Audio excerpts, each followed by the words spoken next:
Good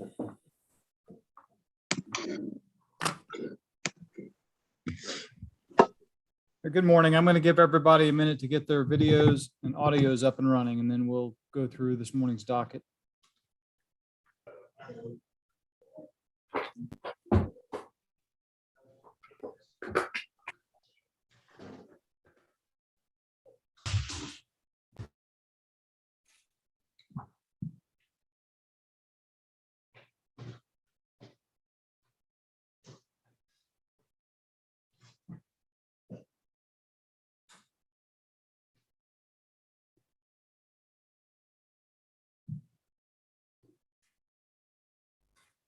What is me doing? Mute? Not showing the picture. What do you do with my picture? Here, let me fix it. What'd you do? You cut me off.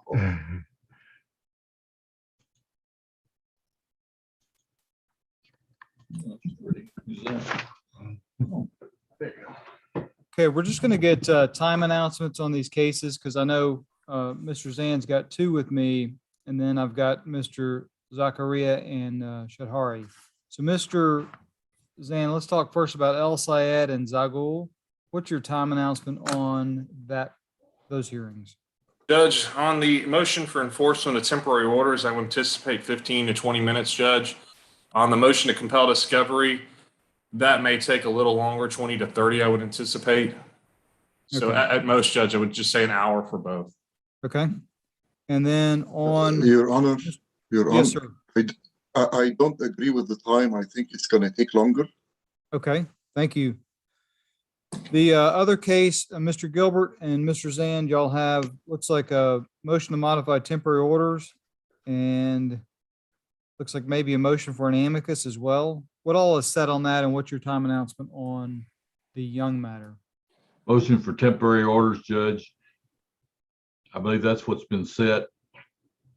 And Judge, a motion to compel discovery, which both these matters were set before you. If you recall, Judge, Mom was unavailable because the child was in a hospital at that time, and both matters were reset to today, Judge. So I anticipate the discovery can be resolved with an in-camera review of the necessary documents, Judge. And I think that was a brief statement you made last time,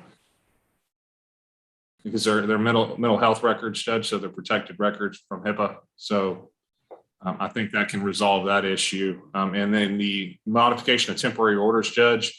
I spoke to Mr. Gilbert's staff, Judge, and I believe both parties have consulted with Cindy Chilcote, the child's therapist. And Mr. Gilbert, correct me if I'm wrong, but I spoke to Jeannie on Friday, and she agreed that reunification right now with Ty, the child that was in the mental health hospital, is not recommended. And so that we moved on to discussions with supervision for Barrett. And I'm just letting you know, Mr. Gilbert, my client is in agreement that Mr. Young should have visitation with Barrett through Guardians of Hope. No. Well, what I can do is, if y'all haven't had a chance to talk, is create a room for y'all, and I can deal with Mr. Zakaria and Mr. Shadhari while y'all are communicating. Mr. Zagul, since you think it's going to be a little longer, I may take the shorter cases first. So at least y'all can be talking and see if y'all can't get an agreement on the other child or whatever y'all want to talk about. But I'm going to create a room so that y'all can talk. Does that sound right? Okay, Mr. Gilbert? I need to advise the court what we talked about. Ms. Chilcote, she's available only around 9:30 this morning. And she's integral to the incidents that the court needs to know about. Okay. So let me let y'all talk. Well, I guess she's available at 9:30, you said? That's what she said. Yes, Your Honor. Yes. Yes, I would. My opinion was that the enforcement will take longer, but the Sure. discovery will take much less. Okay, got it. I may actually need to reset the discovery because he's complaining about not receiving files from Hold on. Mr. I Kincaid. got other cases today. I just want to get time announcements. So Yeah. So I'm thinking the discovery will be much less than 15 minutes actually. Discovery itself, but the enforcement will be a lot longer. So, Mr. Gilbert, do you think a room would help for the next 8 minutes or so to see if y'all can work No. something out? No, I think Ms. Chilcote, those should be allowed by the court to testify. She needs to apprise the court of problems with the child and children. Okay. All right, Judge, thank you. Ms. Chilcote isn't seeing the youngest child though, so I don't know how her testimony has any relevance with the youngest child whom she's not seeing. Well, we can deal with that when we have the hearing. It doesn't sound like y'all are going to be able to agree on temporary No. order.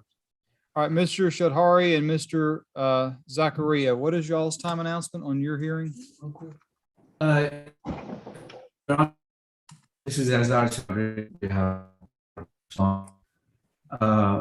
although we have 5 motions for a hearing today, I'm going to take around both of our companion depositions. One of them is a discovery filed by Ms. Zakaria. One is filing. The last one, which may take a few minutes, is both parties have filed motions on temporary orders.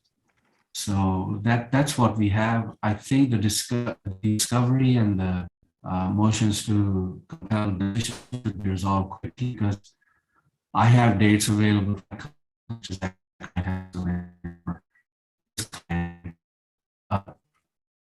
Judge, I apologize, but I am unable to hear. I don't know if you can hear as well or not.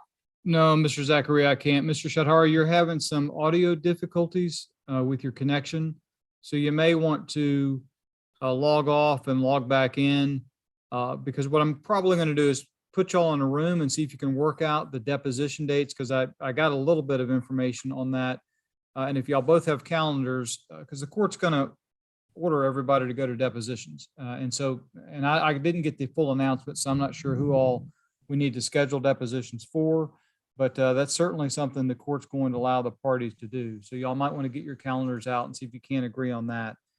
My only thought is I may send y'all back to Judge Heppert because it looks like everything that's lengthy came to me and I don't want 2 lawyers sitting around all day just to be heard. And it sounds like I've got a therapist that's available shortly. So I'm probably going to take that case first so I can hear that therapist and get her on her way.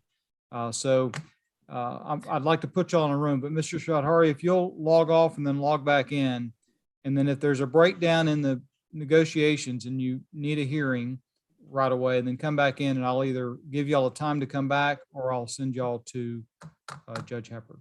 Okay. So Mr. Zakaria. Judge, if I may, I think we will definitely need a hearing. So we're happy to wait or go back to Judge Heppert. Well, and from yours, well, let's wait for Mr. Shadhari to come back on, but from his announcements, it sounds like there's motions to compel, competing motions. Are there competing motions to compel? Both sides have motions to compel? Okay. Yes, Judge. And we've got the temporary orders on the Lexus issue and maybe other issues. I don't know. And then what else is set from your perspective? Judge, I have 4 motions. He has listed 4 motions, but he's only filed 3 motions. So I'm kind of confused in that part. But I have 2 motions to compel, 1 motion to quash, and 1 motion for temporary orders. My time estimate would be no more than 25 minutes on all 4 motions. Oh, wow. Okay. So that's pretty quick. Yes, Judge.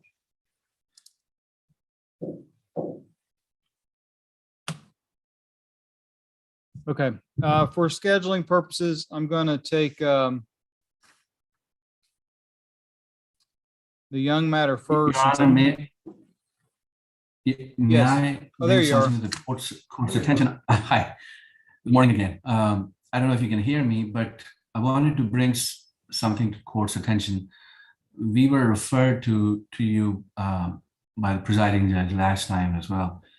And the Right. issue of Lexus came up, and your suggestion was that by the time we have this next hearing, if funding is available for the Lexus, because that's the young lady's only mode of transportation, then that may be the best resolution. So since then, we've arranged a loan, personal loan for the vehicle. So I don't know if you want to handle that matter. Well, or I can tell you send us that back to. I recall that, and I can tell you the court's position is if there's money that's capable to be lent to the community estate, so that the option to purchase that leased vehicle is available, and it's not going to harm the community estate. I don't know enough about the lease agreement, but let's say, I would imagine that if they were to turn the vehicle in, since it's 11 months or 12 months overdue on the lease, there may be mileage issues and there are charges and all that stuff that would harm the community estate. So it sounds to me like the best option is if one party can purchase the vehicle under that lease agreement, that's what we should do. And that's kind of what I suggested last time, but I can never order one party to go out and incur a debt. But if wife comes in and says, I've got the fund, I think wasn't it wife that was driving the Lexus? Yes, Yes, Judge. Your Honor. And That's husband correct. was concerned because Lexus is saying, hey, we want our vehicle back, the lease is overdue. So if wife has the resources available to her to borrow money to purchase the least price of the vehicle, to me, that's a no-brainer, and that's something that the court's more than likely going to grant unless there's some major harm that I'm unaware of. And Your Honor. so, yes, We are prepared to do that. Funds have been arranged. I think from some of the exhibits I received last night or some days ago from Mr. Zachariah, I think the buyout price is approximately $30,000. We have $30,000 available. And in addition to harm to the community estate in terms of mileage and late fees and such and condition of the vehicle, they do an inspection and so forth. This is the only mode of transportation she has. So, I mean, it would certainly benefit her. no, that's what I'm saying. If she didn't have this vehicle, she'd have to go out and purchase another vehicle. So, and then we're dealing with the same issue, just a different vehicle. So this way she gets a vehicle that she's used to, that she knows the history on, and we don't have to worry about paying excessive charges on the holding the vehicle longer than what the lease allowed. So that's why I'm saying I think it's the right thing. I was going to put y'all in a room to see if you could work out your motions to quash, because I can tell you the court's going to set depositions. And one of the things I'm going to do is just pick dates if the two of you can't agree on dates. So I would encourage you both to get your calendars together, work out the motion to quash, and get deposition dates for each party. The request for the purchase of the Lexus, to me, is something that's very likely coming, Mr. Zachariah, but you can consult with your client and see if y'all can agree with that or not.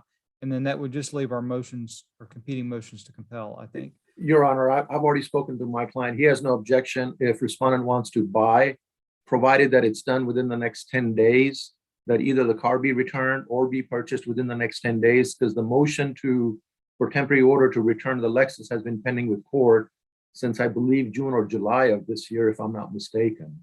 Right. And it's really overdue. Well, and there needs to be a reasonable deadline. I agree. I don't know, 10 days, 15 days, something along those lines. But if the funds are Even- lined up, we should be Even able to- 3 days, even 3 days is okay. The funds are available, so 10 days is fine. All right, let me put y'all in a room so that y'all can talk about the deposition dates and maybe get an agreement on the Lexus. And then we'll come back and I'll take y'all's motion to compel, or since I've dealt with kind of the main issues that I had a history on, I may send the motions to compel to Judge Heppert, but I'll let y'all know once you get back from the room. So let me create that room for y'all. Thank you. Thank you, Judge.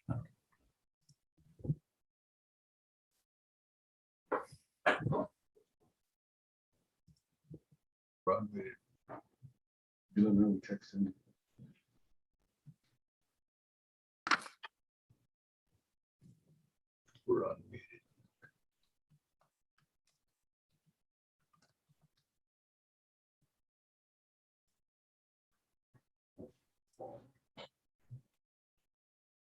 I'll leave your clients in here in case you need to talk to them privately. Well, I see a sign here to join, so if I may be excused, I'll join the meeting room. You may. Thank you.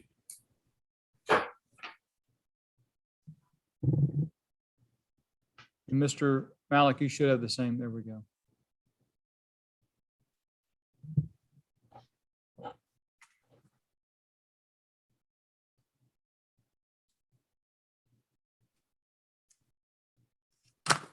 And I don't think I got a time announcement on the motion for additional temporary orders. Mr. Gilbert, how long do you anticipate for that? About 2 hours. Mr. Zan? Judge, that's all new to me. I communicated with Mr. Gilbert's office on Friday, and this is like an ambush, Judge, because this is not what I discussed on Friday. Meaning you're not prepared this morning? Judge, there was never any discussion. We spoke with Ms. Chilcote. The discussion was Ms. Chilcote wouldn't be needed on Monday. Here I'm hearing now she's going to be testifying. I haven't had an opportunity to discuss clearly with her what the issues are, because my only understanding was whether reunification should take place or not. The recommendation, as Mr. Gilbert has not argued, is that reunification should not take place at this time. I don't know what other issues there are, as Ms. Chilcote has not seen Barrett. And if they're pursuing a recommendation from Ms. Chilcote regarding the youngest child, then yeah, I'm going to object to that, Your Honor, because I don't believe that Ms. Chilcote has any knowledge or can testify to any bearing relationship to whether Ms.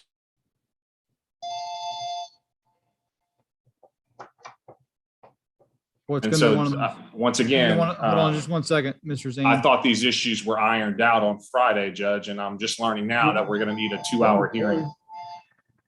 All right, we lost you for about 15 seconds there. It seems like it's going to be one of those Zoom days. I apologize, Judge. It's okay.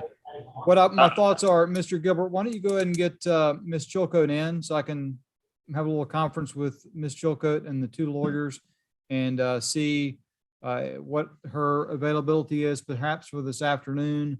I can tell you, I'm probably going to limit y'all to 1 hour each since we've got trial set in January, right? January 20th.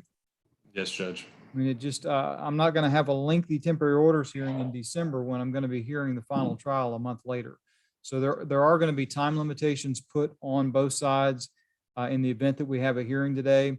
But I want to get Ms. Chilcote in because it may be that we can have a bench conference, and because what I'd like to do is get y'all some kind of Band-Aid order to get you through the next 30 days without having a 2-hour hearing that these parties have to pay for. And then we try it one time in January. So that's my hope.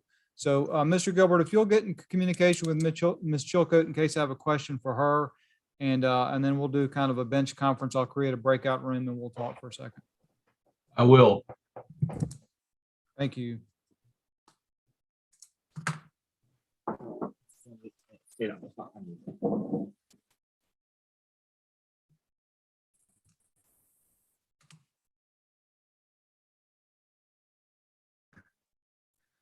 Your Honor, we're we're back. There was Okay. not a very long discussion. There's no agreement there's on anything, disagreement. Judge. You'll just have to rule on everything. May I finish, please?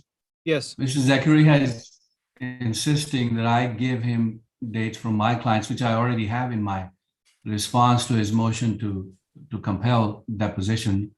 I have already given him, in my motion to quash, I've already given him dates. However, he's refusing to give any dates for his clients, insisting I provide dates first, and then he will give me dates. On the other matter of the community debt for the Lexus, Mr. Zakaria is insisting that the Lexus be purchased, paid off in the respondent's name, and it not be a community debt. Now that I cannot agree with. This has to be community debt. That's what we discussed last time when we were here. Well, it's And that's the community- most, hold on, there's no way around that unless the two of you agree to it. So the court has no authority to partition property or debt prior to a final trial. So if I'm authorizing somebody to purchase a vehicle, it's going to be community property vehicle and it's going to be community debt from the standpoint of it's subject to a division later by the court. And so is the vehicle. Just because I'm authorizing her to purchase this Lexus doesn't mean that I'm actually going to award it to her on a final property division. More than likely I will if he's got a different vehicle, but I'm just saying it's community property. The debt's subject to being divided by the court. And that's the way it works unless the two of you get some kind of agreement to partition vehicles out and partition debt out. That the two of you can do, but the court has no authority to do it. So the only issue today for the court is authorizing the purchase. Wife will be allowed to purchase it. And but the debt itself is going to be subject to division by the court as well as the Lexus vehicle. So if that helps y'all iron that out. But All right, hang I- tight, gentlemen. It may be that my other hearing doesn't take as long as was anticipated. I'm getting the therapist in here in a second, so I may be able to handle y'all in just 1 minute. We'll see. Thank you, Judge.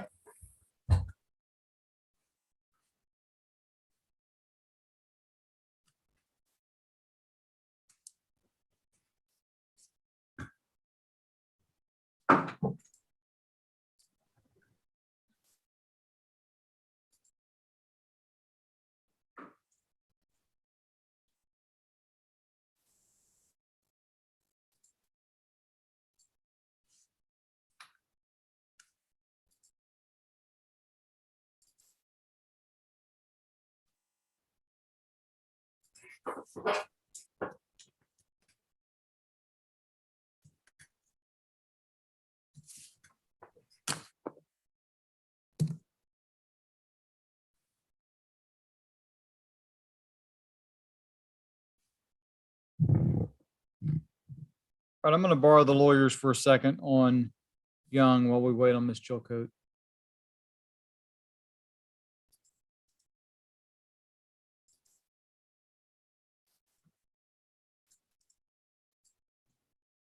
All right, I'm barred.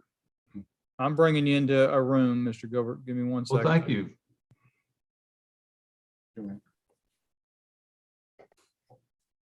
Now, what does it say? Join. Join.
Miss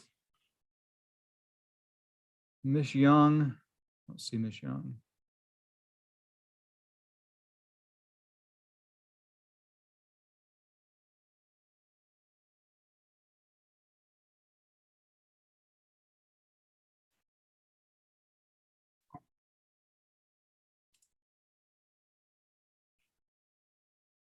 All right, just to give y'all a little, oh, there she is. Miss Young, I was going to bring you into this room.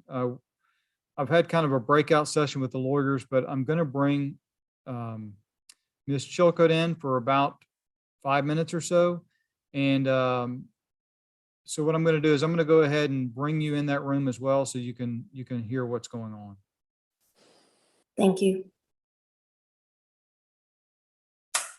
Your Honor, very briefly, does Mr. Young intend on testifying in any of these proceedings? No, the court, this is long, it would take me a long time to explain, but it sounds like we've got a major issue that needs to be resolved before I can actually have an evidentiary hearing. And it's one of those, it's even complicated for lawyers from some perspective, even family lawyers, because there's case law that deals with some things that I'm trying to deal with. So I'm just going to borrow a therapist for about 3 minutes or so, and then I anticipate that hearing's going away, and that I can excuse you because I don't think we're going to have any evidence today. All right, let me. I'll stand by then, Judge. Thank you. All right, Ms. Chilcote and Ms. Young, I'm bringing y'all in the breakout room. Thank you.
I thought I left.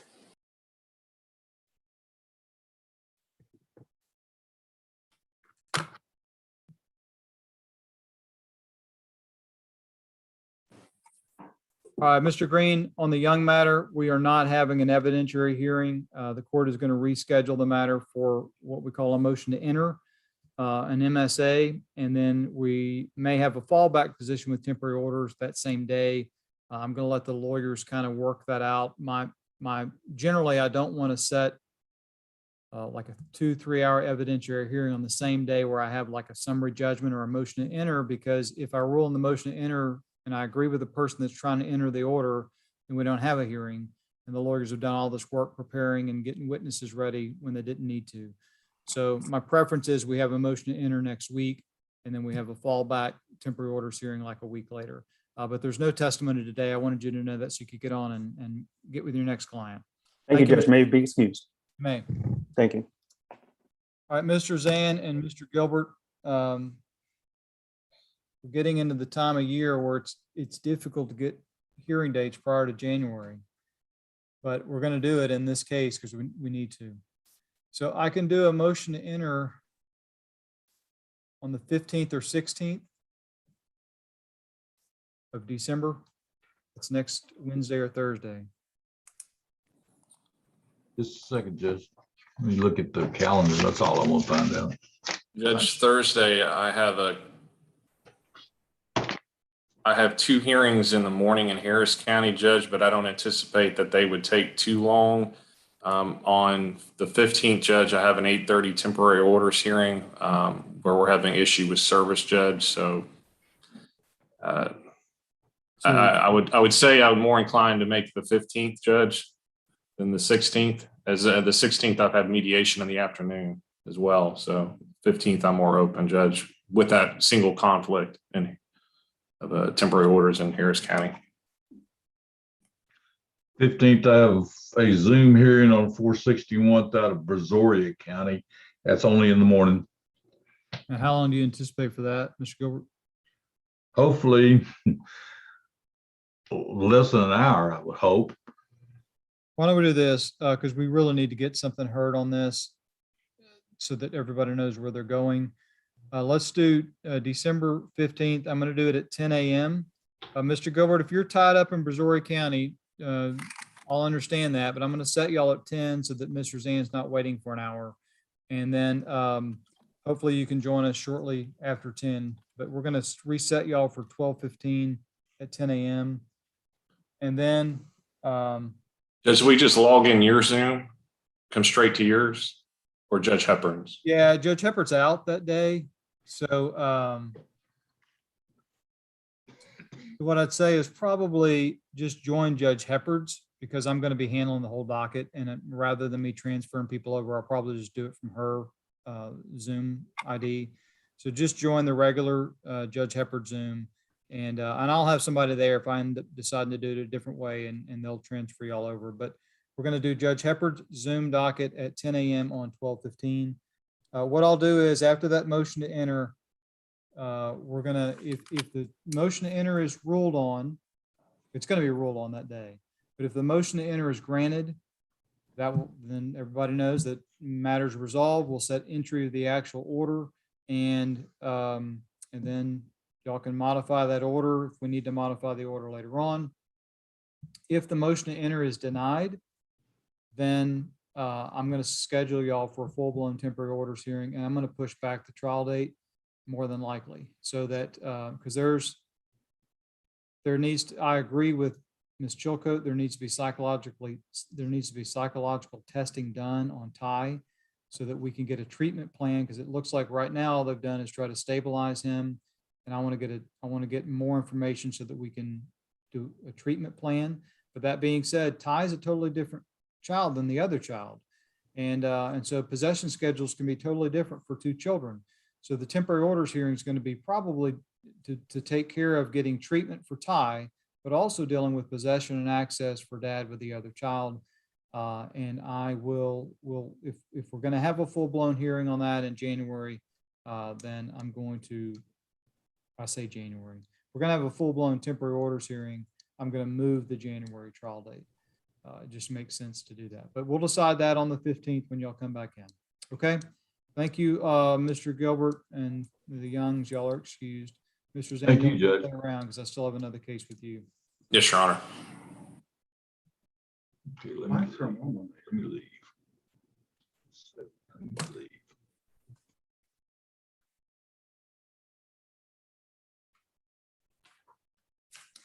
All right, I'm gonna. Is Mr. Pursley still here? Yes, Your Honor, I'm here. Mr. Pursley, I'm wondering, do you have a dog in this fight on these issues today? I hate There are to some, badly- on the motions for discovery and compel, I don't. In the motion for orders, there were some complaints about my client's actions, which, I mean, as were brought up, I believe were before the orders were signed, but I do need to be here for at least the motion to the first hearing on the temporary orders. So, yeah, Mr. Zan, I don't know if you're there yet.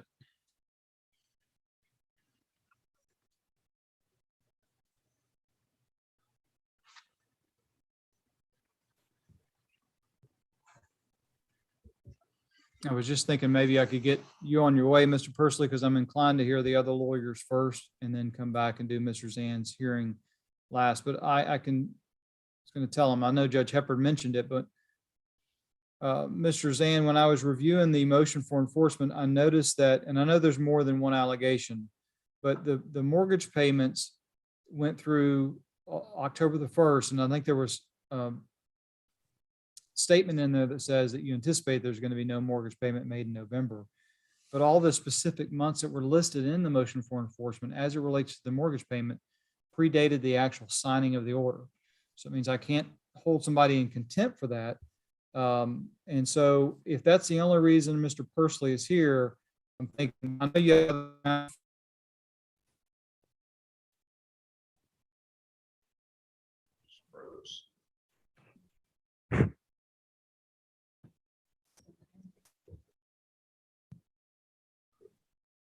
Judge, I think you froze, Your Honor. I think he's gone.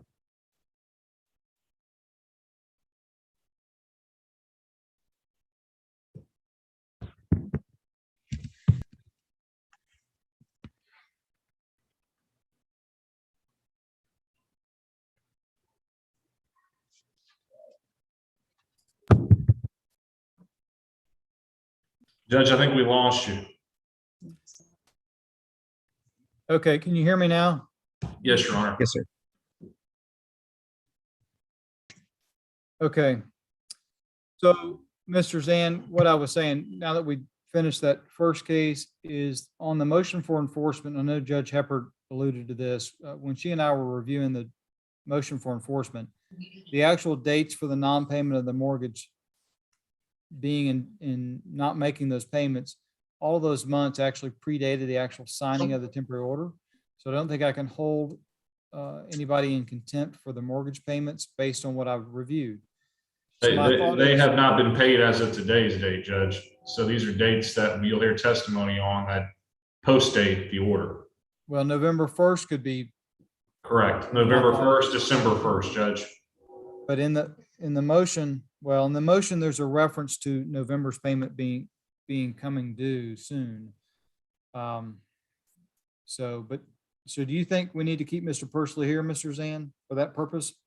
Because you're pursuing November and December? Judge, he's not subject to the enforcement, nor is his client, because Mr. Zaglul was the party ordered to make the mortgage payment, not Mr. Pursley's client, Judge. So I don't think that his presence is needed one way or the other, Your Honor. Mr. Pursley, There were specifically- There were some also allegations regarding the mailbox that involved my client, That's correct, Judge. Actually, you're right. Yes. but those were also the day before the order was signed.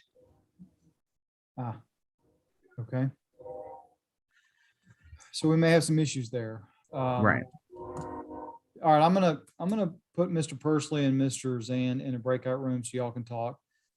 Judge, you. we did speak about the issue, which is what led me to file the enforcement, Your Honor. So I have consulted with Mr. Pursley and I tried to resolve the issues prior to the filing of my enforcement, Judge. And I think Mr. Pursley will we'll state that I did reach out to him and try to resolve the matters without the need for an enforcement, but I've had to subsequently file it because the issues remain. Well, and it sounds like something I may have to clarify. If the actions predated the actual signing of the order, because if, as you both know, if the order is not signed yet, then I can't hold somebody in contempt for conduct that happened prior to this order being signed. But if something happened that predates the order, that frustrates the order, then the court can clarify that order. And that may be something that I got to see if that's pled, but that may be something that I can do today. But Your Honor, yes, Your Honor, sorry to interrupt, but the clarification that we wanted, or everyone needs, is my mother enjoined from using the bail box, or it's just me? right. Well, I'm not, we're going to take up the matter once we take it up, because I don't want to hear the arguments twice. Yeah, I'm not My talking about thought arguments. was- That's the question. That's the question we're discussing. Now, the Who's question I'm- enjoined from using? The Yeah. question I'm trying to resolve right now is whether I need Mr. Pursley to sit here while I hear another case. And it sounds like to me, he does need to sit here because his client is involved in the allegations in the motion for enforcement. So That's- I will leave y'all here and y'all can cut your videos. Just make sure you're back by 11 o'clock. I'm hoping that I can finish this other case before 11. Thank you, Your Honor.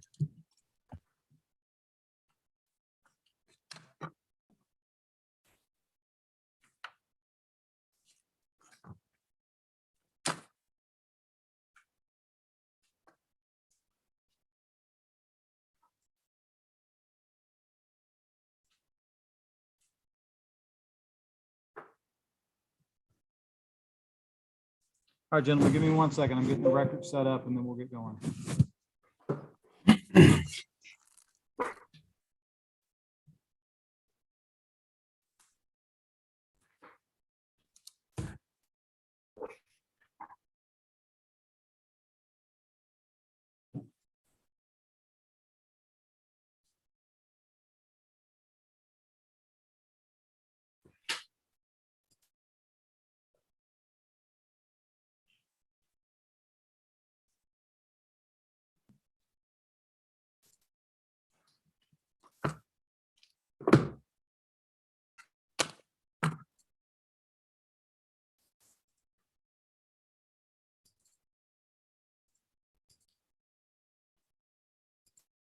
So I know both sides said they had about 3 to 4 motions to be heard today.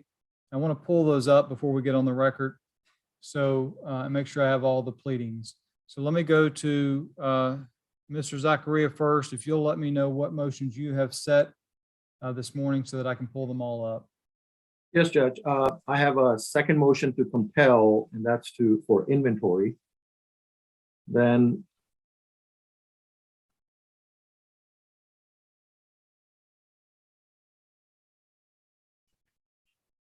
Second motion to compel and request for sanctions filed October 21st.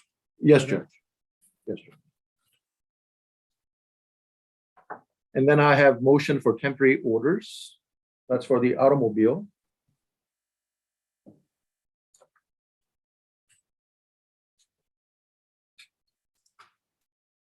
That was filed on July 26th and the court continued it to today. Got it? All right, your And next then one. third motion to compel, and that's for discovery. And that was filed on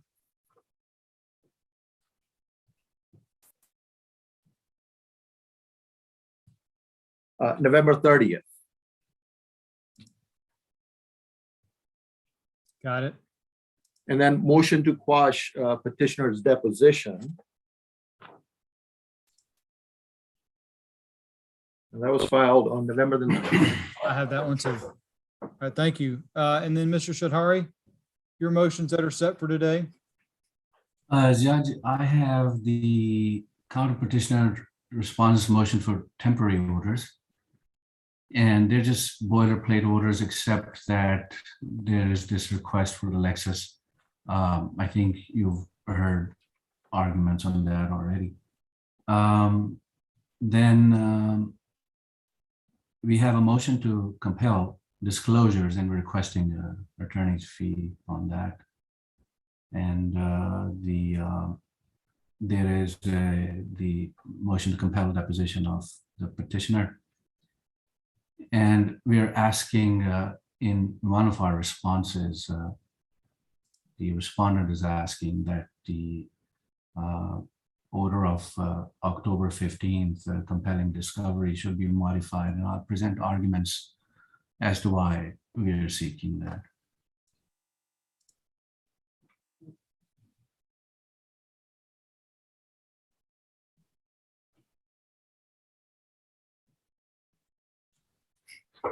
Sorry, my computer's running slowly this morning. It's Monday, Judge. And it's December. Well, I'm not sure why that's not pulling up your motion. Try this a different way.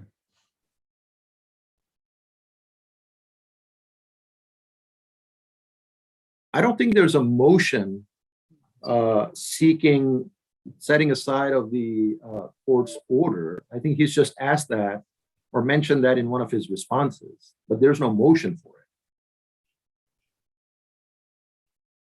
Yeah, I said the same thing a few minutes ago, that it's in one of the responses. I have a motion to compel discovery responses and attorney's fees filed November 17th.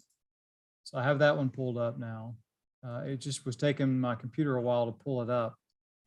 And then you said you had a motion for temporary orders as well?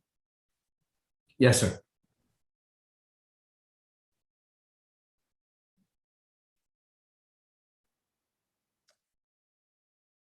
Is that just a request or an actual motion? Because I see a request for temporary orders filed 12/1. Look at that. It's a motion. It may have been denominated as a request, but it's a motion.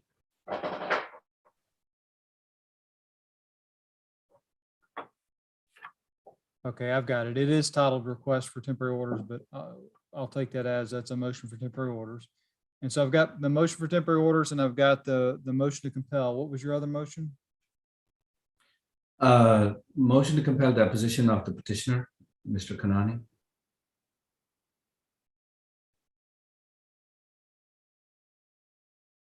And when was that filed? I don't see that. Oh, no. That was filed.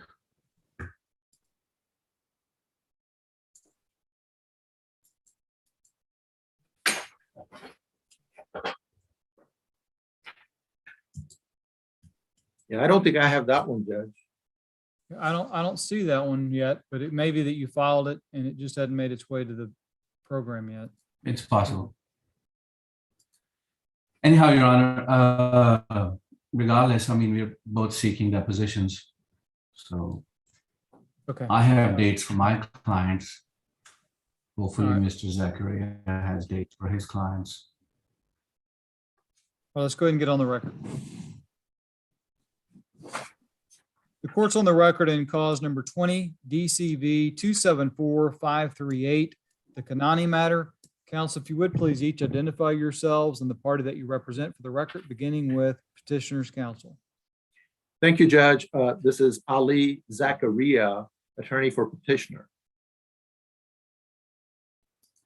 This is Azhar Chaudhry, attorney for Meg Kanani, respondent and counter petitioner. But anyone that's going to provide testimony today, if you would please get your videos up and running and unmute for me.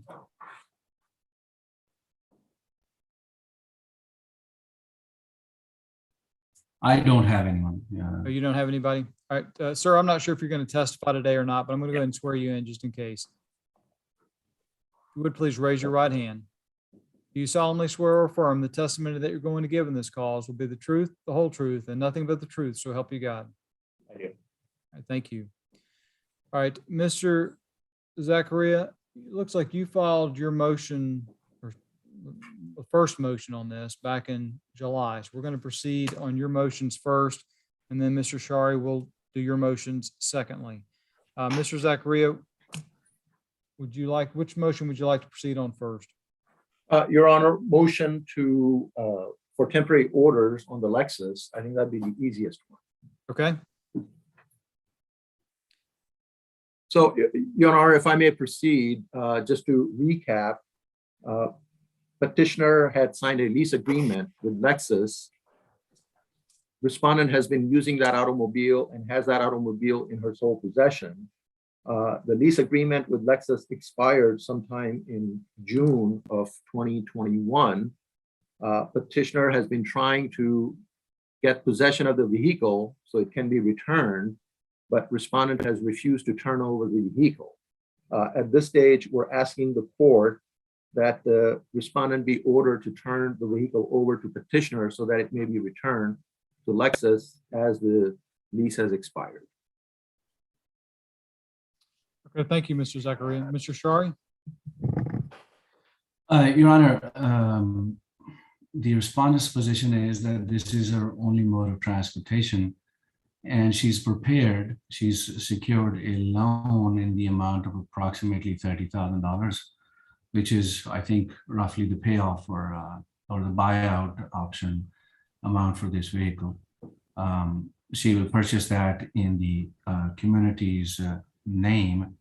And whenever we get to a point when there's a division of property, then this could be community property divided, whatever the division may be at the time. And the debt incurred towards the purchase of this vehicle would be community debt, and however that's handled at the time of the division of property. And how long does your So client we are need to requesting, secure the funds and actually purchase the vehicle? no more than 2 weeks, Your Honor. Your Honor, if I may, we have no idea what the terms of those loans are. We don't know the interest rate. We don't know who the lender is. And we don't even know the exact amount that at this stage Lexus would require as a payoff on this car. Mr. Shahari, do you have any loan details as far as what the interest rate is on the loan? And what Your Honor, I know what the interest rate is, but Mr. Zachariah is right about the other issues. I'm okay with that. We don't know what the amount is. So the petitioner, the respondent doesn't know what the loan amount is going to be. However, from the documents that I gleaned through some days ago, I think the payoff was $28,000 or $29,000. Petitioner has arranged for a loan in the amount of approximately $30,000, plus minus a few $1,000s, depending upon whatever the payoff may be. And the interest rate would be between 5 to 6%. That's all I know. It's kind of fluid as of right now. So once the payoff is provided to the respondent, I would be more than happy to produce the name of the lender, the amount, the terms of the loan. I don't think that should be a problem. Was the lender an individual or is it a bank? I think she's talked to a bank individual. I think she's talked to a couple of them so that one would come through. There are some individuals and then there are some banks also. All right, so here's what I'm inclined to do, because this car needs to either be returned or it needs to be purchased. So what I can do is I'm concerned that, 5 to 6% interest rate is fine for a vehicle purchase. I'm not concerned about the proposed interest rate, but it concerns me we don't know who the lender is. It doesn't sound like it's necessarily ironed out and ready to go. So my order is going to be that I'm going to give her a period of time to secure the loan and purchase the lease vehicle.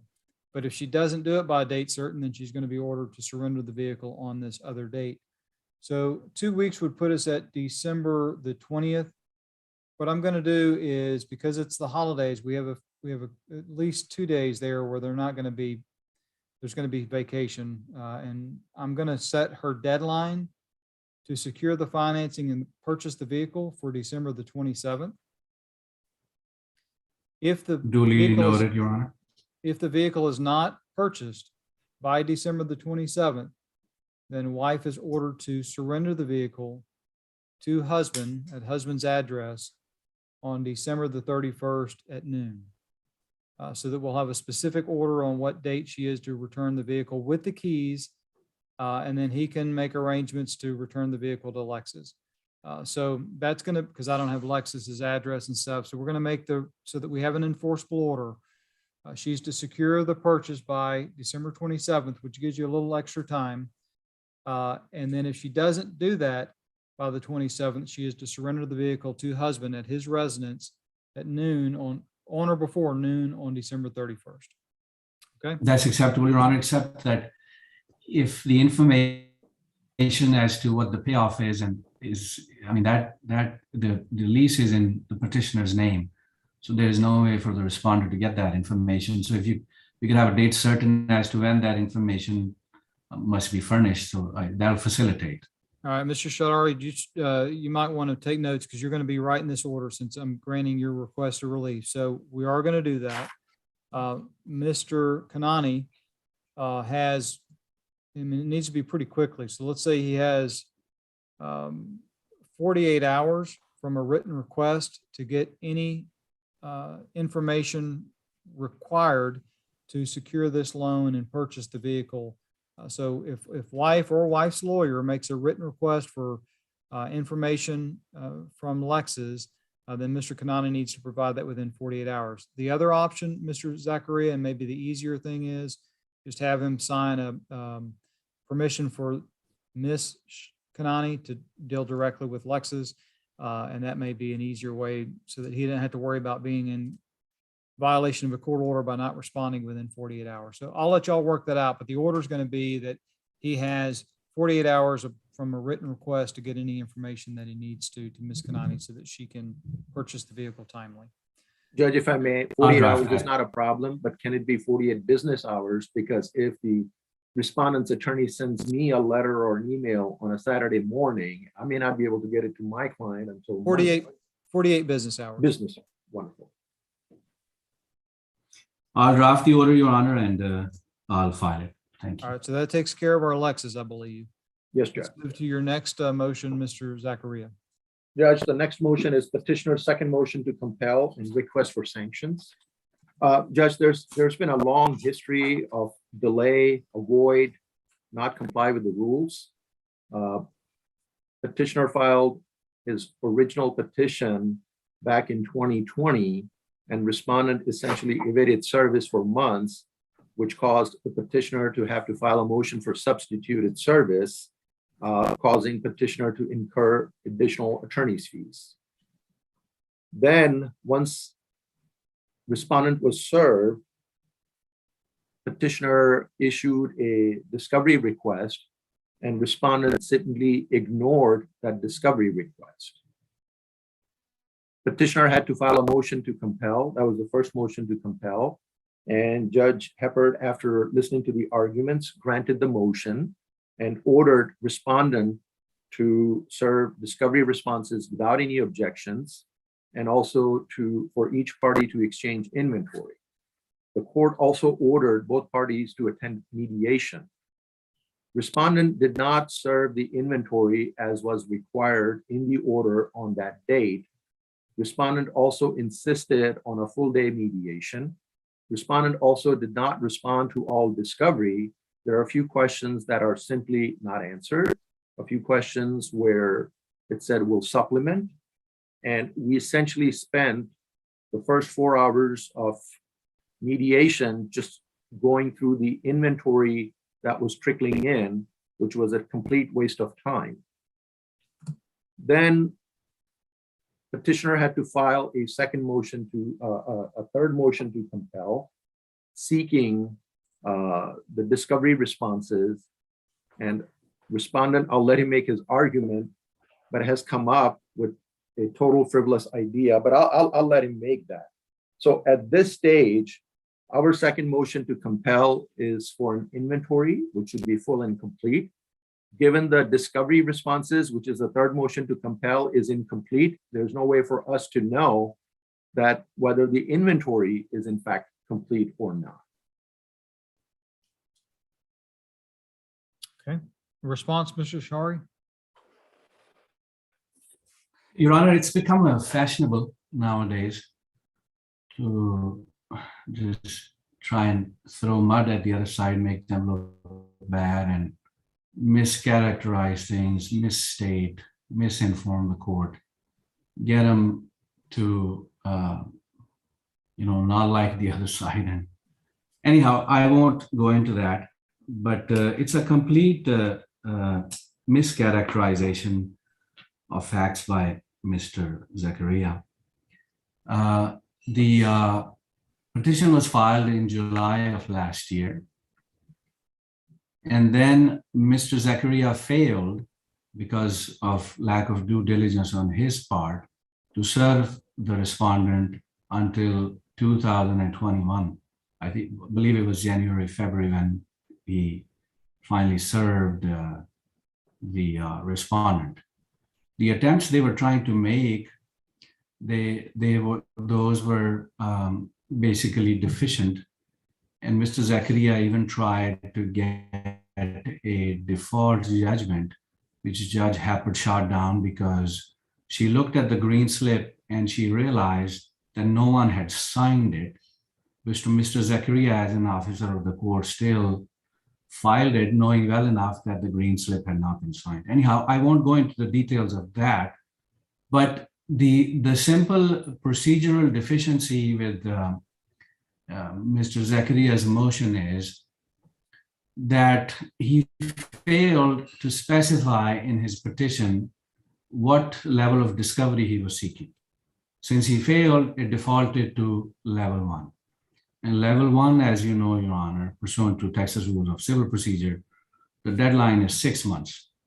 Mr. Zakaria waited until July of 2021, which was approximately a year after filing the original petition, to propound discovery.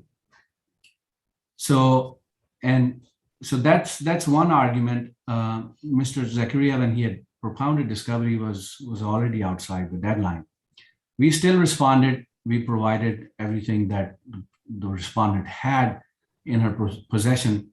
The problem with that was that the respondent and the petitioner were using on some of the documents same professionals because they had lived as a married couple for 4 years. So some of the documents that Mr. Zakaria's client, Mr. Zakaria, was seeking, his client had those in his possession, or his accountant had them, but he still saw them. We contacted the accountant. We were informed that some of the documents that Mr. Zakaria is seeking were not even filed. For example, the tax return was not filed as a joint tax return, even though that's what was discussed. But to suffice it to say that we provided everything that we had, and there is no long history of not providing the documents to Mr. Zakaria or his client. This is just a mischaracterization. Regardless, the respondent was served in 2021 when, as you know, Your Honor, the discovery rules were changed by the Supreme Court of Texas. So under those new rules, the discovery could continue. We're okay with that. We're not contesting that the discovery has ended, but the sanctions, first of all, there has to be a show cause hearing for sanctions. He hasn't requested one. He's simply just asking, let's just sanction the respondent. And the other matter with not providing the documents is he's not enumerated to you as to what was not provided, because other than the contract that I have with my client, the contractual relationship which he's seeking, and there is one other thing, the business documents, which was an oversight on my part. Other than those, and we sent him an email letting him know that it was an oversight out of all of the discovery requests that you had sent. We missed this one. We'll send you this. So other than my contractual relationship with my client, which is typically confidential, but I'll produce it if the court orders it, and some business documents, there's nothing missing. As far as the inventory has already been provided at the time of deposition, and no, it did not take 4 hours. The inventory was provided before the deposition, and it was used in the deposition to calculate as to what the estate might be worth. Judge Seymour conducted that deposition, and he had no complaints with that. This is a total mischaracterization, misinformation to the court. Regardless, what we discovered during the mediation was my client alerted me that the inventory provided, sworn inventory, by the way, provided by the petitioner is deficient because it does not include the petitioner's investment accounts. Then during the mediation, Mr. Zakaria's client somehow came up with those documents, basically perjured himself, because in the sworn inventory, he was saying he's provided everything. When we brought up that investment accounts worth $30,000+ are not included in the sworn inventory, he comes up with that during mediation. So anyhow, we're past that, but inventory has been provided. The contractual relationship document that I have with my client can be furnished. And the other document that he's seeking on the business is totally irrelevant. It doesn't do anything for the case, but I'll provide it. But for sanctions, What business there's no docs, what business docs are you referring to, Mr. Shahari? my client engaged in a business activity for maybe a few weeks or so. She was trying to, once she was separated, she was trying to make ends meet on her own. That didn't go anywhere because most of the inventory was stored at the petitioner's storage or house or somewhere. She didn't have access to it. So the petitioner is seeking documents that would make absolutely no difference to the case. There was no business activity. She was an event organizer. She was supplying, Your some Honor, if I may, decorations. I could go through the specific list of items that have not been produced, and that has been attached with my third motion to compel. I was only talking about my second motion to compel. The inventory under the court's order of October 15th was due on October the 20th. Yet respondent did not file the inventory within the deadline. Respondent didn't file the inventory in a timely manner, which essentially rendered mediation useless. Furthermore, respondent claims that they've responded to all the discovery. I'm happy to go through whenever the court's ready. Well, we're with going my to do third that. motion to compel. We're going to do the third motion to compel next. So was the mediation conducted on October 25th? Yes, Judge. We were ordered, so we had no choice but to attend, but it was without the benefit of the discovery or the inventory. Right. All right. So I think, Mr. Shahari, your arguments on the discovery control plan, as well as the new rules, that's going to also apply to the third motion to compel. So Mr. Zakaria, what I'd like to do is, since we're getting into specific things, I've dealt with the inventory. I'm going to give that as part of my ruling after I hear the third motion to compel. So Mr. Zakaria, let's move to that. Yes, and Judge. that way I don't hear the arguments twice. And let's go through your third motion to compel, and then Mr. Shahari, I'll take up your arguments on that as well. Yes, Judge. And as far as the rules are concerned, Your Honor, what we're seeking under these motion to compel and for sanctions are what the court has ordered. By not bringing up those arguments that the respondent is bringing today, respondent has essentially waived those arguments. Respondent simply can't say that I don't have to comply with this court's order because I think there's a rule that might say otherwise.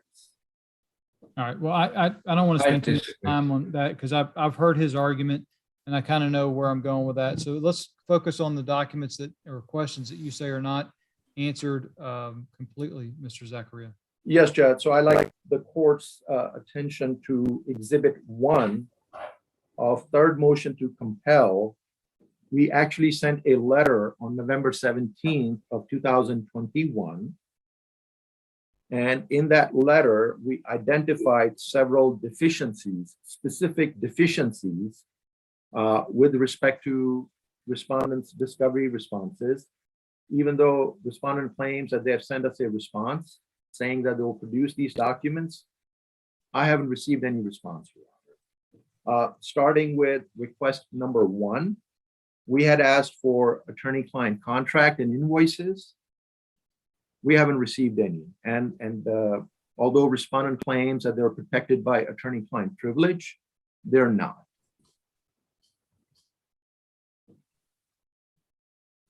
Okay. The next item was request number 4. we asked for respondents' W-2, 1099, K-1 tax returns, and any other earning statements. We haven't received a 2020 tax return. We haven't received the 2020 W-2, 1099, K-1s, or any other documents establishing the income that respondent has received, including paychecks, pay stubs, so forth and so on. The next item that we requested, Hold on, let me get a response from Mr. Shahari on that. Mr. Shahari, on the W-2s, 1099s, K-1s, and any tax return for 2020, what's your response to that? Your Honor, I believe everything that we had on the there was no W-2, K-1 or earning statements. Everything that we had has already been provided. Plus, they're using the same accountant. Why isn't he able to get that information from that accountant? It's the same accountant helping both parties. So this is information that's easily available from, if there is a W-2 or a K-1 or an earnings statement, it's available. In other words, why did it need to turn into an issue here for the court's consideration and waste of time? Well, did your client have any income in 2020? Like, did she get a W-2 or 1099?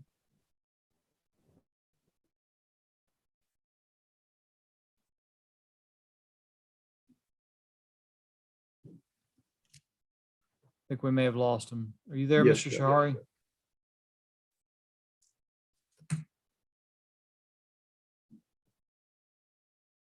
Judge, I don't see why I would have to go to third parties to request these documents. Let's wait for we're still on the record, but let's wait for Mr. Shahari. Yes, Judge.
Judge, do you see these issues often, the technical issues, people losing connections? Yeah, we're gonna go off the record for a second while we wait on Mr. Shahari. We've lost him. Yeah, I apologize. I should never. Yeah, ask on the record. you know, it happens quite a bit, and I know Zoom is great for little short hearings like motions to substitute, motions to mediate, even motions to compel normally. But because it's just so much more efficient for the lawyers not having to drive to court to be in front of a judge for 10 minutes. So it's our hope that we keep at least a day or two of the week so that we can do continue to do Zoom hearings for the lawyers and parties. But as far as final trials go, when you have an issue like this, it just makes it inefficient. Yeah. And so have permission from Judge Heppard on cases that I'm hearing on final trials after January 1st. If both lawyers and the parties agree, they can request permission to have those done live. And if it's more than one day, I'm inclined to grant that because it's just so much more efficient. And we don't have to deal with these kinds of issues because these costs, these 10-minute delays add up. And if you get, and typically what happens is, one lawyer, for whatever reason, or one party or one witness, they have technical difficulties. Well, if they're experiencing technical difficulties, it's not like it just cures itself. You're normally dealing with that during the entire hearing. And you noticed he was having audio trouble at the very, very beginning. And now, it's just continuing to be a problem. Yes, Judge. I would say that having talked to the attorneys, evidentiary hearing are better in person live, but Other hearings where there's no witnesses, there are no witnesses. I think Zoom is great, and I agree, provided it's a short, less than 30-minute hearing. Yeah, I imagine it makes it nice because back in the day, I know when I was a young lawyer, I practiced all over and I actually enjoyed seeing different courthouses. But then you get to where your practice grows to the point where you can't really do multiple counties, or it's very hard to do multiple counties. And so at one point I just decided I'm going to do Fort Bend only. Yeah. And it made my life a lot less stressful just having to deal with one county. But the nice thing about Zoom is you can do multiple counties and it makes it easier to do, I think. I agree. But I mean, I live 10 minutes from the Fort Bend County Courthouse, so, and I live about 45 minutes from my office, so. Actually, in person works better for me, but Sure. Well, not sure what is it. You want to text him and see if you yes, can Judge. get a hold of I'm gonna him, call and see his what's office. going on. Yes, Judge. My associate is going to call his office. I'm going to take a 2-minute break or Yes, 3-minute Judge. break or so to let the bailiff and clerk go to the restroom or stretch their legs. I'll be back in 3 minutes. Yes, Judge. Thank you.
We were in the hearing when I got disconnected.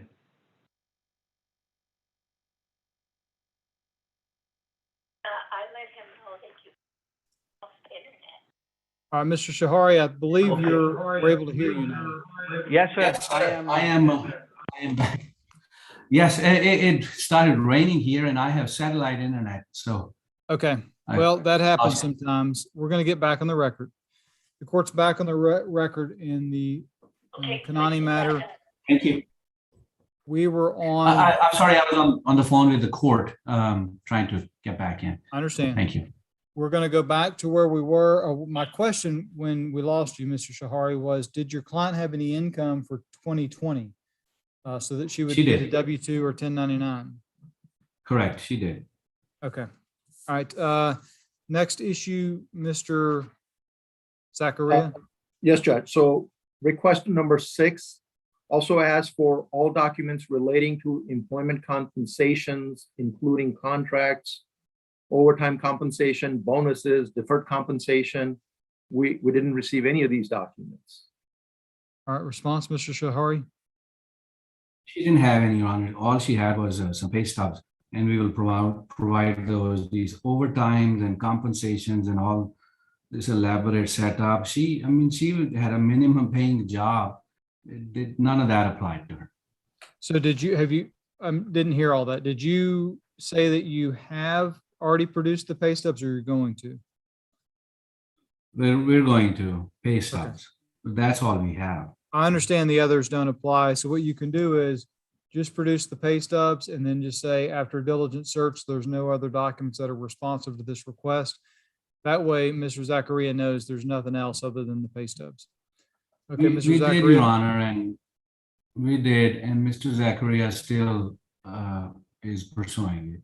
But that's okay. I'll say the same thing again. Well, if the pay stubs have been produced, then that's one thing. If the pay stubs have not been produced, which it sounds like they haven't been produced yet, then that's another thing. So we just need to get them produced. And once the pay stubs are produced, if everything else is non-responsive, that after a diligent search, there's been no responsive documents discovered, which is what the rule requires you to do, then that settles it. And there's no additional, you don't need to disprove that she doesn't have a bonus or anything like that. Just say, otherwise none, or put that language in. But we do need to produce even though it's minimum wage job, he's entitled to see her pay stubs, and we need to get those produced. All right, Mr. Zachariah, Yes, next sir. request. Yes, sir. Request number 7. All accounts reflecting funds, including mutual funds on deposit with banks, brokerage firms, financial institutions. We did receive some of the bank statements, but most of them have been redacted, Your Honor, with the account number. So we don't know what the account number for those statements is. All right, response, Mr. Shahari. Your Honor, those bank statements have minimal deposits. They really, in the bigger scheme of things, make any difference. But for the client's protection, we did redact the account number. Now, we can produce those in camera for Mr. Zachariah's inspection to see, so that he can ascertain if this is the same account or not. But not redacting the bank account number, I don't know if that makes any difference. So more than happy to produce those in camera. Okay. All right. Next request, Mr. Zachariah. Yes, Judge. And I would say, I don't see why it would have to be redacted if it's community funds. I'm going to go over everything. Yes, Judge.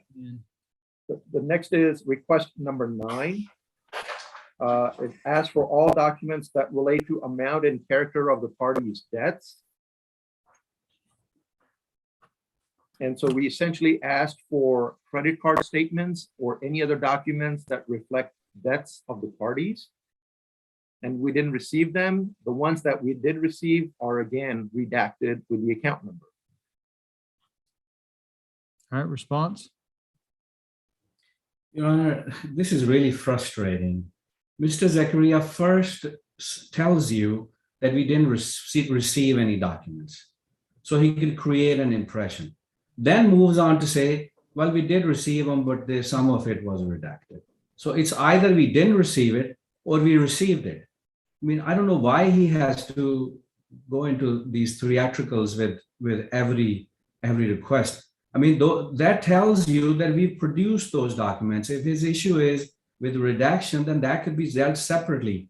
But this is a misstatement to the court that we didn't receive them. And he's saying that on record. It's very frustrating.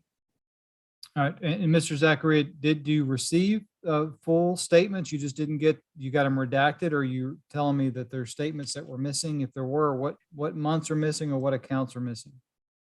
Judge, we didn't receive all the account statements from January 1st, 2017 to present. We received some of the recent ones, and the ones we did receive are redacted. I never said that I didn't receive any documents. And even my letter that was sent to Mr. Chaudhry on November 17 makes it clear that we received these statements, but that because they're redacted, we don't know what the account number is. Okay, and was there any objection to any of these discovery requests, Mr. Zachariah? The court had ordered that all objections should have been waived, yet Right. That's what I respondents did thought. make some objections. All right, that's what I thought, is that they had been waived. I just didn't, I wanted to make sure. Because normally on credit card statements, I'll go back about 2 years. This is going back 4, but since there wasn't a timely objection to it, then the documents need to be produced if they can be acquired. So I'm gonna come back with my ruling here in a second, but Mr. Chaudhry, any other argument on the credit cards other than you've produced them, but you redacted the account numbers? Your Honor, the key here is that whatever was in the respondent's possession, custody, control, whatever she was able to get from any of the sources, banks, accounts, credit card companies, that has been produced. I think the issue only is that some of the information was redacted. As I said earlier, that can be done in camera, so he can verify. Only the account numbers are redacted. Rest of the information is available in those statements. All right. Now, 2017, they were living together. I don't know why he wants 2017 statements other than to harass and intimidate and make things difficult for the respondent. Well, and I can tell you, typically I would sustain an objection and I would just make it go back 2 years, but I don't believe there was an objection made or timely objection made to the request. So I can't rule on that at this point. It is what it is. Your Honor, the argument that I presented to you earlier, discovery under level 1 ends after 6 months. So I'm sure you were contemplating something on that. I'm coming back to that. And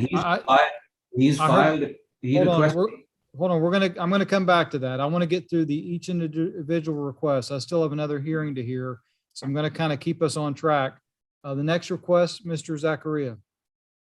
Judge, it was request number 10. We asked for booklets and statements of account in any stock options or retirement, profit sharing, employee stock ownership, or any other retirement account. We understand that there's a Robinhood account ending in 6049, but again, it was redacted. What was redacted on it? The account number. Yes, Judge. But And we otherwise- didn't receive it going back to 2017. Okay. Response, Mr. Chaudhry? Your Honor, whatever documents were available, and how does he know that they go back to 2017? The Robinhood account or whatever account he's referring to. Whatever she had in her custody, care, control, possession has been produced other than redaction. This is all she has. All right. Mr. Zachariah, next request. Request number 12, all certificate of stocks or statements evidencing any ownership, purchase, disposition, or transaction affecting stocks, bonds, mutual funds. And again, that goes to Robinhood account ending in 6049, which is redacted and hasn't been produced beginning January 1st, 2017. Okay. Your Honor, this is the identical request to the previous one, except that he wants to repeat these requests over and over again and waste the court's time. I don't know why.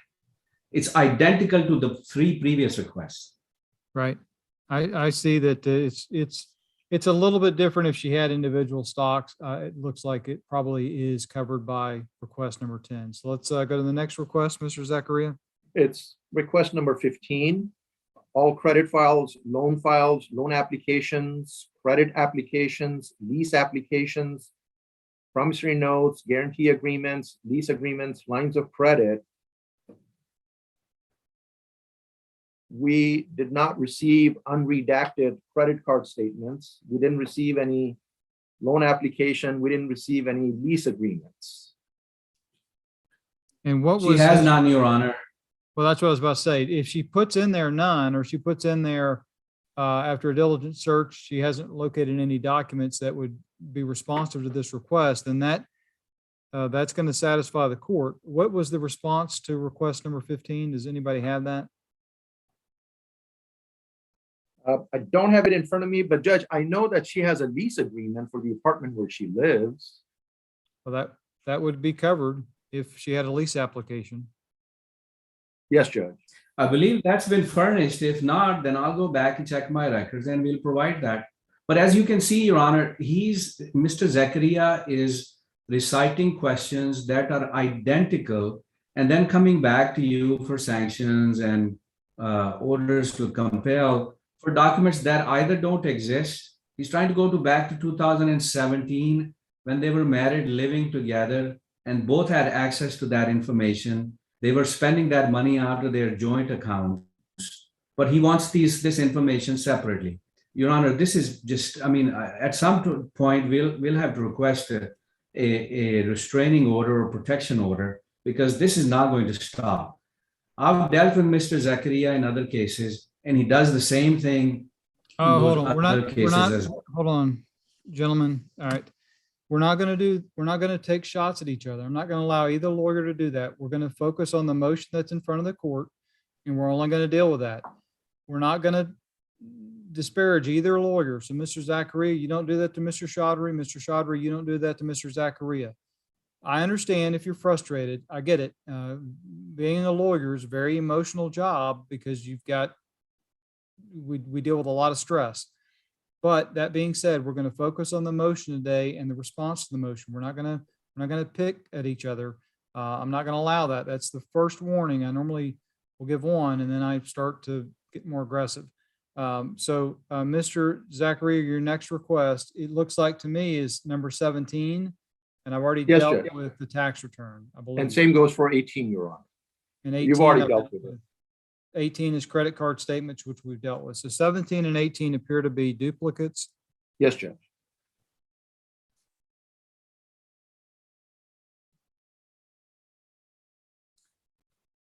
And Mr. Zachary, anything further on your third motion to compel?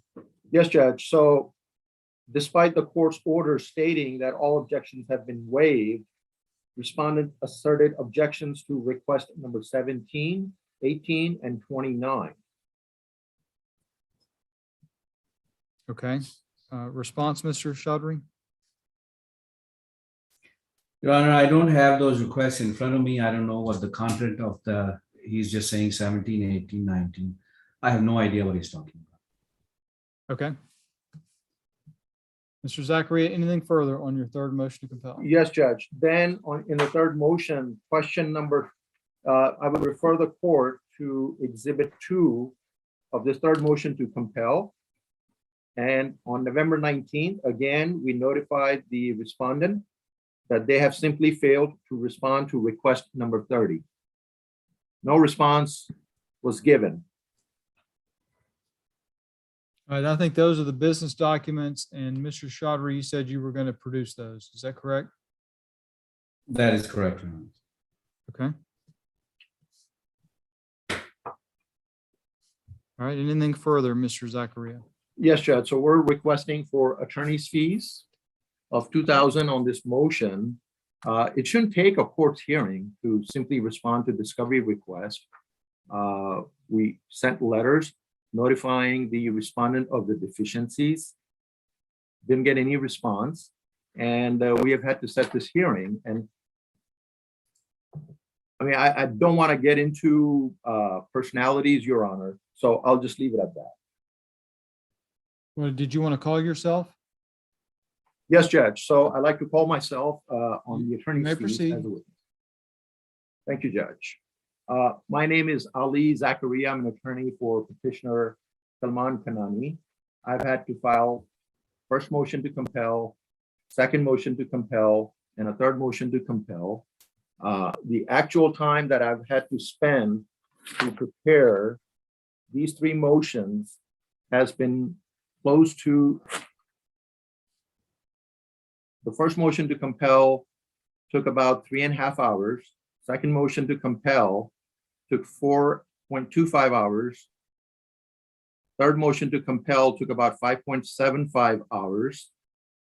So the total attorney's fees that I'm asking from today's hearing for the first motion to compel, second motion, and third motion to compel is, Judge, I'm really bad at math. If I may use my calculator. You may.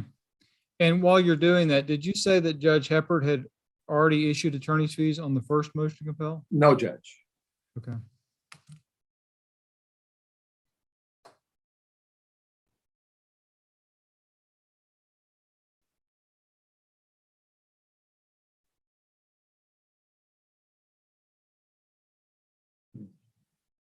Judge, the total attorney's fees I'm asking is $4,750 for having to prepare these motions, prepare for them, and having to appear and present these motions to the court. My hourly rate is $350 per hour, which is a reasonable and customary rate for this kind of work in the greater Houston area and Fort Bend County. I've been practicing law in the state of Texas for about 29 years. Okay. You passed yourself? Yes, Judge. Mr. Chaudhry, any questions of this witness? Your Honor, the witness earlier testified that on the record that his fee was $2,000. Now it's $4,000. So I don't know where the math is coming from. But regardless, during this hearing, Your Honor, you yourself pointed out that some of the requests were duplicative, repetitious, and he filed motions on documents that had already been produced, except that some of them were redacted. So I cannot imagine that Your Honor would proceed with giving him the attorney's fee motions that really shouldn't have been filed, especially in light of the fact that pursuant to Texas Rules of Civil Procedure, discovery ended, and he knew discovery ended 6 months after he had filed the petition. So he frivolously filed a motion for, frivolously requested the discovery. Out of courtesy and professionalism, I responded. We provided everything that we had. And now there are these motions for sanctions without a show cause hearing. Anyhow, Your Honor, that's all I have. I hope, I sincerely hope that Your Honor would not entertain such a frivolous request. Okay. Any other motions that you have, Mr. Zakaria? Yes, Judge. And then I finally have a motion to quash. The parties had discussed, this motion to quash was filed on November 9th, 2021. The parties had exchanged and discussed deposition of the respondent. Respondent even gave the date for her deposition while I was working with my client to get his date. I noticed the respondent, based on the date, respondent said she was available. Mr. Chaudhry's email is attached with my motion. And yet, once I issued the notice of deposition, respondent filed a motion to quash without contacting me first to see if it could be rescheduled. And at the same time, respondent gave me less than 24 hours to get a date from my client and agree to a deposition. And when I didn't get back, I told the respondent that I couldn't get back in such a short time. The email that I received saying, hey, unless you let us know by noon or 2 p.m. tomorrow, we're going to set your client for a deposition. That email came at like 8:34 p.m. at night. When I didn't get back, they went ahead and scheduled my client for a deposition unilaterally at their office, forcing me to file a motion to quash. So there's a repetitious behavior of forcing me to come before you. I don't enjoy this, Your Honor. This is not really how I make my living.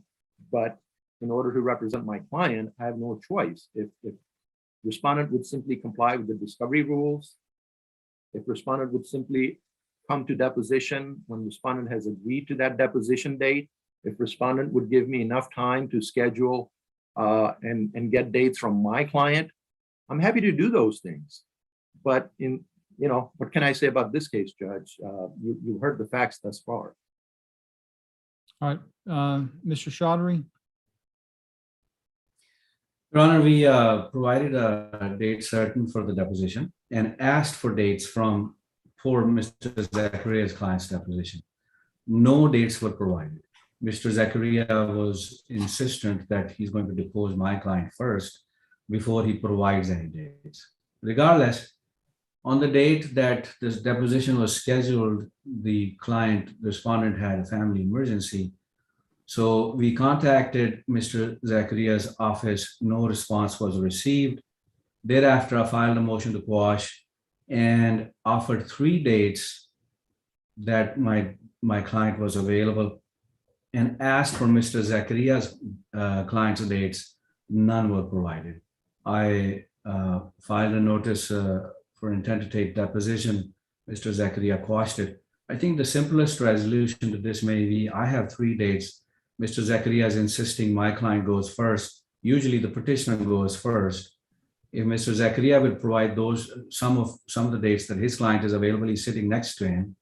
If he would give you those dates, I'll give you my dates and we can have both of these depositions. I too have filed a motion compelling deposition of the petitioner. I think you can handle both motions in the same action. Right, and it sounds like we've already handled your motion for temporary orders because that dealt with Alexis. Is that correct, Mr. Chaudhry? That is correct, Your Honor. Okay, so really we have your motion to compel the deposition, and then we have the motion to quash that we need to deal with. So my And then Your we Honor, have if I the may. motion my for view- disclosures, motion to compel disclosures. The petitioner has still not provided disclosures, and his argument is now he wants his cake and eat it too.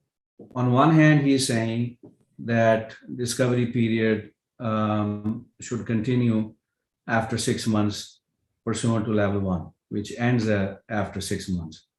But at the same time, when asked for disclosures, he's refusing to provide that information, citing the rule that no discovery period has ended. So I don't know which way he wants to land, but those disclosures are long overdue, and we've requested we've had to file a motion to compel those disclosures and requesting attorney's fee on that. But we'll get to that whenever you allow me. Well, are those your motion to compel is for mandatory initial disclosures? Is that what it is, or is it a request for disclosures you sent out? The mandatory disclosures. Okay. All right. So on the deposition, my view on that is whoever requests the deposition first, doesn't matter if it's the petitioner or the respondent, whoever makes the request first is going to be the one that allows to take the deposition first, if they so choose to do so. That doesn't mean we can't coordinate dates for both parties' depositions.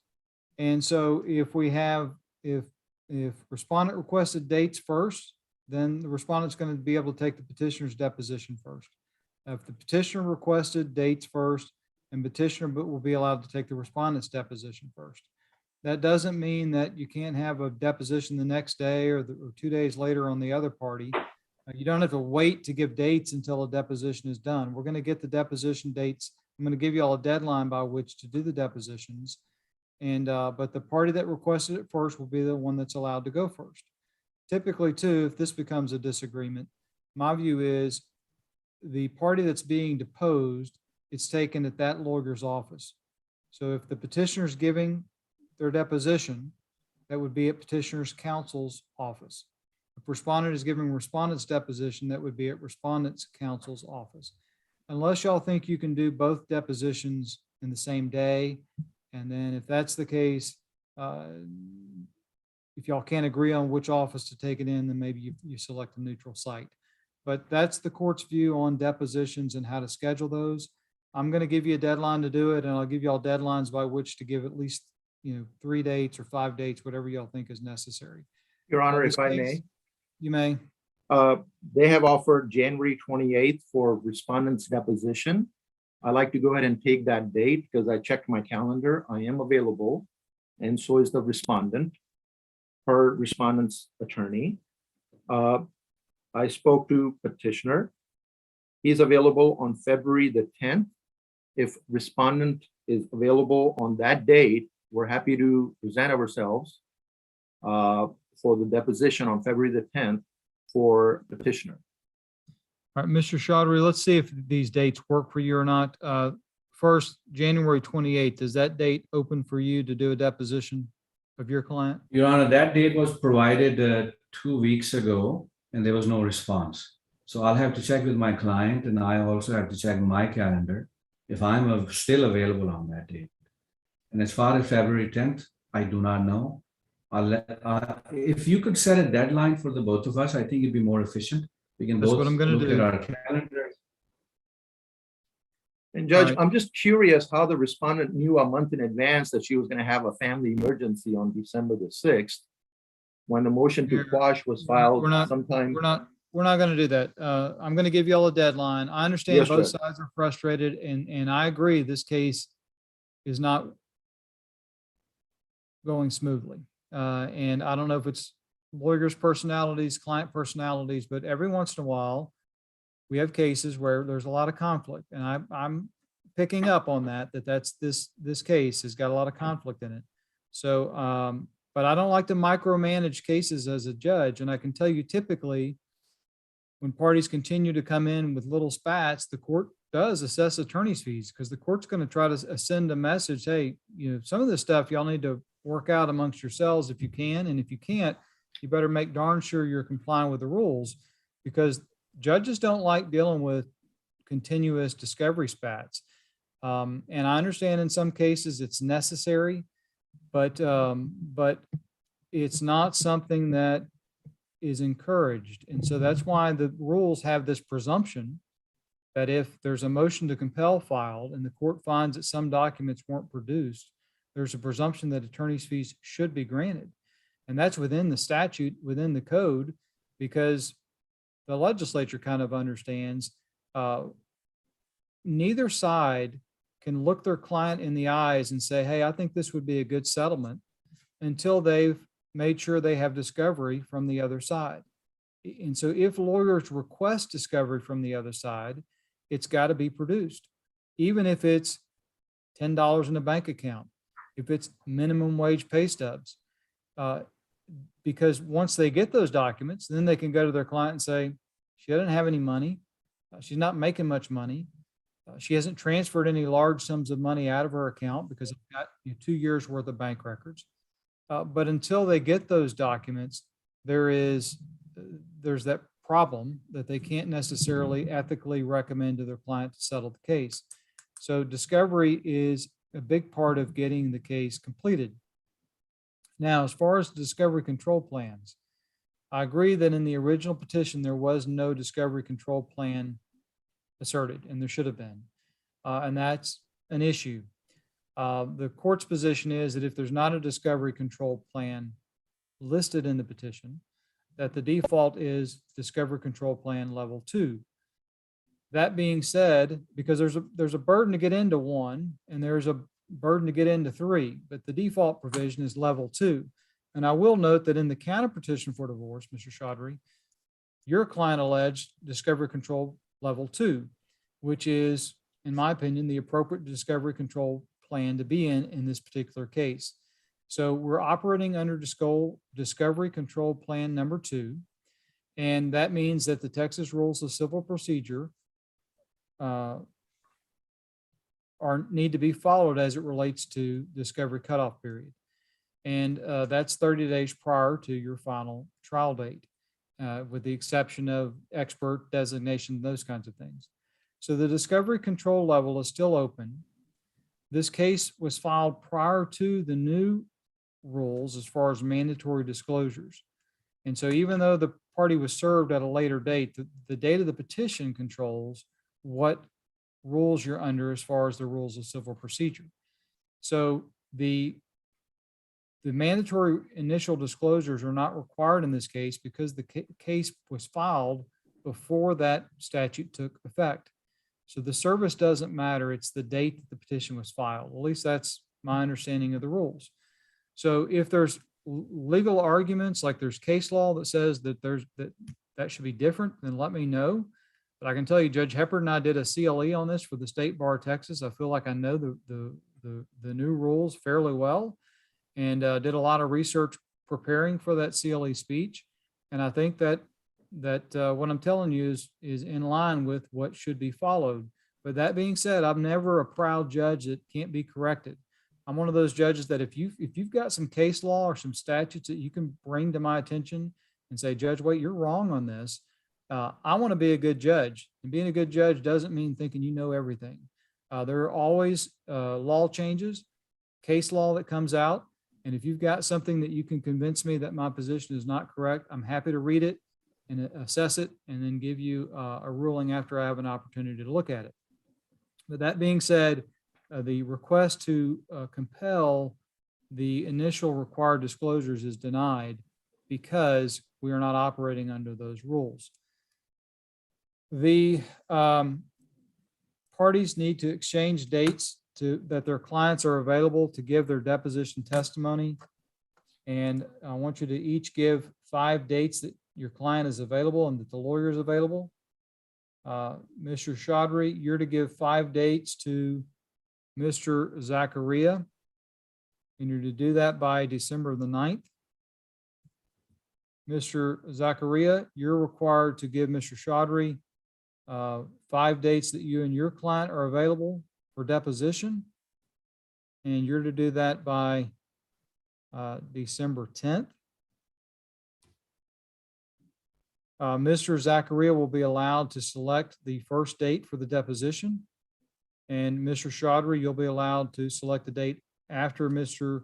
Zachariah selects his date. The depositions are to be completed for both parties before February the 15th of 2022. The only way that deadline is extended is if the 2 lawyers agree to it. So get with your clients. I'm giving you a little more time than I would typically give because we have a holiday season coming up. So I'm giving you a little more time there. But those depositions, both sides need to be completed by February the 15th. The objections to, and this is for you, Mr. Zachary, if you'll take notes because you're going to draft the order on the motions to compel. The objections to 17, 18, and 29 are overruled. Those objections were waived. Those need to be removed. The motion to compel the inventory is denied.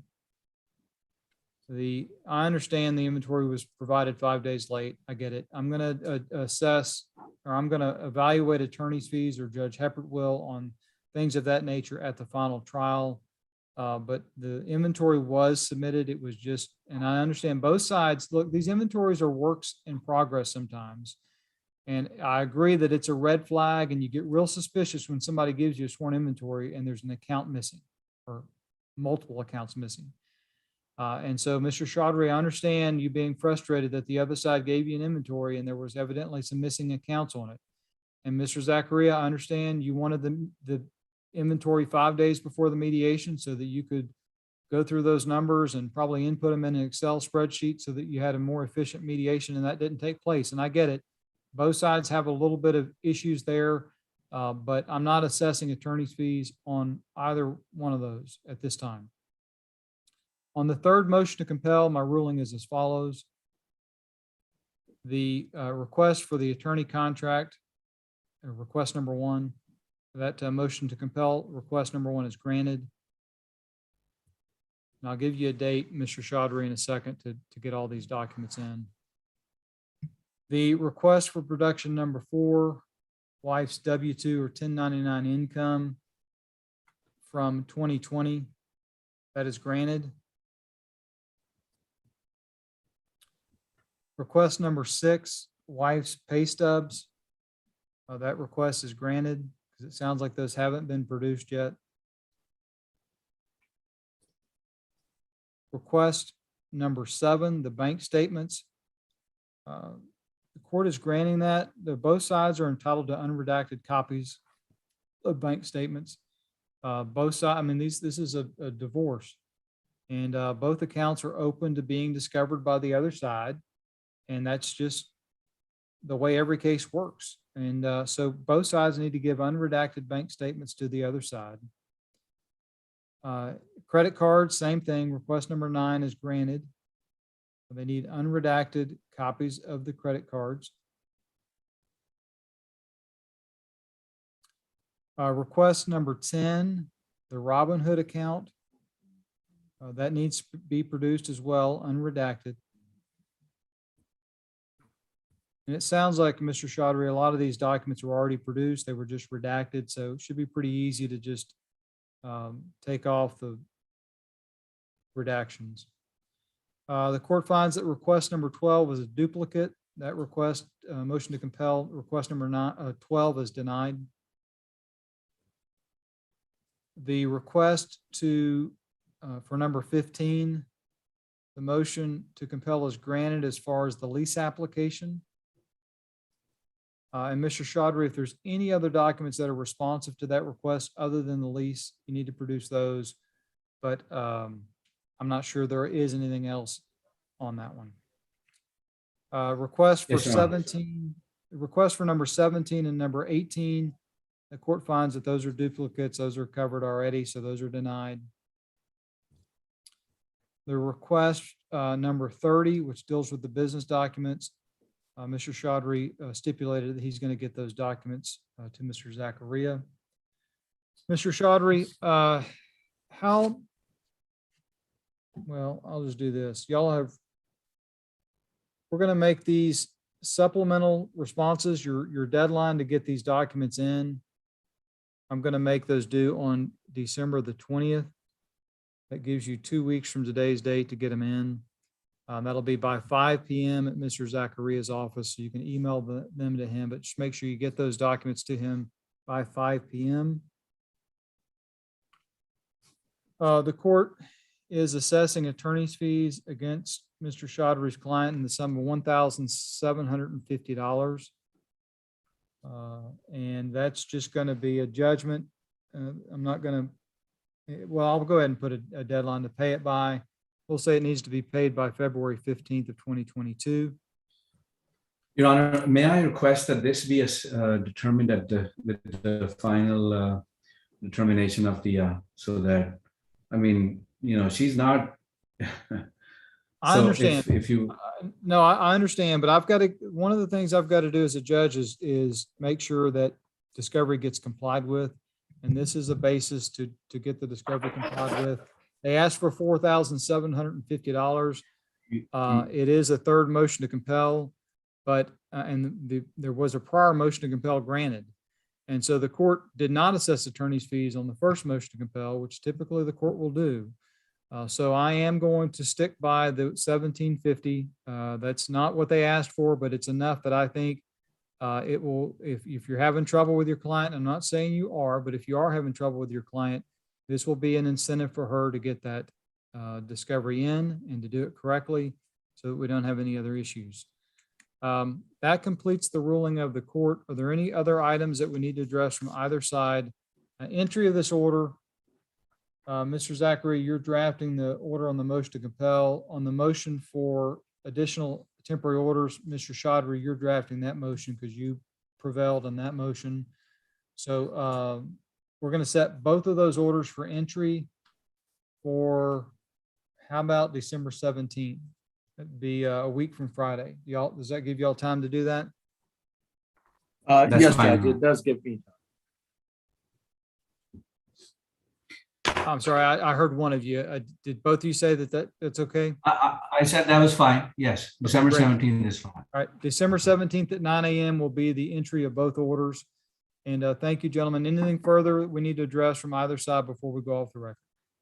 Your Honor, did no, you Judge. determine today that discovery is open until 30 days before trial? So we can Correct. propound discovery. Yeah, the discovery under level 2 will terminate 30 days prior to the trial date, which means the discovery is going to need to be propounded at least 60 days out. I do have, and I was going to ask y'all this, I've got it says motion for trial setting, which sometimes the coordinator will enter that and it's actually a trial setting, but I have that set on January the 3rd. Does that mean y'all think y'all have a trial setting January 3rd? My guess is no, because we have depositions taking place after that. Is that correct? That is correct, Your Honor. That If is the court correct. can- if the Question court is can- jury trial. And then there was a jury demand, I think, filed as well on this case.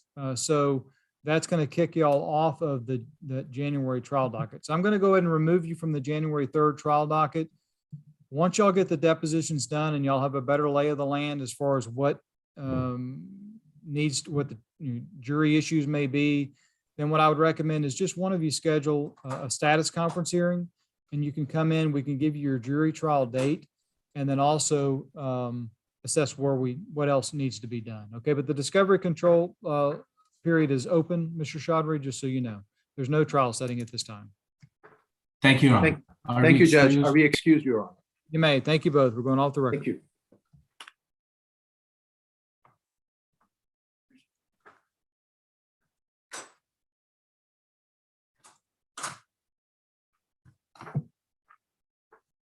All right, Mr. Zand and Mr. Zagul and Mr. Pursley. Your I know Honor, y'all are anticipating like an hour, I think was the initial time estimate. Your Honor, I have a quick question before we start. Yes, sir. I was listening to the hearing before us, and all the documents I received, bank statements, credit cards, all that are redacted with the account numbers. Do I have to file a motion to compel, or are they going to cooperate and send them unredacted? But so the court hears things that are in front of the court that day. I can't weigh in on something that's not in front of me. And there's no motion to compel filed today. So I have to follow rules. It's just like Mr. Zagul, if Mr. Zand said, Judge, I want to address whatever it is. No, I'm not. Mhm. I'm asking, Hold do I on. have to file the I mean- motion or not? That's all my I question. can't tell you what to Okay. do, Mr. Zagul. I can't tell you what to do. I can just tell you that the court will only hear things that are in front of the court on that particular day. Can he respond to Uh, that question? Because no. he's not responding to my communications. He doesn't No, it's- respond to any communications. Well, that's anything that you need to address with the court. You have to file a motion with the Okay. court. It says, Judge, Sure. I need to talk about this with you. And then you've got to send that to the other side. And then if you do that, I'll entertain anything within reason, anything that we need to entertain. But today, I'm going to limit us to what's set for today. Sure. And that's what I have motions on. Okay, so with the motions that are set for today is a motion for enforcement and a motion to compel. Give me 1 second. All right, the lawyer had dropped by and I wanted to make sure they didn't need a restraining order or protective order, something presented. So what we have set today is a motion for enforcement and a motion to compel. Those are the two areas I'm going to cover. I'm not going to let anybody get into other areas today because that's all that's set. But I'm concerned. Didn't he it's gonna- file 3 motions, Your Honor? They were 3 motions. I received 3 motions. Judge, all we're proceeding on are the first amended motion for enforcement and the motion to compel discovery and for sanctions. It's our third motion to compel discovery, Your Honor. There was a 3rd motion for the Well, we're only- $736. If there's 3, then one of them's being passed. So Okay. he's only going to go forward on 2.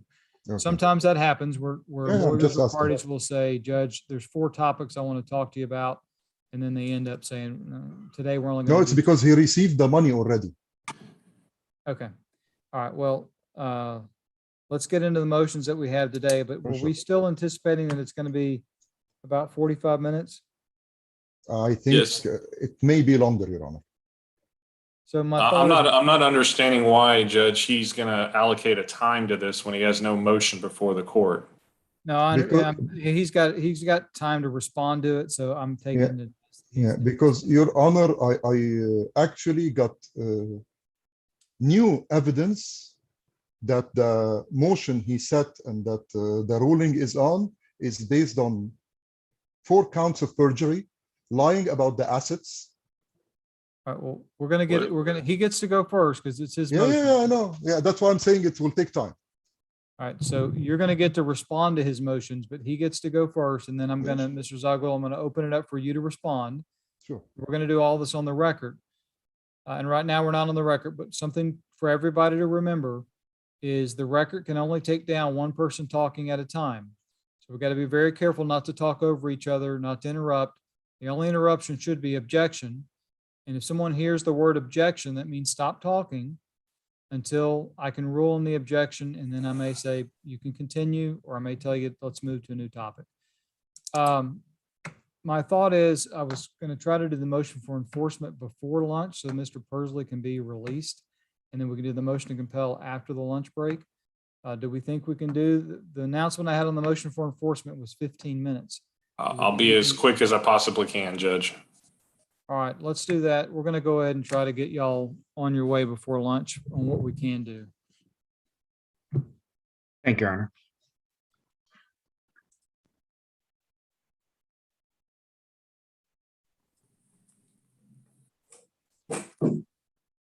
Your Honor, Yes, sir. does the enforcement include the interim lawyer fees? Sir, I don't know exactly because I'm not sure what all he's. got Because in if his it motion does, for then we're definitely gonna need more than 15 minutes. Well, we're gonna see where we go. I'm gonna start y'all. Okay. If we end up having a break for lunch, then we will. Judge, I don't understand why we'll need more than 15 minutes if the motion is dealing with the $5,000 in interim attorney's fees, Judge, which have not been paid. So I don't understand why we're going to need more time on that specific issue. It's either they've been paid or they haven't. Right.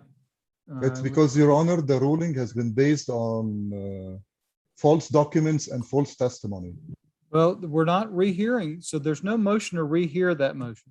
The only issue before the court today is, And I have no money to pay, whether debt or I cannot incur That- that. Yeah, that's, that's like, that's a response to their motion. So Sure. remember, they're gonna go first.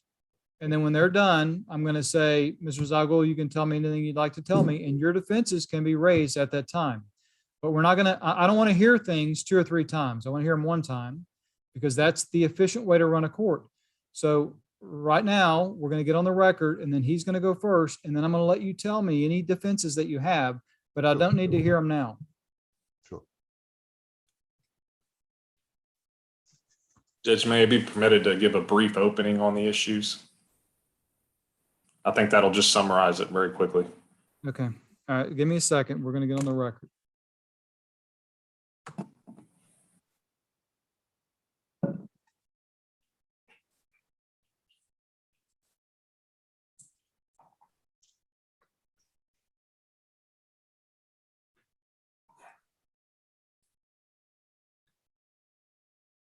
The court's on the record in cause number 19 DCV 258362, the El Sayed and Zagul matter.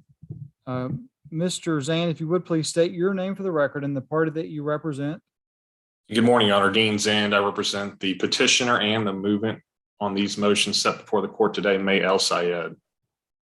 And Mr. Zagul, if you would please state your name for the record. My name is Tariq Zagloon and I'm the respondent representing myself.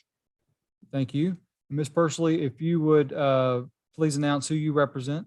My name is Eric Persley. I represent intervener Salwa Syed Mosba. All right, and Mr. Zan, you're the only one that has filed a motion for any kind of relief today. I need to know what motions are you presenting today and which one do you want to go on first? Judge, we've got 2 motions set before the court for this morning. The first is the first amended motion for enforcement of the temporary orders, Judge. And that is the motion that I would prefer proceeding with initially, Your Honor. The second motion that's before the court is the third motion to compel discovery and for sanctions, Your Honor. Okay. All right, I'm going to give both sides a brief opening. So Mr. Zan, Mr. Zagul, and Mr. Persley, I'll give you each an opportunity to give me a brief opening. The opening is not an opportunity to necessarily tell your side of the story. It's just to kind of give me an idea of what you anticipate the evidence is going to show. Mr. Zand, you may proceed. Thank you, Judge. Judge, on the amended motion for enforcement of temporary orders, Your Honor, we list 3 alleged violations based on the temporary order that was signed by this court on October 29th and rendered by the court on September 28th. Judge, the first issue, Your Honor, is that this court ordered Mr. Zaghloul to pay the monthly mortgage associated with the residence located in Katy, Texas. Judge, it's my understanding after speaking to my client and receiving documentation, Judge, that the mortgage has not been paid either prior to the hearing where testimony was presented at temporary orders that it was being paid, and now, Judge, the mortgage is still not being paid as of December 6, 2021. And that mortgage, Your Honor, isn't default in over $15,000. Second, Your Honor, is the issue regarding exclusive and private use of the mailbox associated with the marital residence located in Katy, Texas. Judge, since the signing of the order on October 29th, Your Honor, there have been issues with the mailbox, key being the lock has been changed several times, Judge. And as of now, Your Honor, the key in the mailbox has been broken off, requiring that my client once again go pay an additional $50 to have the mailbox lock rekeyed. And as of now, Judge, the evidence will show you that Ms. El Sayed has expended over $200 in rekeying this mailbox since the court issued its ruling on September 28th, Judge. The third issue before the court is the interim attorney's fees. This court on September 28th rendered a ruling and signed an order on October 29th ordering Mr. Zaghloul to pay $5,000 directly to myself for interim attorney's fees on or before 5 p.m. on October 15th of 2021, Judge. The evidence will show you that Mr. Zaghloul has failed to pay those interim fees as of today's date. And prior to the commencement of this hearing, Judge, you heard Mr. Zaghloul bring up issues regarding the fact that he does not have money. Well, Judge, I think the evidence is going to present the other to you, Your Honor. It's my understanding that he paid his prior counsel prior to the withdrawal over $5,000 to pay off an outstanding balance. And I have been recently contacted by an attorney that Mr. Zaghloul will be meeting with today at 3 o'clock in regards to a fee that she's going to be requesting, which is the amount of $7,500 from Mr. Zaghloul to retain her services. So if Mr. Zaghloul has no money, Judge, I'm not understanding how he's able to pay all his attorneys but not pay the court-ordered fees that you've ordered before this court today, Judge. So we're asking that this court order, once again, Mr. Zaghloul to pay the interim fees. I'd like it to be presented, Judge, that his defiance in violation of the orders is once again causing my client to incur additional costs that would be unnecessary should Mr. Zaghloul comply with your prior orders, Judge.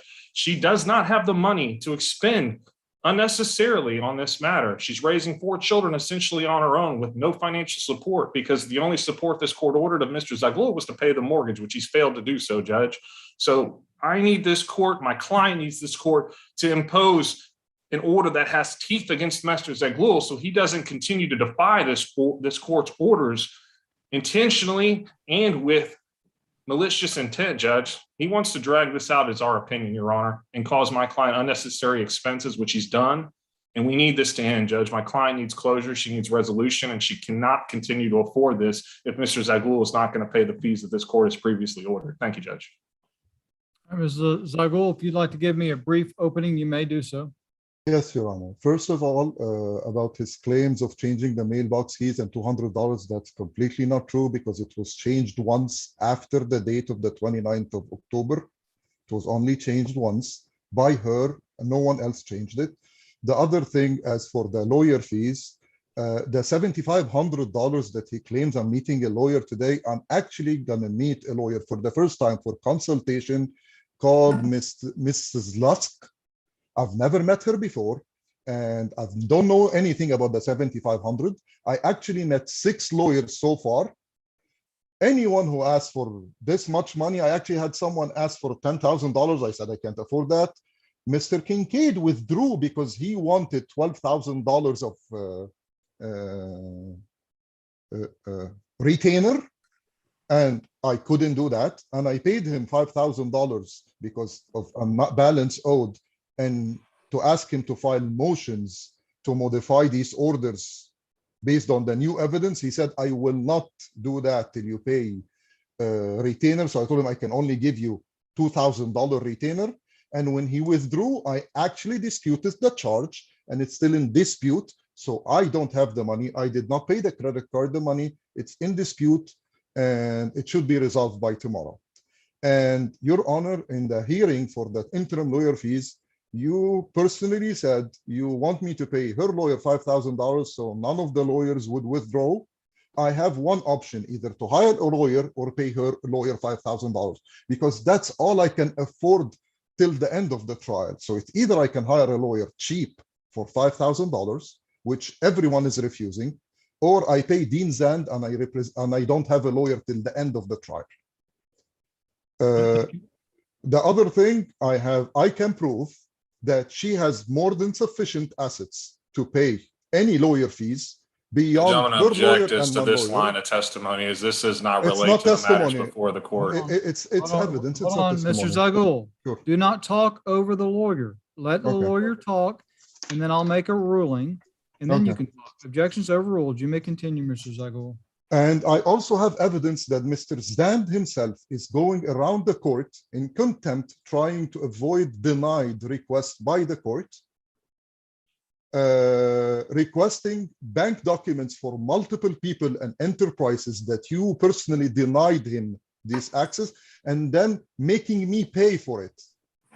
I have the subpoena letter to Bank of America where he requested bank doc statements for the business where I'm just a minority owner, my mother, my brother, and also he claimed last time he did that he has no idea what Bank of America credit cards we're talking about for his client, and his client is on the subpoena order. So even if his client doesn't have the statements, Mr. Zand has the statements from Bank of America for the credit cards we were asking about. So Mr. Zand is the one acting in contempt of the court, going around the orders of the court, and denying that he has documents that were requested by the court. As for the mailbox, the issue of the mailbox, I'm not in that issue. The mailbox is an issue between her and my mom, because as I understood from Mr. Kincaid, that you did not deny my mom access to the mailbox. So the issue is between them. I haven't been near the mailbox since October 28th or 27th. And by the way, the statement he wants to show as the mortgage payments not paid, that statement is dated October 28th, which means it was mailed after October 29th, which means she's stealing my mail, directed to Tariq Zaghloul only, and she took the mail, opened it, took a picture of it, and sent it to her client. So this document is illegally obtained by stealing and access my personal mail. As for the mortgage, I actually applied for COVID Assist Relief Program, which means there are no mortgage payments due till next March.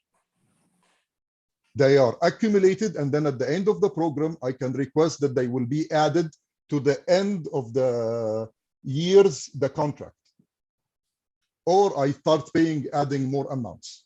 So there is no mortgage payments due, but property tax is due $14,000, which I don't know how I'm going to pay her lawyer, my lawyer, and $14,000 property tax. Insurance is due tomorrow, $3,000. I'm going to show also that I have legal fees for a trial set for tomorrow, criminal trial for the alleged false accusation of domestic abuse for $10,000 for that trial. And I still Judge, didn't I'm pay going to the object lawyer. as to and it's due relevance tomorrow. related to this proceeding, Your Honor. It's Sustained. irrelevant.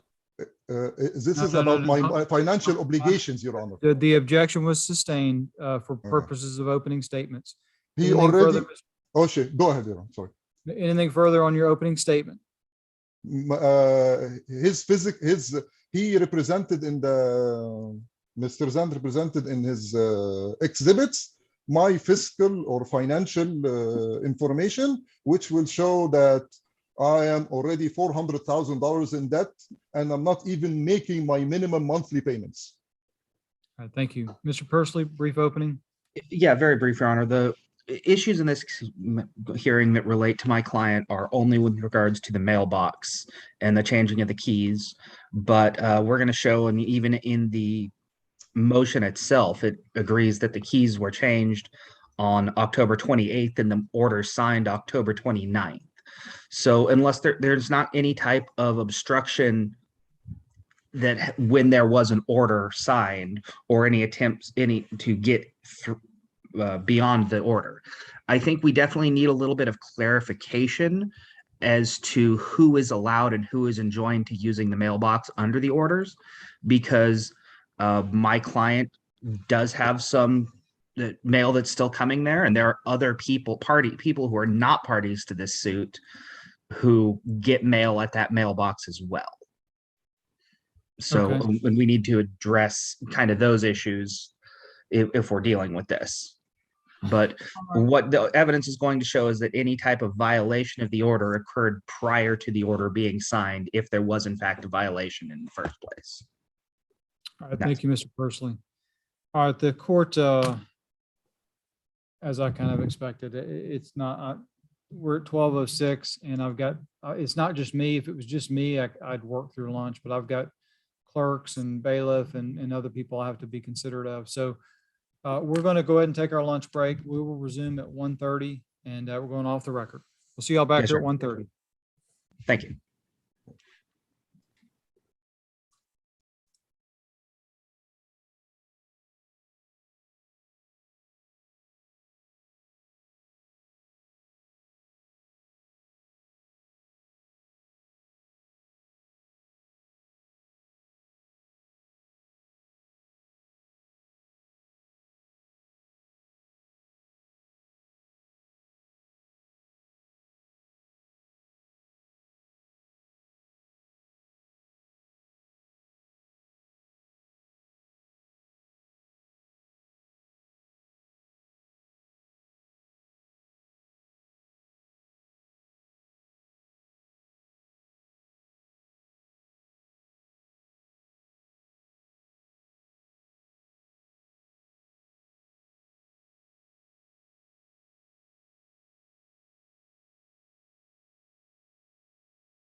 Okay, the court's back on the record in cause number 19 DCV 258362. We just did opening statements. At this time, I need to swear the parties in. So Ms. El Sayed and Mr. Zagul, if you would please each raise your right hand and unmute for me. Do each of you solemnly swear or affirm the testimony that you're going to give in this cause will be the truth, the whole truth, and nothing but the truth, so help you God? Yes, I do. Thank you. You may put your hands down. And Mr. Zagul, since it's a motion for enforcement, a couple additional rights I'm going to go over with you. One, you have a right to remain silent and refuse to answer any questions that could potentially be used against you to try to put you in jail. Do you understand that Fifth Amendment right? Yes, I do. You also have the right to have an attorney appointed for you in the event that you can't afford an attorney, or to have a hearing to determine whether you're indigent and request the court to appoint you an attorney. Do you understand that right? Yes, I can request that right now. You can request an attorney if your position is you're indigent, since it's a motion for enforcement. It wouldn't relate to your divorce case. It would relate to just this hearing on the motion for enforcement. Judge, we're not seeking contempt by criminal enforcement, jail time. Okay. So the movement has told me they're not going to try to put you in jail for any violations today. So there's no criminal contempt that's being requested against you. But if there's any, do you have a criminal defense lawyer in your criminal case, correct? Yes, And who is that lawyer? John Floyd. What was the name again? John T. Floyd. Floyd? Yes. Okay. And have you had a chance? Why is there an echo? Do you guys hear the echo, or it's just me? I'm not hearing an echo. Are y'all hearing an echo? I'm hearing myself. No, right now it's okay. Now it's back to normal. Okay. Okay. Well, have you had a chance to talk to your criminal defense lawyer about the hearing that you have set for today? Yes. Okay. And was he able to go over with you your rights that you don't have to testify in this case? Yes. That part, yes. Do you have any questions about your rights as it relates to your Fifth Amendment privilege to not testify? No, the Fifth Amendment privilege, I completely understand because I had it in the protective order trial too. So I understand. But requesting a lawyer, because I'm in debt, it's only if it's criminal. Correct. Okay. If there's criminal charges being filed against you, or there's some kind of request for criminal contempt, or what we call incarceration, or that you can go to jail, that opens up the right for you to request an attorney to appoint you. The court would then have an indigency hearing to determine whether or not you're indigent and can appoint an attorney to represent. But that doesn't apply to a divorce case. Doesn't apply to divorce case. And what they've just said is they're not seeking to put you in jail today, so there's no request for criminal contempt on the case, which takes away that issue. But I want to make sure you understand your Fifth Amendment privilege. Yes, I do understand it completely. All right. With that being said, Mr. Zand, you're going to be allowed to proceed first since it's your motion, and you may call your first witness. Judge, I would call as the first witness, Ms. El Sayed. All right, you may proceed. Ma'am, you're going to need to unmute for us. Thank you, Ms. El Sayed. Would you state your name for the record, ma'am? My name is May El Sayed. And Ms. El Sayed, you understand why we're here today. We filed a first amended motion for enforcement of the temporary orders that you're seeking this court to enforce today. Is that your understanding? Yes. And I want to go through that enforcement that's been filed with the court as of November 30th, 2021. And on September 28th of this year, ma'am, did we attend court for a temporary orders hearing that you recall? Yes. Objection, Your Honor, the date is wrong. This is a court hearing. It was 27th and 30th. You're going to get to cross-examine her and bring up. No, it's not his question. He said it the wrong date for the hearing. I understand, but the question's been asked and answered. If you think it's wrong, then I'm going to let you question her and correct it Okay. a little bit later on. Okay. You may proceed. I'll correct that. Ms. El Sayed, on September 30th, we attended court for a temporary orders hearing. Is that right? Correct. And do you recall the court ordering certain provisions within that temporary order that apply to the payment of the mortgage? Yes. And to your understanding, who is responsible for the payment of the mortgage as of today? Tarek Zagul. And at the time the court ordered the current temporary order, which is the payment of the mortgage to be made by Mr. Zagul on September 30th. Has the mortgage been paid since that date and time? Do you know? To my knowledge, it has not. And you heard the previous opening statement made by Mr. Zaghloul, did you not, regarding a COVID deferment of the mortgage? Yes, he said until March of next year. To your understanding, is that paying the mortgage? Yes, so he doesn't pay the mortgage. Correct. That's what I'm asking. Is that Mr. Zaghloul paying the mortgage as the court has ordered, ma'am?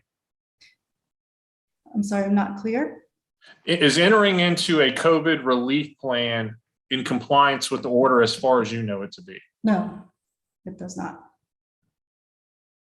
And Your Honor, I'm going to offer I'll just take ask the court to take judicial notice of the signed temporary orders that were rendered on the 30th of September, but signed by the court on October 29th.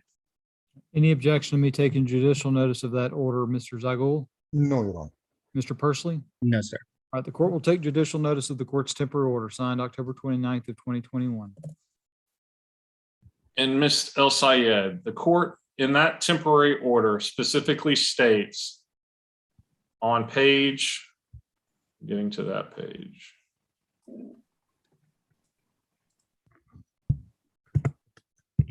On page 17 of the temporary order, it states, it is ordered that Tariq Mohammed Zaghloul shall be responsible for the timely payment of the following: the monthly mortgage, insurance, and taxes associated with the residence located at 6314 Indian Grass Court, Katy, Texas, and then it goes on with the zip code.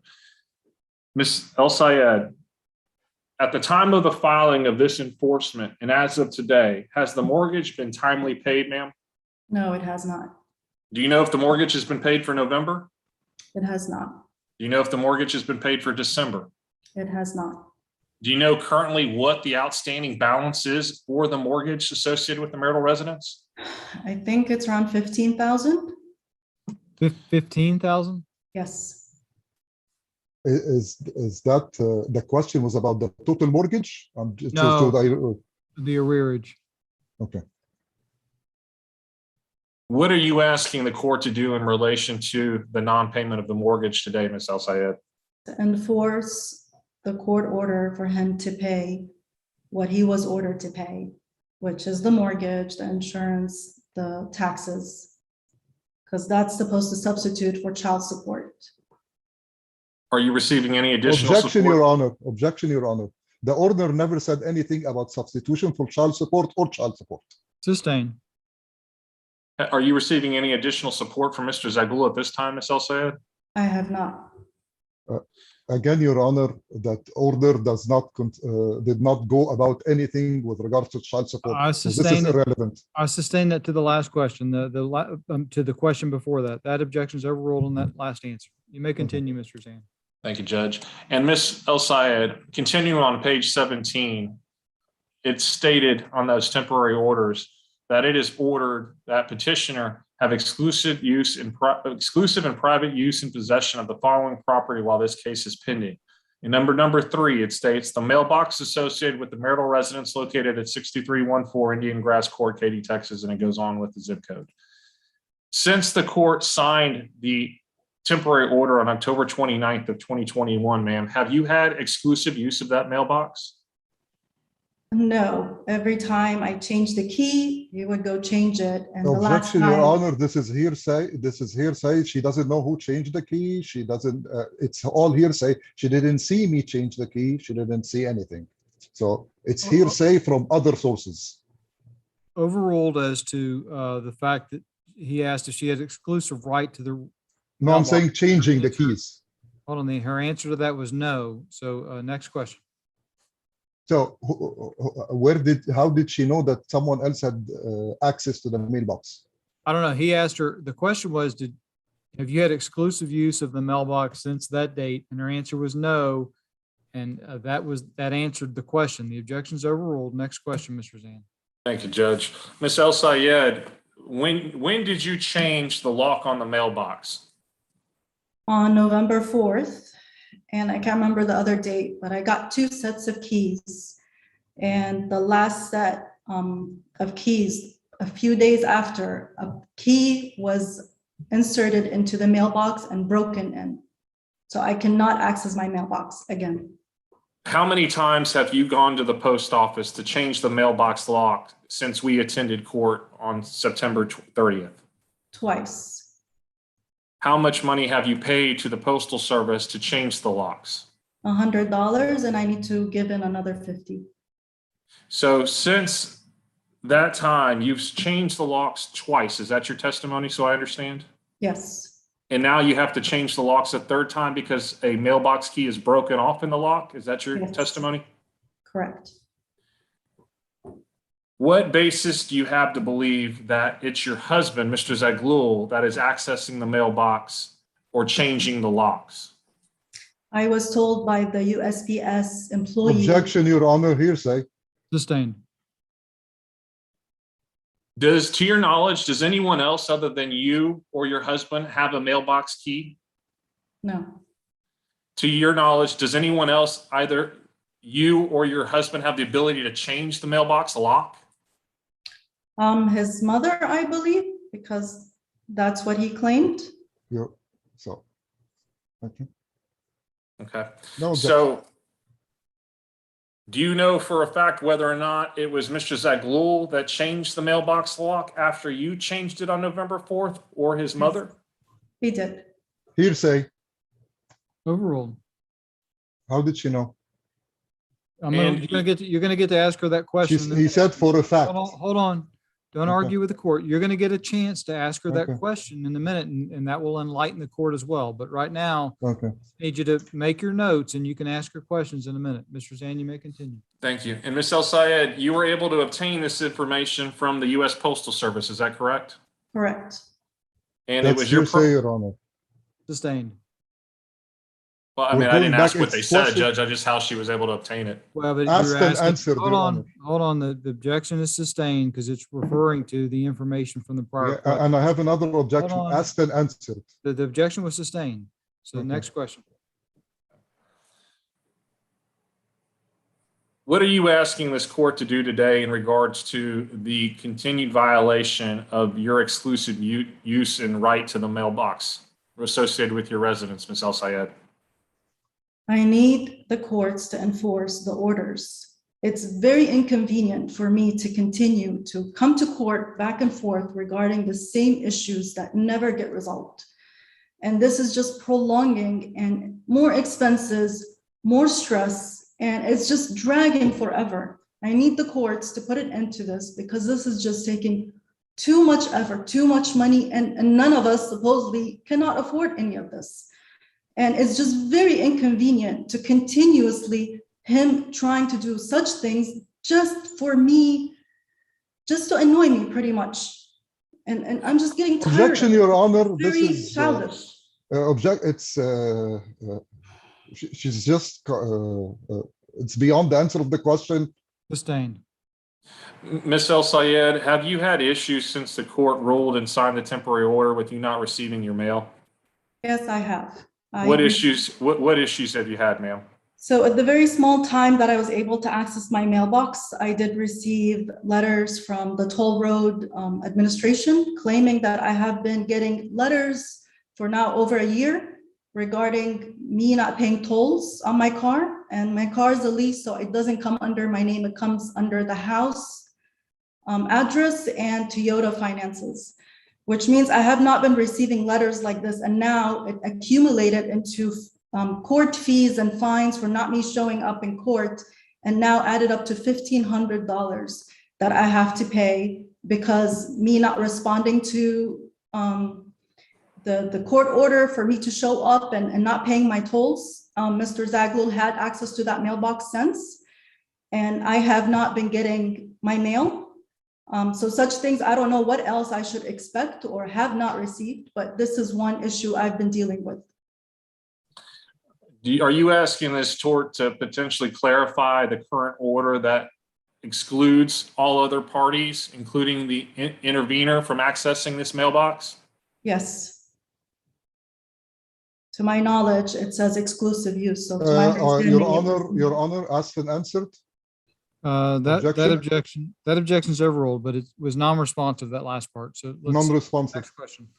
Okay. Ms. El Sayed, and I'm going to move down to the third violation in our enforcement. And do you recall at our hearing on September 30th concerning the temporary orders, the court ordering Mr. Zaghloul to pay interim fees directly to myself in the amount of $5,000 on or before October 15th of this year? Yes, And that is specifically contained in the temporary orders on page 18. Is that correct? that's correct. And it states it is ordered that Tariq Mohammed Zaghloul pay $5,000 to Dean Zand at my office address Your by Honor, cash, cashier's question check, or asked money and order. answered. Overruled, Question asked and answered. overruled. Money order on or before 5 p.m. on October 15, 2021 for interim fees and expenses. To your knowledge, Ms. El Sayed, as of today's date, has my office received interim fees in the amount of $5,000 from Mr. Zaghloul? No, you have not. What are you Hearsay, asking the Your Honor. court? Objection, Your Honor. What's the objection? Hearsay, because that information is not from her, it's from him. Overruled. Ms. El Sayed, what are you asking the court to do specifically today as it relates to the interim fees that were previously ordered by this court for Mr. Zaghloul to pay, ma'am? To enforce the judgment or the order because we have shown proof and Non-responsive, Your Honor. Sustained. so, After enforce the order, it's sustained. because we have provided proof to show. Objection again, Your Honor, non-responsive. Sustained. Next question, Mr. Zand. Ms. El Sayed, you heard the opening argument of Mr. Zaghloul. Yeah. Based on his opening argument, ma'am, is it your belief that he has the ability to pay the fees? Yes, he does. In your opinion, why has he not paid the fees, ma'am? Objection. This calls for speculation, Your Honor. Sustained. Do you have, strike that question. I'll pass the witness, Judge. Mr. Zaghloul, any questions of Ms. El Sayed? Yes, Your Honor. Mr. Syed, you said that I haven't made timely payment for mortgage. First question, how did you know? I call in to ask. They cannot give you, I'm sure when you. is the Objection mortgage in your argumentative, name? Judge.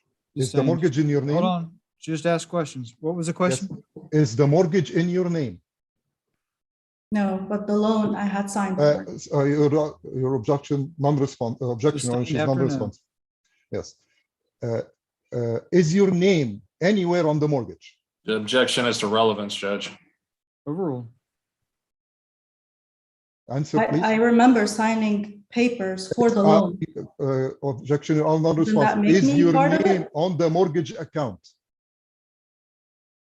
To my knowledge, I signed paperwork for the mortgage. Objection, Your Honor, non-responsive. The mortgage Sustained. account, Ma'am, the he's not- statement. Hold on. He's not asking if you signed paperwork or not. He's asking if you know whether or not your name is on the mortgage. It's a yes or no if you know. I'm not sure. Okay, Your Honor, I would like to show exhibit from Mr. Zand's exhibits. If he would share the screen, or I have the number of the exhibit so everyone can know. It's number 9. Exhibit number 9. Judge, I'm unopposed to the admittance of exhibit number 9, petitioner's exhibit 9. No Okay. objections. All right, Does petitioner's everyone, exhibit Number 9, hold on. Petitioner's exhibit number 9 is admitted. yes, does everyone see the exhibit? Or do I'm I have to pulling share it a screen? now.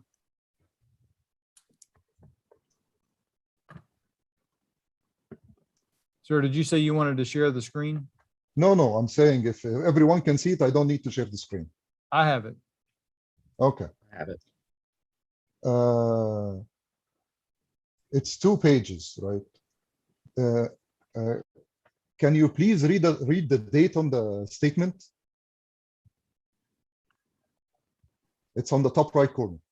Mr. Syed, can you please read the date on the statement? I don't have an exhibit in front of me. So, Mr. Zand, do you want to share? Zand, can you show her the exhibit? Just so I'll that- share my screen, Judge. Need one moment.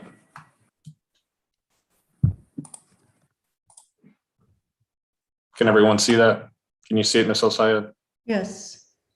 Okay, can you read the date on the exhibit? I think it says 10/28.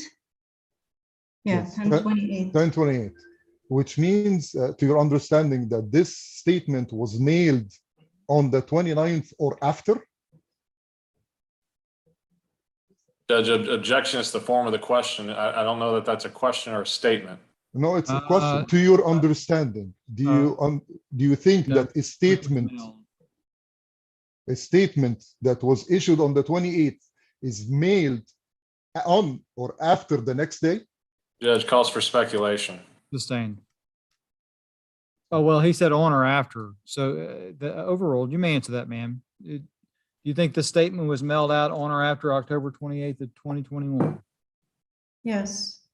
So how did you get that letter that was, as it says on the left, issued to Tariq M. Zaghloul only? Are you accessing my mail?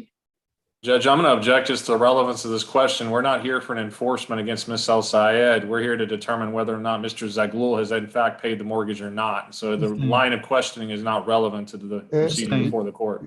Your Sustained. Honor, Hold on. Your Honor, I just want to show that the date is relevant to the when she said she changed the lock on 4th of November. No, she had access prior to that. Okay, The well, di- for that reason, I mean, the evidence is in, it shows that, that it was in, but as far as when, if she No, opened your mail, hold on. As okay. far as if she opened your mail or not, I'm not going to get into that today because it's not before me. So that Okay, objection is, I want the exhibit back. I want her to see the exhibit again because I don't see shared screen anymore. Mr. Zane, Mr. Zaghloul, you have the ability to share your screen, sir. I'm not certain. I'm not working for you. I don't have it on the apologize. computer. I don't have it's your all right, then exhibit. just ask your question from the exhibit. If she needs to refresh her memory, then we'll do that. But right now. Do you let's see ask- any late fees on the statement? I don't recall seeing late fees. I'm asking, do you see them right now? I don't have the exhibit in front of me, but I just don't recall there was late fees. Can we please show her the exhibit? Sir, you have the right to show her the exhibit if you want to show her the exhibit, but the court can read and the court can see whether or not there's late fees. Okay. Okay. So there was no payment to your knowledge. So the payments were due or not due? Your question again? To your knowledge, was there any payments due or not due? Yes, it said there was 14,000 something due. Do you understand the COVID Assist Relief Program for mortgage? No, I don't. Do you know when I Tariq, applied for the COVID relief program for mortgage? I don't know. So how did you speculate that I wasn't making timely payments? Judge, I'm going to object. It calls for speculation. How did you speculate? Because Overruled. she already did speculate. Sir, I'll ask for argument when I need it. Objection is overruled. She can answer that. To my knowledge, there was a court order for you to start paying it. I'm asking an objection, or this is non-responsive. I'm Sustained. asking, how did you speculate that I wasn't making timely payments? Because you said it yourself. that you were not Non-responsive, making Your Honor. payments. Overruled. She answered it. Who said I didn't make timely payments? You did. When? Last temporary orders. Can you please show us that, because it never happened? Can you please, do you have any proof of that? And this morning, you also said you haven't been paying and you did do the assistance. I'm talking approval. about timely payments. I asked, my question is timely payments, so payments that were requested by the bank. Judge, Mr. Zaghloul has already testified in his opening statement. He's not made the payments. So whether they're timely or yes, not, he stated that he has not made Hold on, payments. but his arguments are not evidence, and he hasn't testified about not making the payment. So I understand that was mentioned in opening, but that's not evidence. It's just what they expect the evidence is going to show. So it's overruled. You may answer that, ma'am. To my knowledge, whatever I saw, or the mortgage that you owe 14,000 something, and that's all I know. Okay, next question. your lawyer in the opening statement said that you paid over $200 for the mailbox, but your statement says $100. Which one is the correct number? Mine is the correct number. I did show him the Okay. receipts. There was just Non-responsive, Your confusion. Honor. Sustained That- after mine is the correct number. Okay. So you said you could change the lock twice and pay the $100. What was the date of the first change? I don't have that right now, Okay. but I got And two your- sets of keys after November. A non-responsive, Your Honor. Overruled. You said that that my mother or I or someone changed the lock on October 28th. Correct? On October 28th, Yes. I didn't specify a time. Actually, that's what your lawyer said in his violations. So it is specified in your documents for this motion. Actually, that was Mr. Pursley saying that you guys changed it on the 28th. And that was the day before. Objection, Your Honor, it's the document handed to the court on the motion of the violations says the lock was changed on the 28th.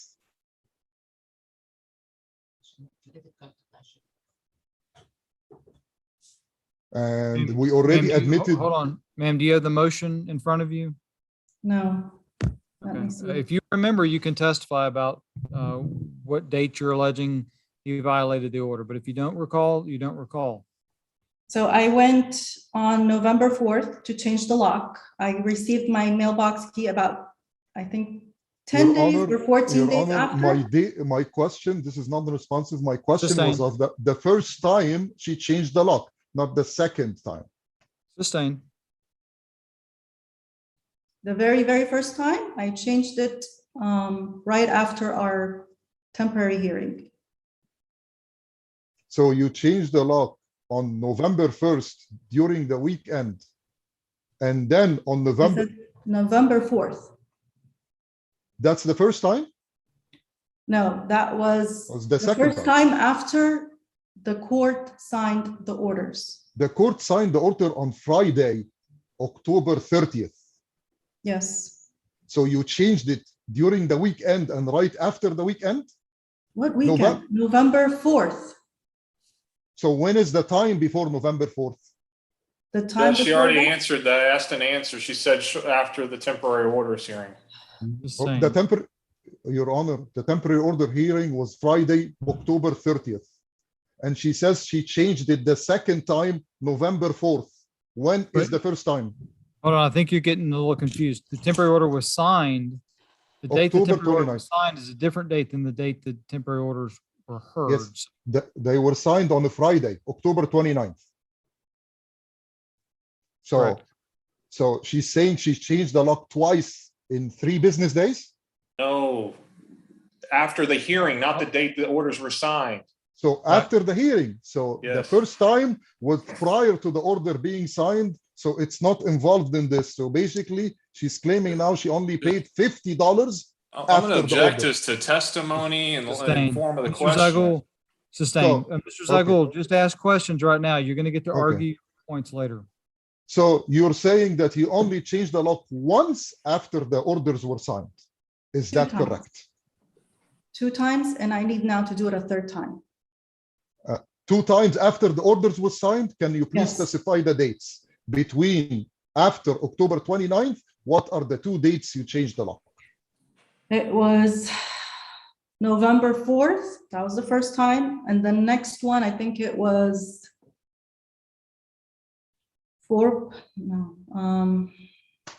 I can't really recall the exact date, and I don't have the receipt with me right now.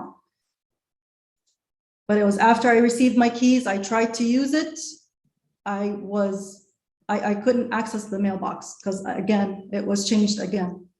And Mr. Zaglul, I guess, had the key. Your Honor, non-responsive. She's not providing Okay. dates. She's just providing speculations and I stories. sustain the objection. Yes, okay. You said that no one had access to the mailbox except you and me, correct? And well, yes, originally, yes. But then you said that my mother had the right to change the lock. Doesn't that give her access to the keys and the lock and the mailbox? I didn't say she has the right. I said she was able to change it because of her claiming that it's her house. So, which means she has the right to change it at least at USPS. It's not, I'm not talking about this court. She went to USPS and she requested the change and they give her the change. Objection to that's what I was- testimony in the form of the question, Your Honor. Okay, Overruled. so, You may answer that, ma'am, if you know. Yes, to my knowledge, I was told that she did. okay, so she has access to the mailbox too. Legally or what is the question? Whether legally, illegally, she had access to the mailbox too because she had keys. Judge, Yes. I've got to Or not. clarify, is the intervener present today, Judge? Because she's part of this enforcement, and if she's, unless she's with Mr. Zaglul or Mr. Percy, I don't see her. Well, She's it's with Mr. most- Zaglul, my understanding, correct? Yes, She's she's here. Is But- she, I don't see her on the screen though, Judge, and I don't know that she's been sworn in No, either. she's not been sworn because if you want her to testify, you will need to get a translator. My understanding, I didn't see any type of No, there subpoena was no request, but yeah, order. she's here. There was no order to appear for her, but she's, I see she's present, so we're just gonna keep moving forward. Judge, there was no order to appear for anybody. It was a notice of hearing, and Miss Mosba is listed as in violation number 2. And because we're not seeking contempt, I didn't need an order to appear on it. Well, she is a party to the suit and she's present, so we're gonna proceed and we'll see what. Thank you, Judge. She's not been sworn in, so if someone calls her, then we're gonna have issues, but not that I can't swear in, but I don't know if we're gonna have language interpreter issues.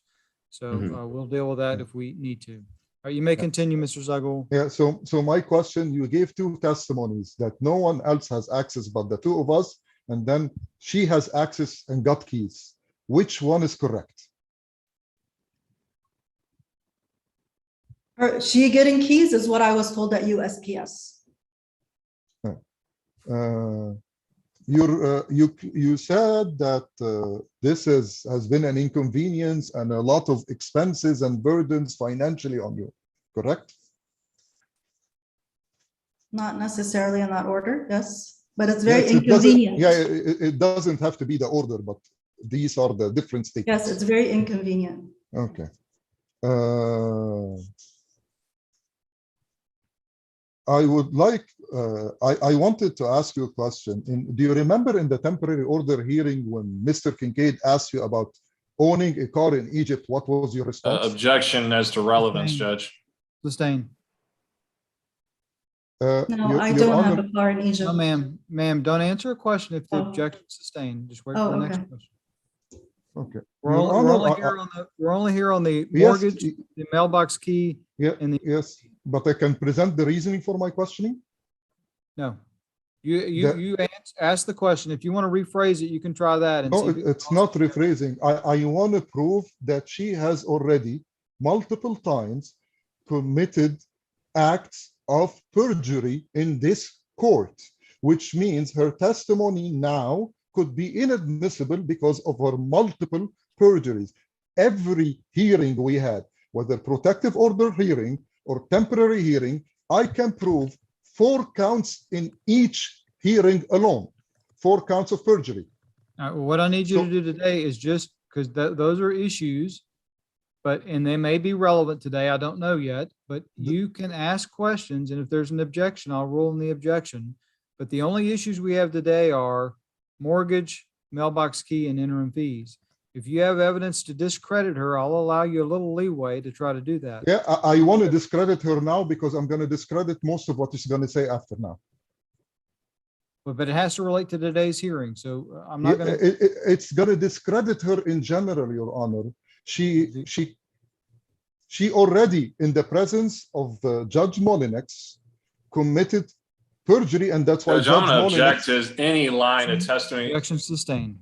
Let's ask your next question, Mr. Zaghloul. What's your financial burden if I don't pay the mortgage right now since it's not required? Objection at relevance, Judge. Sustained. What's the problem for you if I don't pay the mortgage right now? Objection to relevance, Your inconvenience. Honor. Sustained. Your Honor, she's saying that I have to pay the mortgage that is not required by the bank. So shouldn't she show enough reasoning for me to pay something not required? No, she does, the court order speaks for itself. We're not gonna rehash the court order or find out how it inconveniences her unless she was asking for Okay, some kind of deemed. the court order is for me to pay the timely and required mortgage payments. I know the- what the court order says. Yes, the government program allows me. Look, I understand all that. I don't need to get into that. Yeah. What I need you to do right now is just ask questions. You're gonna get to argue your position in a Okay. minute. We need to follow the procedure, so we're not here for 2 days. Next question. How did you know I did not pay the interim lawyer fees? Was this speculation or something that Mr. Zan told you? Mr. Zan told me. Okay. So you cannot be certain, right? You don't know for a fact. No. Okay. I have nothing else except to discredit her testimony or honor. Okay, Mr. Persley? Ms. El Sayed, I want to clarify the issues with the mailbox. You said that you've changed the keys twice since the temporary orders hearing we had. Is that correct? Yes. And that the first time was directly after that hearing? After, so that would be the third, 3 times. Yes. Okay, so then you changed the keys, the mailbox keys again on November 4th. Yes. And you say you've changed them again since, but you don't know when and you don't have any receipts for that. Yeah, I don't have the receipt on me right now.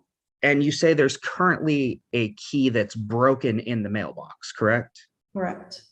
So the keys have not been changed from what you changed. It's just Last there's time? something broken in. Yes, they need And to be rechanged. Did you see when that key was broken off in the mailbox? I did not. Okay, so you don't know who did that. No. And then there was testimony as to who has a key to the mailbox currently. Currently, to your understanding, only you have a mailbox key. Is that correct? It's supposed to, yeah. Have you given a key to anybody else? I have not. Okay. Do you have any reason to believe somebody else has a key? Mr. Zaghloul? You believe that he has a key currently to the mailbox now? Currently, I don't think so, but previously. And that's the question, a key that can currently Currently? access the mailbox. To my knowledge, I'm not really sure, but I would say no. Okay. So beyond the time the locks were changed that I'm going to posit in the motion put forth by Mr. Zand, the locks were changed on October 28th. That's the only time that the last time that you're aware of someone besides you having changed the locks. Is that correct? No, that's not correct. When else did that occur? It occurred twice after the hearing was signed by the court. After the hearing was signed? Yes. That's why I wasn't able to access them with the keys I had.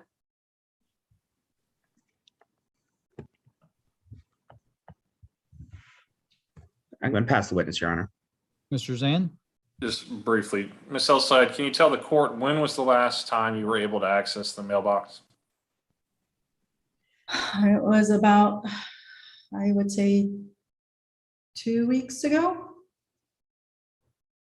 It was just briefly for a few days and that was it. And you heard Mr. Zaghloul ask you a question, whether you in fact know whether he has not paid me or paid me the interim fees.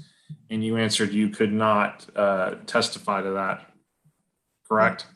Correct. You've since received invoices from my office, is that right? Correct. And have any of those invoices reflected a payment made by Mr. Zaghloul? No, it did not have a payment by Your Mr. Honor, invoices are hearsay from the issuer of the invoice. Sustained. I pass the witness, Judge. Mr. Zaghloul, anything further from this witness? Yeah, just a quick question. Quick question about if she has any proof, any receipts, anything that shows that she has actually changed the lock 3 times. Yes, I do. Can you show them to us, please? What I have right now? If you have the invoices, dated invoices for changing the locks 3 times. I don't know if you can see that. That's November 4th. Okay, besides that one.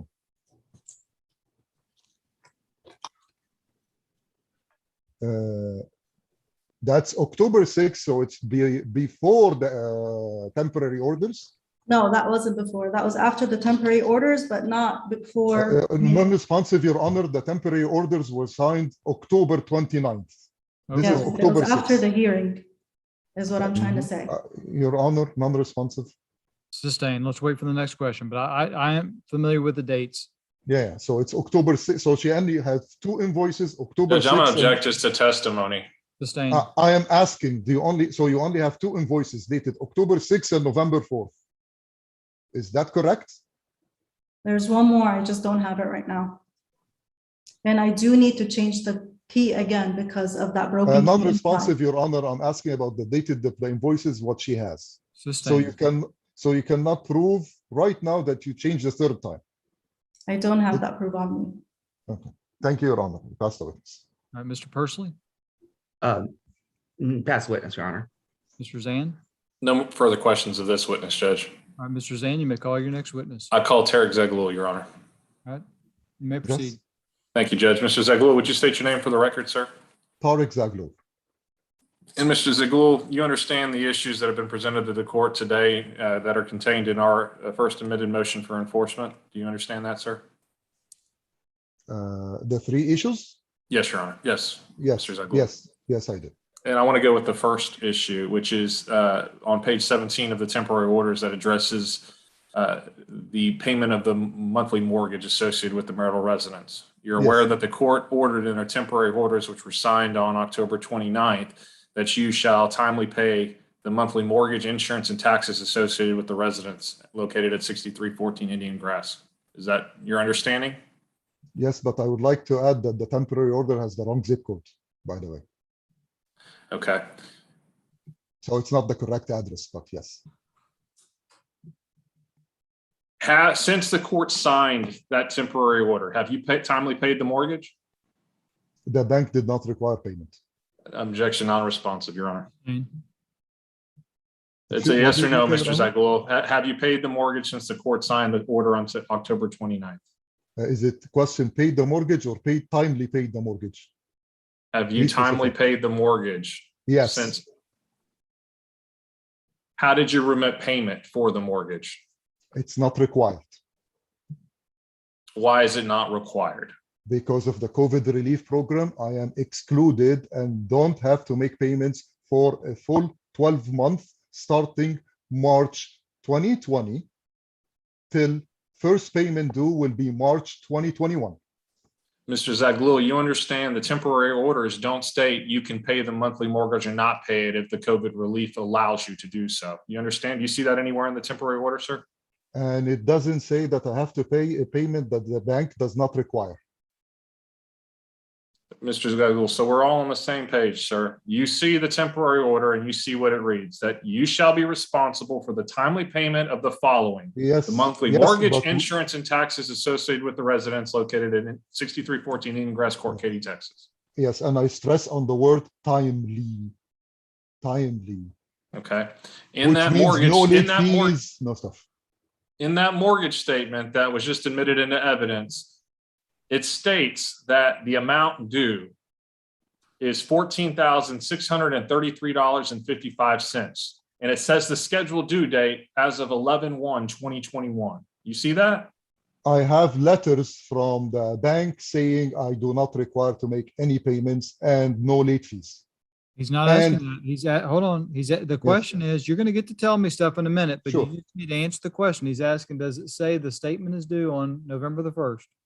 Yes, Your Honor. And where in this mortgage statement does it state that you're not required to pay that mortgage, that monthly mortgage It payment? doesn't state in the statement. And at the temporary orders hearing, did you ever present to the judge that there was a COVID relief plan and that you didn't have to pay the mortgage?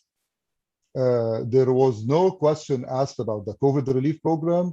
And I would like to clarify and to state what Mr. Kincaid said in the temporary order hearing, that his paralegal misplaced all my files. That's why we had compelled discovery, and he didn't know where are the files, but he had the document, but he did not present it.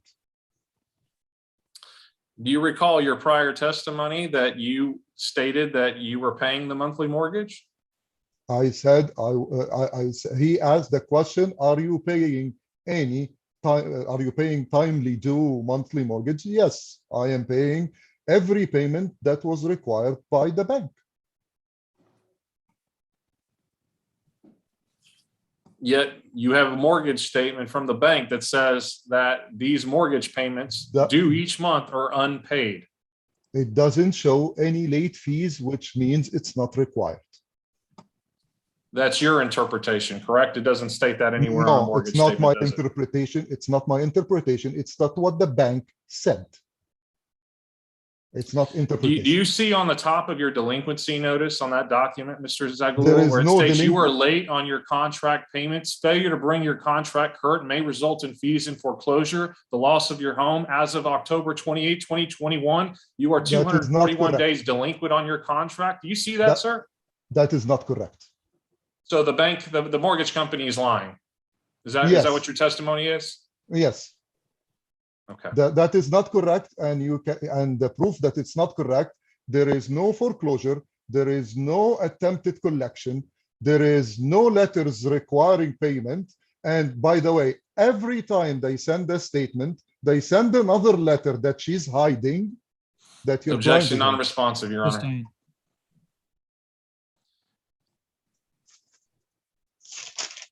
So, Mr. Zaghloul, just so we're clear, you have not remitted any funds, monetary funds, to the mortgage payment for payment of the monthly mortgage, have you, sir? Since when? Since the court signed this temporary order. Actually, I've never made a single payment to the mortgage in my life. And I testify to that. I've never made a single payment to the mortgage in my life from my money starting December 25th, 2006, when we bought the house.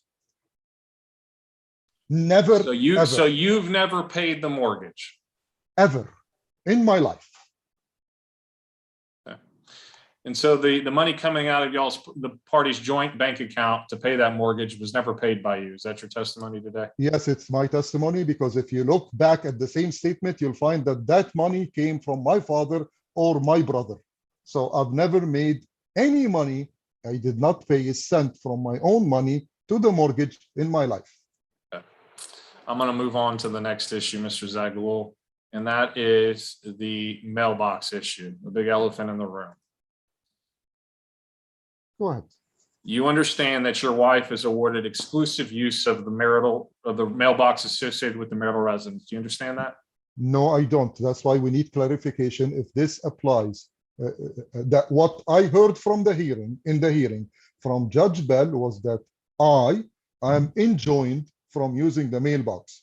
I can state right now 15 names that get mail on this mailbox. So I am enjoined. I don't have any saying about the other 14% people who get mail in their mailbox. So on page 17 of that temporary order, which it states, it is ordered that petitioner, and you understand petitioner is your wife, Ms. El Sayed, correct? That's why we're asking for clarification, because I objected to that, because the judge, and it's in the notes, and I'm sure the judge has it in the notes from the temporary order hearing, it says, I am enjoined from using the mailbox.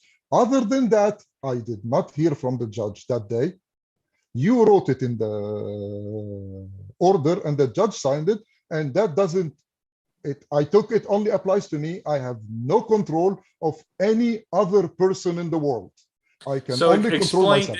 Explain to the court, Mr. Zaghloul, how all these other people have access to this mailbox if they don't live at the residence. Access, I didn't say access. I said they received their mail at the mailbox. Well, why would these other individuals be receiving mail at this mailbox? If Okay. you know. Of course, I know I can respond to all of them. We have first the related to Mrs. El Sayed. She has Miss May El Sayed. She has Fuely LLC. She has Mod Couture, which is a DBA for her Fuely LLC. Well, these are business entities. You said individuals. Yes, 14 hold on. other individuals. Yes, hold on. She has her nephew who died in November of 2020, who still receives mail called Yusuf Tariq Omar, who still receives mail till this day, collection letters in that mailbox, although he lived in Virginia and in California. Her sister, Marwa El Sayed, used the... Judge, I'm going to object as to non-responsive at this point. It's the responsive. He's asking how do I know that? Overruled. You asked which individuals have Yeah. access, so. We received mail from the IRS for her sister because she used our address to file taxes, Marwa El Sayed. Her father receives letters in our house related to his... Well, Judge, can I rephrase the question to anyone not related No, to I'm Ms. El answering the Sayed? question. I know, but this Yes, is I will not- go it's on. not- It's not relevant to me who all is having mail delivered there. What's relevant to me is who has access to it. So the objection is sustained. Okay, Mr. Zaghloul, are you aware that your mother has changed the locks on the mailbox associated with the marital residence since the court signed this temporary order? It never happened. She changed the mailbox on October 28th. Okay. And you were present with her at the post office when that happened. Is that correct? I drove her there. Okay. And so you are aware that the court ruled that Ms. El Sayed shall have exclusive use of the mailbox after our temporary orders hearing, right? It's not my rule. It's not my order or I control myself. My mom wanted to drive to the go to the mailbox to get my brother's credit card. Objection, non-responsive, Your Honor. Sustained.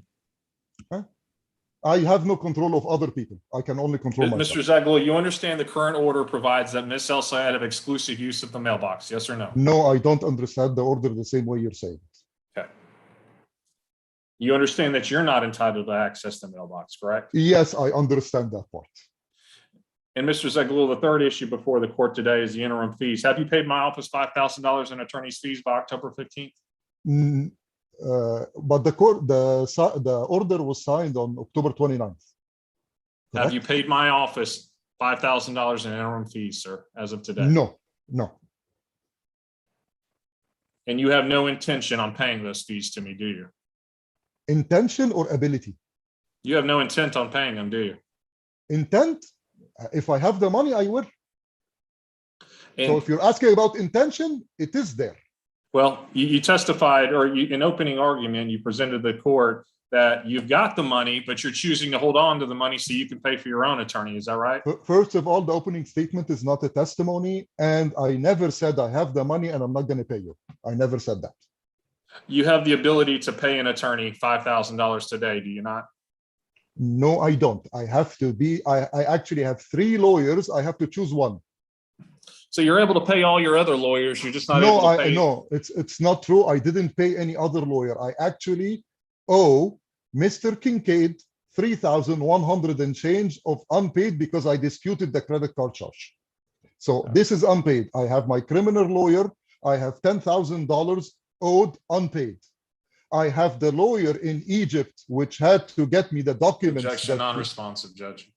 Sustained. Mr. Zaghloul, you understand that the court ordered you to pay those fees from a credit card that you have access to where you can have an advance of cash. Is that your understanding? You wrote in the order, I have to pay by cash, cashier's check, or money order. So there was nothing about the credit card. But you have the ability to pay via credit card, do you not? No, I don't. Okay.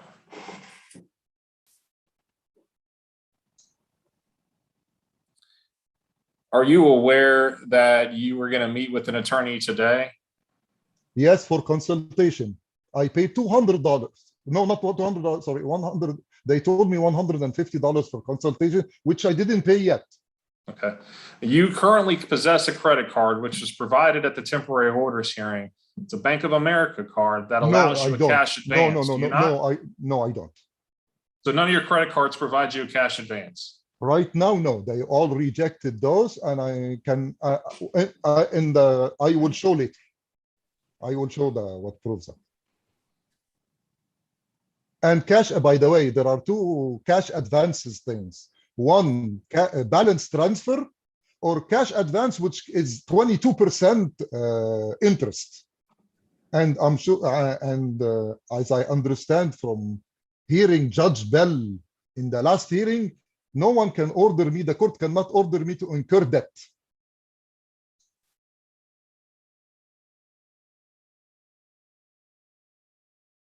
So I cannot incur any more debt.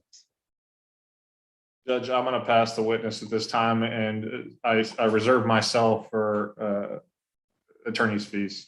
Okay, Mr. Zagul, you may testify now if you'd like to.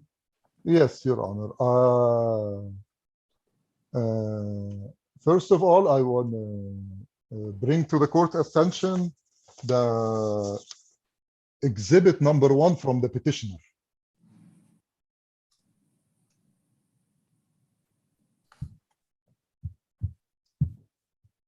Which is the my financial statement, financial Petition? information. Which petition? His in this, he in the exhibit is exhibit 1. He is the petitioner, right? Judge, I haven't offered any exhibits other than what Mr. Zagul took from my exhibit list, which was those mortgage statements. Yes, the exhibit list has his exhibit list is 11 items. Right, but he hasn't offered any of his exhibits. I am other offer, than P9. okay. I am offering it. Any objection to P1, Mr. Zan? Judge, the purpose of my exhibit was for the motion to compel, but it is his FIS that he provided to the court at the temporary orders hearing. Yeah. So Uh, no objection, Judge.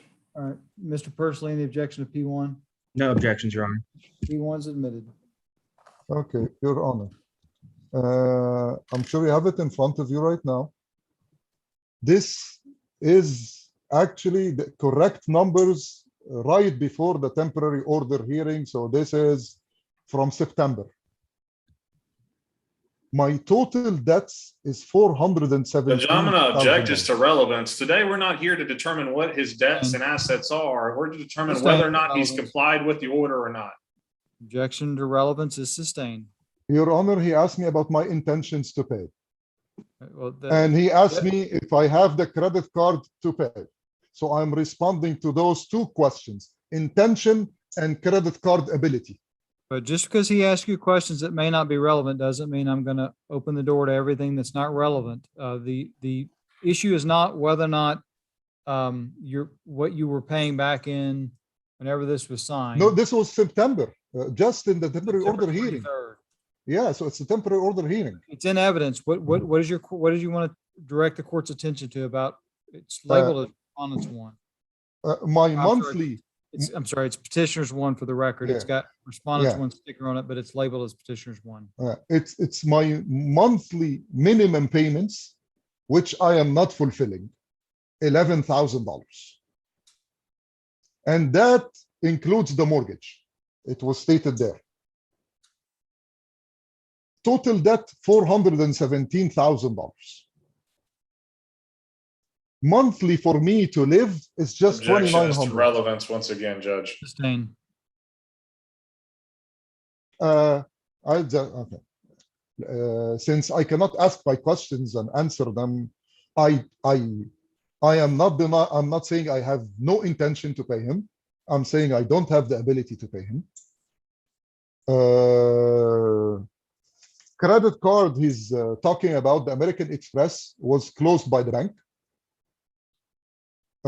It doesn't exist anymore. There is no American Express with Bank of America. They do not no longer provide American Express.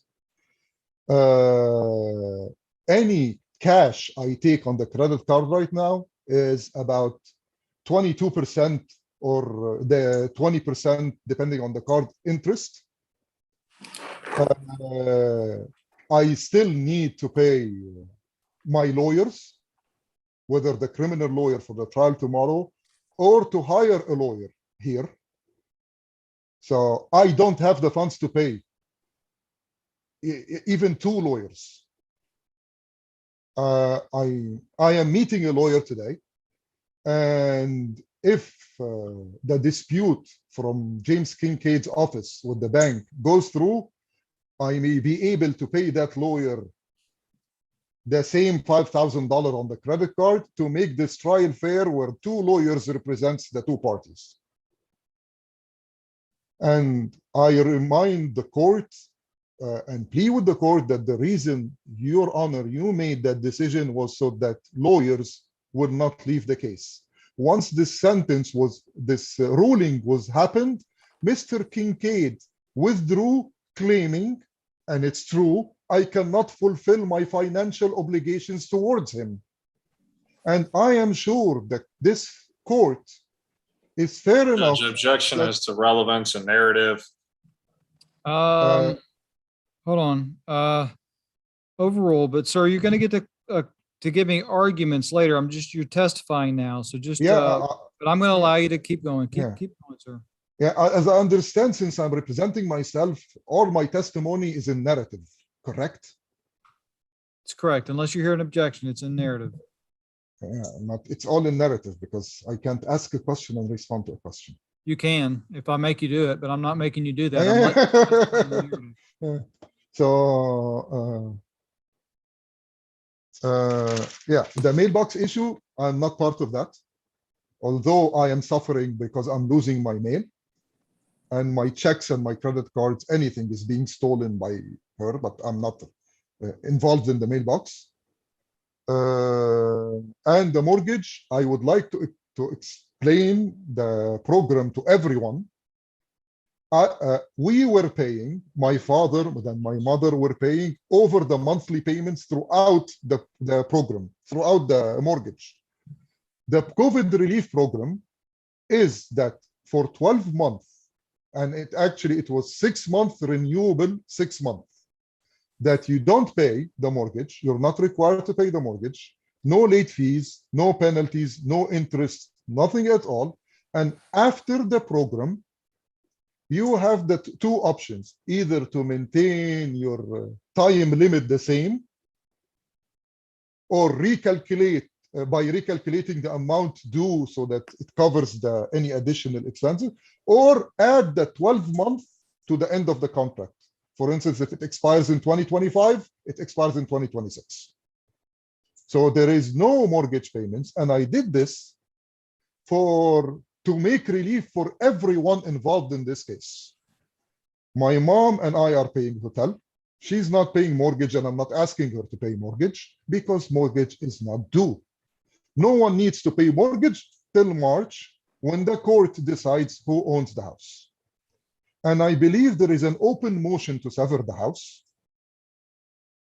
And you reserve the right to rule later when it will be severed.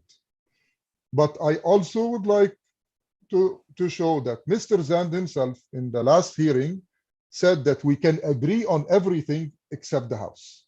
And Mrs. Sayed testified last time that the whole case is the house.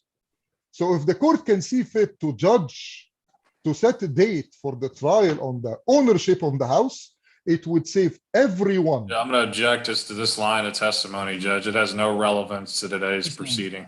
Sustain.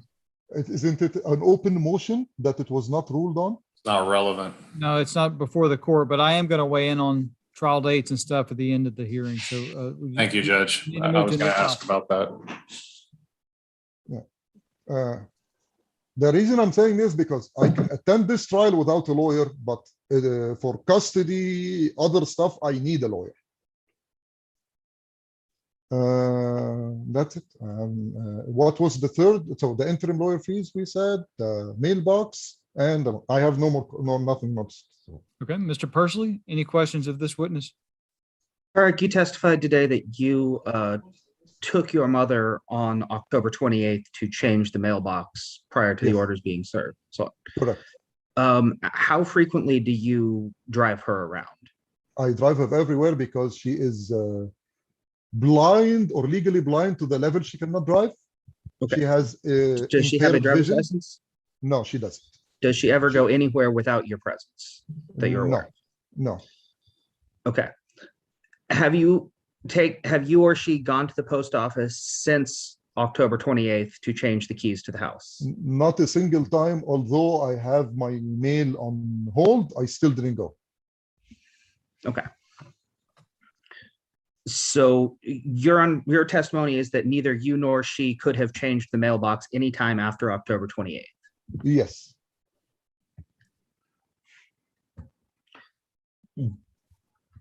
Did you or she break a key in the mailbox? When Mrs. El Sayed changed the lock on November 4th, as she said, we were not notified. So my mom went to get her mail. The key got jammed because it's the wrong key. We tried to get it out, it got broken.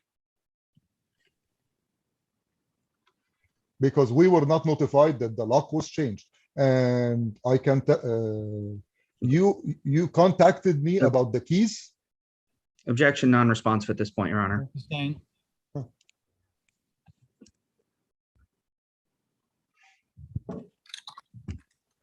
Tarek, do you have any information on you that you can provide the court regarding the COVID relief program that you brought up many times? Any documentation? In my hand right now, I can check. I don't have in my hand right now, but I can check on the website of the bank. I'll pass the witness, Your Honor. Mr. Zan, anything further from this witness? Just briefly, Mr. Zeglul, you mentioned this COVID relief plan, and you stated just to Mr. Pursley a moment ago that you don't believe you have any documents in your hand. You've never provided any of these documents through discovery, have you, related to the COVID relief? I gave to Mr. Kincaid. So I don't know if he provided or not. I don't control his office. I gave to Mr. Kincaid. And you would agree with me on that most recent mortgage statement that you asked be admitted in evidence. It doesn't anywhere on that document reference a mortgage or a COVID relief plan, does it? No, it doesn't. But I can get you the document right now for COVID relief if you wait. I pass the witness, Judge. All right, Mr. Zagul, anything further from you as far as your testimony? Yes, I was translating a communication between Mr. Pursley and my mom. I believe it was November 2nd or something like that, in that time span, requesting we hand over the keys to the mailbox, or a key to the mailbox. It wasn't clear. I told him, I responded after asking my mom, because she had fallen in the bathroom and was hurt, that by Friday, which would have been November 5th or something like that, if I'm not mistaken, we will pass by the key by his office for him to pass it on to Mr. Zant. But the lock was changed on November 4th. So that was it. Okay. Anything further, Mr. Pursley, from this witness? Just one thing. In that communication that you mentioned that you and I had between that you were translating to your mother, yes. Did you inform your mother do you remember that I told you that you needed to stop using that mailbox and forward your mail? Yes, for me, myself, yes. Did you tell your mother that I told her that she needed to do that as well? I did not understand that she needed to do that as well. And I don't recall that you said she said you. So you could be one or more people. You just said you. Okay. You did, yeah. So it could be a misunderstanding because you could be single or plural. So I honestly did not understand that you meant her too. I passed the witness. Mr. Zan? Nothing further, Judge. Okay, Mr. Zan, you may call your next witness. Judge, I would call myself for attorney's fees, but Judge, my attorney's fees relate to both motions before the court. So I don't know if you want me to reserve my attorney's fees for the motion to compel and then make a final prove up of fees for both motions set for today. Or do you want me to try to bifurcate the issues, Judge? But the invoice includes both motions. Okay. Well, I was hoping I could get Mr. Pursley on his way. And so I think what we need to do is go ahead and have you testify about your attorney's fees on this so he can cross-examine you if he wants to. And then that way we can get him on his way because he has nothing in the motion to compel. Understood, Judge. Okay, so let's do that. Mr. Zan, you may proceed. Thank you, Your Honor. I would offer what's been previously marked as petitioner's exhibit number 11, which is my current invoice for the time related to the motion set before the court today. Any objection, Mr. Zagul, to P11? Let me check.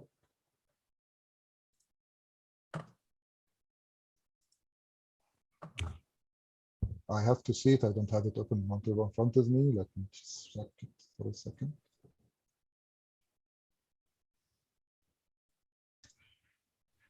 Or if he can share it so I can see it. Did you provide these to Mr. Zagul before today's hearing? Yes, Mr. Z- yes. He sent it on an email. So I'm looking for the email. He was able to access all the other exhibits, so Yes, I can yes. share my screen, Judge, if the court will permit. If it will save time. Yes, it will save time if you All share right, your if screen. you are okay with that, Mr. Zan, you may. Mr. Zagul, this is my pre-bill invoice for today's hearing. Okay. Tell me to go down and I'll continue down.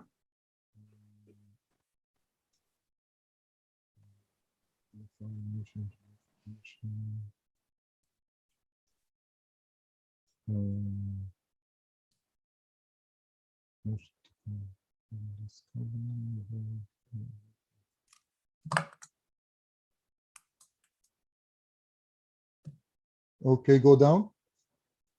And that's the total amount. I don't see the total amount. How much is the total amount? Because I have the videos. on top of it. $1,545, which included 1 hour of time, but my testimony is going to add additional time because of the length of the hearings today. Go ahead. I have no objection, Your Honor. All right, Mr.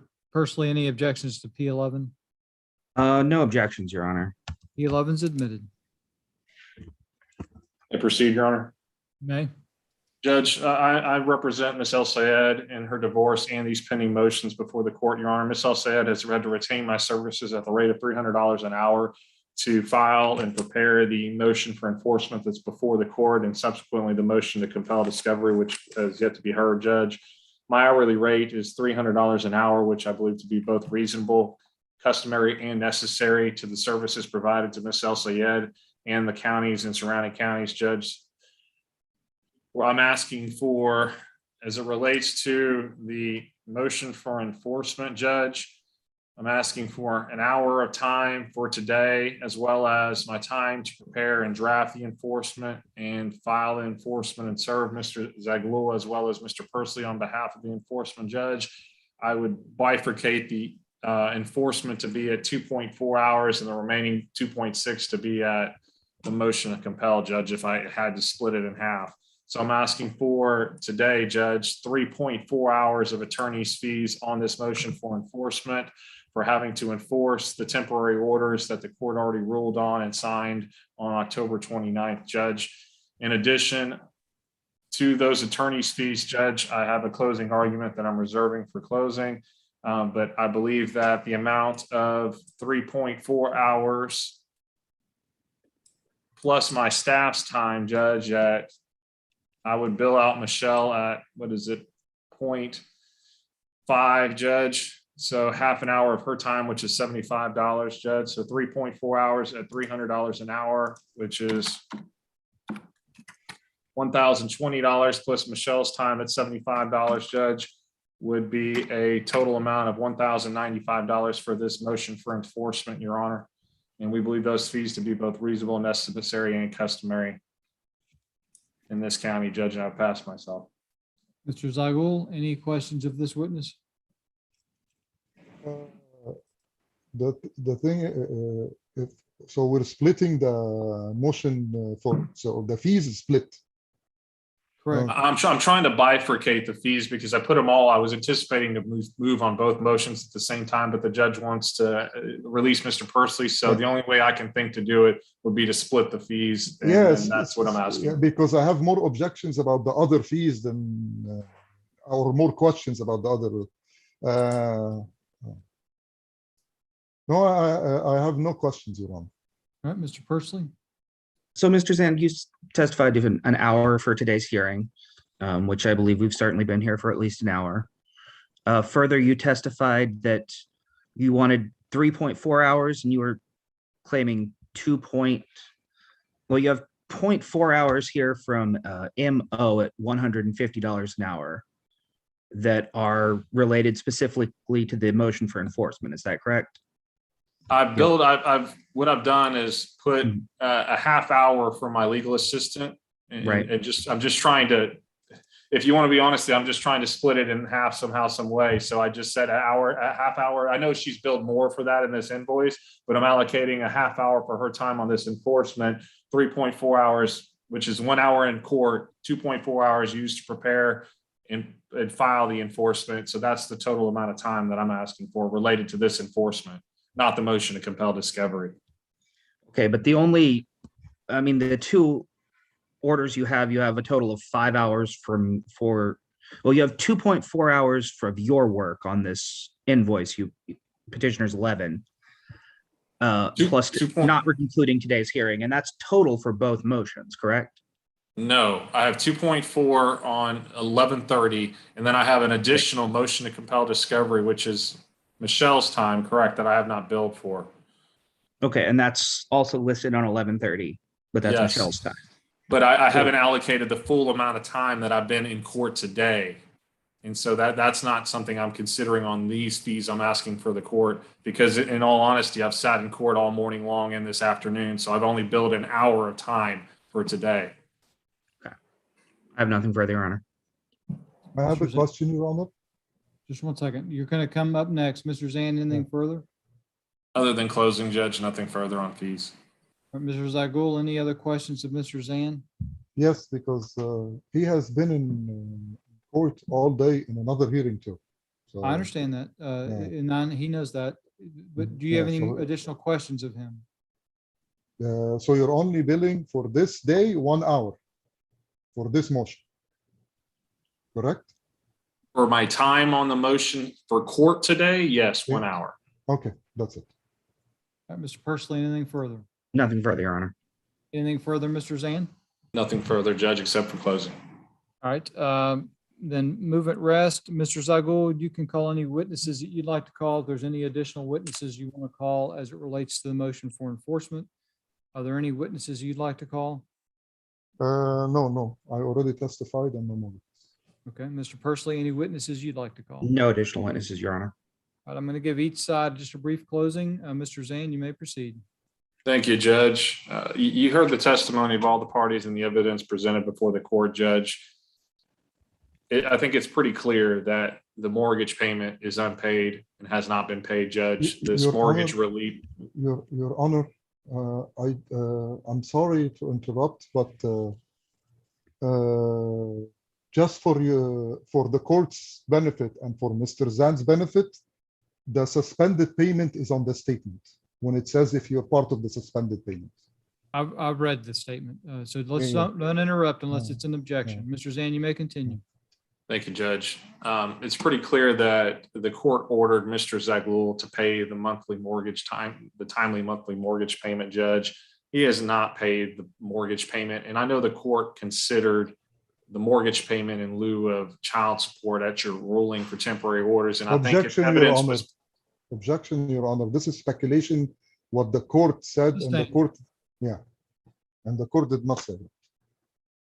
Mr. Zand, you may continue. Thank you, Judge. And I think if the court believed in evidence was presented that Mr. Zagul would not be required to pay this monthly mortgage payment, that would have been considered in your ruling. And therefore, Judge, he not paying this mortgage statement, Judge, I think it's just another way for him to try to circumvent this court's ruling and not do what this court has ordered once again, Judge. And so we're asking that Mr. Zagul will be ordered to pay the mortgage payment, not defer it, not pay it, but pay it, Judge, as the court ordered. Timely pay the monthly mortgage. It did not order that it be contingent on a COVID relief bill, or if someone else stated he doesn't have to pay it, he won't pay it, Judge. The order is clear and concise. Pay the timely monthly mortgage payment. It does not state that he should not, Judge. And he's trying to present argument and documents and statements that, oh, well, I have this or I have that, and therefore I shouldn't have to pay it, Judge. That's not what you ordered. And that's not what was considered in the temporary orders, Judge. So we're asking this court to enforce the temporary order based on the evidence presented at that time and order Mr. Zaghloul to pay the monthly mortgage payment so that this does not continue to be a deferment and then a lump sum is owed or the home go into foreclosure at some later Objection, date. Your Honor, this is speculation. It doesn't Overruled. stay a lump sum or Overruled. anything It's is owed. Argument of counsel. It's just argument. It's not evidence. Mr. Zan, anything further? The second issue, Judge, is clearly Mr. Zaghloul stated that he does not understand, nor does he agree that Mrs. El Sayed have exclusive use of the mailbox for the residents. And he testified that his mother does not drive. He is the sole driver for his mother, and testified that, yes, they did go to the mailbox. They did break the key off. His mother did break the key off in the mailbox lock. And therefore, Judge, I think he's in another way, Judge, I think he's circumventing this court order by him not accessing the mailbox, but having his mother access it on his behalf, Judge. And so once again, Mr. Zaghloul is trying to circumvent your order and try to find a hole by which he can creep through to violate your order without directly violating it, Your Honor. And the third issue, Your Honor, is the non-payment of the interim fees. I've heard numerous times Mr. Zaghloul state today that he will go pay another attorney $5,000 if Objection, some Your alleged Honor. hold is Objection, released Your on his Honor. credit card. What's the So, objection? Judge, it wasn't Objection. contingent. Hold on. What's the objection, Mr. Zaghloul? He's speculating things I haven't said. All right, it's overruled. He's making arguments. It's not evidence. But I saying that I said, heard the testimony. okay. I've heard the testimony. Mr. Zan, you may continue. Judge, it wasn't contingent on whether Mr. Zaghloul decided or even chose that he may want to or not pay the interim fees. These fees were ordered by the court. Mr. Zaghloul, at the temporary orders, evidence was presented that he was capable of making the payment, Judge. He's failed to do so. Now we're December 6th, Judge. The payment was owed October 15th. So he's had almost 2 months to figure out another way to pay these fees if he couldn't have through his credit card, Judge, or with a cash advance. So we're asking that Mr. Zaghloul, in some way, Judge, be ordered to pay these fees and actually pay them, because I will tell this court, if I'm not going to be paid, I am going to have to get off this case. And I know that's what this court did not want to happen. And by Mr. Zaghloul violating your orders, Judge, all it's done is cause Ms. El Sayed to incur additional unnecessary legal expenses in this matter that she cannot afford, Judge, nor does it sound like the parties can. So I'm asking this court to do the right thing, do what's necessary, order these fees to be paid some way, somehow, Judge. And in addition to that, order that Mr. Zaghloul pay the mortgage timely and refrain from and pay the additional cost that Ms. El Sayed has incurred from having to transfer over this mailbox lock on numerous occasions due to the actions of Mr. Zaghloul and his mother, Judge. And with that, Your Honor, I rest. Mr. Zaghloul, you're closing. Yes, Your Honor. First of all, there was no evidence whatsoever in the temporary order hearing that I can afford to pay anything. I am unemployed, and you, Your Honor, you stated, you acknowledged the fact that I am unemployed with no income, and the only money I have is actually federal funds. So if I touch it to pay anything, including court-ordered fees, I will go to jail for misusing federal funds, which already happened to multiple PPP clients who misuse the funds. The other thing, he's saying that if I don't pay him the 5,000 interim fees, he will leave the case, which I already lost my lawyer because I couldn't afford my lawyer. So to be fair, it's either we both have lawyers or no lawyers, but it has to be fair. I believe this is the court intent in making that judgment, was to have 2 lawyers on the case. Right now, I didn't say I was going to pay any lawyers. I'm saying I owe lawyers. Criminal lawyer, $10,000 for a trial tomorrow. A lawyer that I'm going to meet after this hearing, I don't know how much she's going to ask, but he says she called him and said she's going to ask for $7,500 in retainer. And if that happens, I cannot afford that, actually. If she accepts less, maybe. Mr. Kincaid withdrew because I couldn't pay him to file motion to modify the temporary orders, the financial obligations of the temporary orders and the interim fees with the new evidence I have acquired. And I am going to go to the lawyer today to pay her anything, $2,500 or something, to file these two motions to reverse those orders because I cannot afford to pay. I'm not sure if the court is aware of the amount of money that the court is ordering me to pay.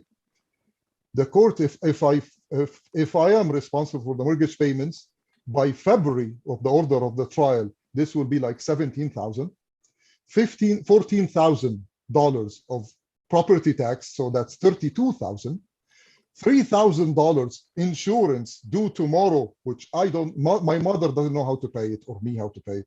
That's another $3,000. So we're going almost $40,000 plus $1,200 for the HOA due in January, plus $5,000 for him. That's $50,000 without me making a single minimum payment on my credit cards or my card or medical insurance. And I am diabetic and I need my medical insurance. So the court is asking me to come up in less than 3 months with over $80,000. Even if I steal the federal funds, it's only 60 left. I cannot, and I am sure the court cannot order me to have more debt over the $400,000 of community debt. Will be more debt on everyone. As for the mailbox, I have no control over anyone. I cannot tell my 75-year-old mom when she says, drive me there, drive her there. As for the mailbox, by the way, according to his client and him, they're forcing me to pick up the kids by the mailbox. I asked to pick them from the house, drive by. She refused to modify the conditions, and she said I picked them up from the mailbox. And I am there by the mailbox every day, and I don't access the mailbox. My mom goes once a week or once every 10 days to pick up the mail because she doesn't move that much. But I am every day next to the mailbox, and I don't touch the mailbox. So, and the mortgage, in the statement, it clearly says in the statement that was admitted as evidence that I'm not required to make any payments. There is no late fees, and that time can be added to the mortgage later on, extending the mortgage, which means that the debt will not change. The marital debt, whether it's marital property or my mother's property, the $41,000 owed on the house will not change by a cent. Even till after the trial, it will still remain the same amount of money. So no one will be harmed. That's my new argument. Thank you. Mr. Pursley? Your Honor, we've heard a lot of testimony about the mailbox today, so I'm going to be very brief. I think it's very clear that what we've seen here is that if anyone's accessing the mailbox, it's because my client, who doesn't speak a lot of English, is getting contradictory information from her son and her attorney. And what this court needs to do is to give us in no uncertain terms who is allowed to use the mailbox and who is not, so that there's no contradiction, no further uncertainty. And that will take care of all issues on my client's behalf. As far as the payments, that's up to the court. I have no say. However, I don't think anything is authorized, or as far as Ms. Mosba is concerned, any type of sanction is authorized beyond just clarifying who is and is not allowed to use the mailbox so that we can clear up the communication and the misinformation she's getting from different sides. All right, thank you. And that's it. All right. Entry of this order will be December 17th at 9 a.m.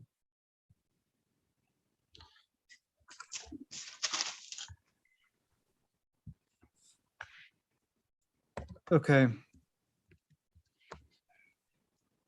As it relates, and I will say a couple things. One, the FIS that was filed by Mr. Zagul that was entered as petitioners one in this case or in this hearing. It was also presented to the court on September the 23rd, signed by Mr. Zagul, stated that he was paying a house payment of $13.50 a month. That's a And, hotel payment, Your Honor. Hold on. Hotel, not house. Mr. Zagul, Okay. court has given y'all permission to talk, and I Okay. didn't interrupt y'all unless I needed to make a ruling. And now I expect y'all not to interrupt me while I, For sure, tell Your you Honor, I'm just clarifying the number. well, and I'm looking at a house payment that says $13.50 a month on petitioner's exhibit number 1. And so I'm going to give you my thoughts, and I'd like for y'all to just listen, take notes if you need to take Okay. notes. But this financial statement was presented to the court. That was part of the evidence that the court considered in making a ruling on the temporary orders. I did hear testimony back in the temporary orders that the mother and father were paying the mortgage, but I'm just letting you know, the actual exhibit that's in evidence shows that Mr. Zagul is paying that. I also recall making the statement that I wasn't going to order child support because, in my opinion, the payment of the mortgage was going to be a way of getting financial support to Miss Al Sayed other than child support, because she's getting to live in a house for free. The problem I have, though, is if the house is not getting paid and there's an argument being made that the house is separate property and that potentially any equity interest is not, Miss El Sayed doesn't have an interest in it. And I'm not saying that that's the court's opinion. I'm saying that sounds like that's an argument being made in the case that she's not getting really any benefit at all, other than she's got a free place to stay and it's not getting foreclosed on right now. But the problem I have is there should be some child support paid in this case if there's not any mortgage being paid. But that's not before me today. It is what it is. And that was the ruling of the court. I understand the finances are terrible. I remember that about this case. And so I basically said, we can continue doing what we're doing. Mom gets a free place to stay. Dad, you need to make sure someone's paying the mortgage, even if it's not you, so that we don't have the house foreclosed on. I didn't hear anything about the COVID relief back in the temporary orders. If that was done back in March of 2020, evidence of that plan should have been submitted to the other lawyer. And it sounds like, Mr. Zagul, I heard you say you gave it to Mr. Kincaid, but I also know that it doesn't sound like Mr. Zand has it. The statement that you've put into evidence, or that Mr. Zand put into evidence, I'm sorry, the statement that Mr. Zagul put into evidence, which was Mr. Zand's exhibit, states that if you are in a forbearance plan or you are in a suspended payments plan, that you can disregard certain things in the statement, but it doesn't say you're actually in that plan. There's nothing on the statement that actually shows me you're in this plan. But I understand you're under oath and that you're swearing to this court that you're currently in this forbearance plan. But there should be some evidence of that. There should be some communication from the mortgage company, Guidance Residential. It will be US Bank. It will That be, shows your, so listen, it will be under US Bank home mortgage.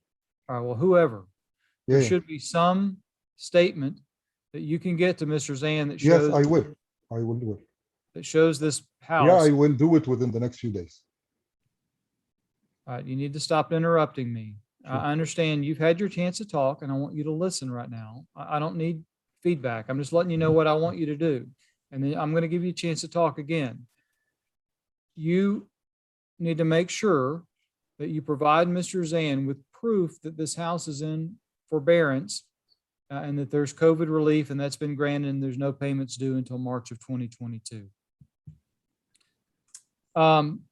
As far as holding Mr. Zagul in violation of an order on the timely payment of the mortgage, I don't see that I can do that based on the pleading. That doesn't excuse him from his obligation legally to pay the mortgage. This court ordered him to pay the mortgage back when these agreements were first entered into between the parties, which predates the actual signing of the temporary order. That is certainly something the court can factor in a final property division. It also is, if it's determined that Ms. El Sayed doesn't have an interest in the home, and Mr. Zagul was ordered to pay her support, and that never took place. I mean, these are all things the court can factor in on a final property division, but I don't see that I have the power based on the pleadings and based on when the temporary orders were signed to hold Mr. Zagul in contempt. And Mr. Zagul, I am not going to, if there's a COVID relief package in place, I'm not going to find that you have violated the court order by not paying that mortgage until it becomes due, which will be March of 2022. So that is the court's feeling on the mortgage. The mailbox key, I can't remember why I didn't exclude the mother-in-law from it. I think the testimony was she was getting mail there, but it's a disaster. And I'm going to clarify my order. Mom is the only, or Miss El Sayed is the only one that has the use of that mailbox. She has the sole exclusive use of the mailbox. And I'm going to give a date where that's taking place. I mentioned last time that everybody needed to forward their mail off to a new address. I didn't necessarily make that part of my order, but I said that's what everybody should do because my intent was Miss El Sayed would have exclusive use of the mailbox. So that it's clear, everybody needs to be informed that this court is ordering Miss El Sayed to have the exclusive use of the of the mailbox key in mailbox. And if anybody else does anything to frustrate that, or breaks off a key in her mailbox, or goes in and has another key made, or goes in and changes the lock to the key, I will put that, if it's if it's a party to this case that does it, I will put them in jail. Because I am getting irritated with this little business with the mailbox. It should not be coming to this level where we have keys broken off. People, you guys are already hurting for money, and we've paid about $150 to the post office because people are acting like kids. And if someone wants to act like a kid and I have the ability in my court order to put them in jail, I will put them in jail. I hate doing it. It's the worst day as my job as a judge, but I will lock you up. And I'm making my order very clear today so that if it happens again, that's what's going to happen. So the mailbox key and the access to the mailbox is only to Miss El Sayed. Miss El Sayed, if you get someone else's mail, you need to tender that mail to Mr. Zan. I know that's a burden on Mr. Zan, but he can then contact Mr. Persley and get that mail to Mr. Persley. So that's what we're going to do on the mailbox, and that's going to take effect immediately. But I'm going to make this date out so that I actually have the date subsequent to the order being signed. So what we're going to do, Mr. Zand, is the order is going to say that beginning December 18th, Miss El Sayed has exclusive use of the mailbox. Give whatever details you need to give on that mailbox so that it's enforceable. That both Mr. Zagul and his mother are enjoined from accessing that mailbox. Technically, if this order had been signed, Mr. Zagul, you driving your mother there to have the locks changed would have been enough for me to lock you up. but the order hadn't been signed yet. And they didn't ask for criminal contempt today, but I'm letting you know, if that were the case, you would be going to the Fort Bend County Jail. And I don't want to do that to you. I want you to understand that. But I'm letting you know, I do not play around when I can enforce my orders. And it can be a woman, it can be a man, it can be an elderly man, it can be an elderly woman. And I've locked up ladies that are expecting, that are pregnant. That's how serious I am when you violate a court order. So the games need to stop. And you need to explain to your mother what I'm ordering in her native tongue. And nobody should be driving her over there to access the mailbox after today's date. But both of them are enjoined. And I'd asked in the temporary orders previously that the language of agents and everything that we normally put in the injunctions to be put specifically on that mailbox injunction. And I want that on this one, Mr. Zan, in case I have this issue come up again, where someone's encouraging someone else to violate a court order. I want that language specifically on the mailbox injunction. The interim fees, the court has previously ordered those to be paid to Mr. Zan. That deadline for you to pay the fees predated the signing of the order. So I'm going to clarify that as well. The interim fees need to be, Mr. Zan's interim fees need to be paid by we're going to do December 27th. Your Honor, can I ask for an at extension noon. for that deadline? Because The there is no deadline, way- the deadline for Mr. Zan's fees are December 27th at noon, on or before noon, December 27th of this year.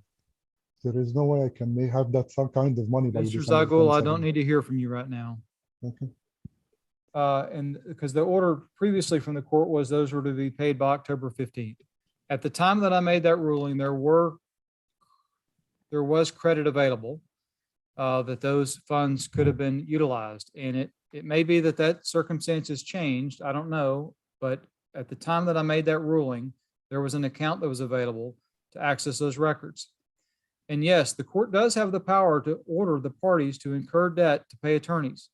What you heard prior to this hearing was me talking about refinancing a vehicle, which is a totally separate issue that the court doesn't have the power to do. But this court has the power to get attorneys paid and to utilize credit in order to get the attorneys paid. And back when I originally made this ruling, I had evidence of a line of credit and some credit cards that were available to pay a $5,000 payment.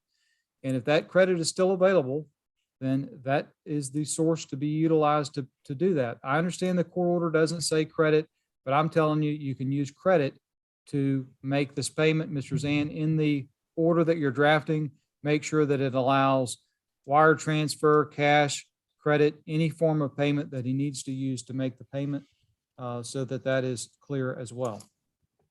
And when I finish my ruling, I'm going to ask y'all if I left anything out or y'all need to clarify anything. So I'm going to come to you in a minute, Mr. Zagul. I see your hand. And that completes the ruling of this court. Well, on the attorney's fees,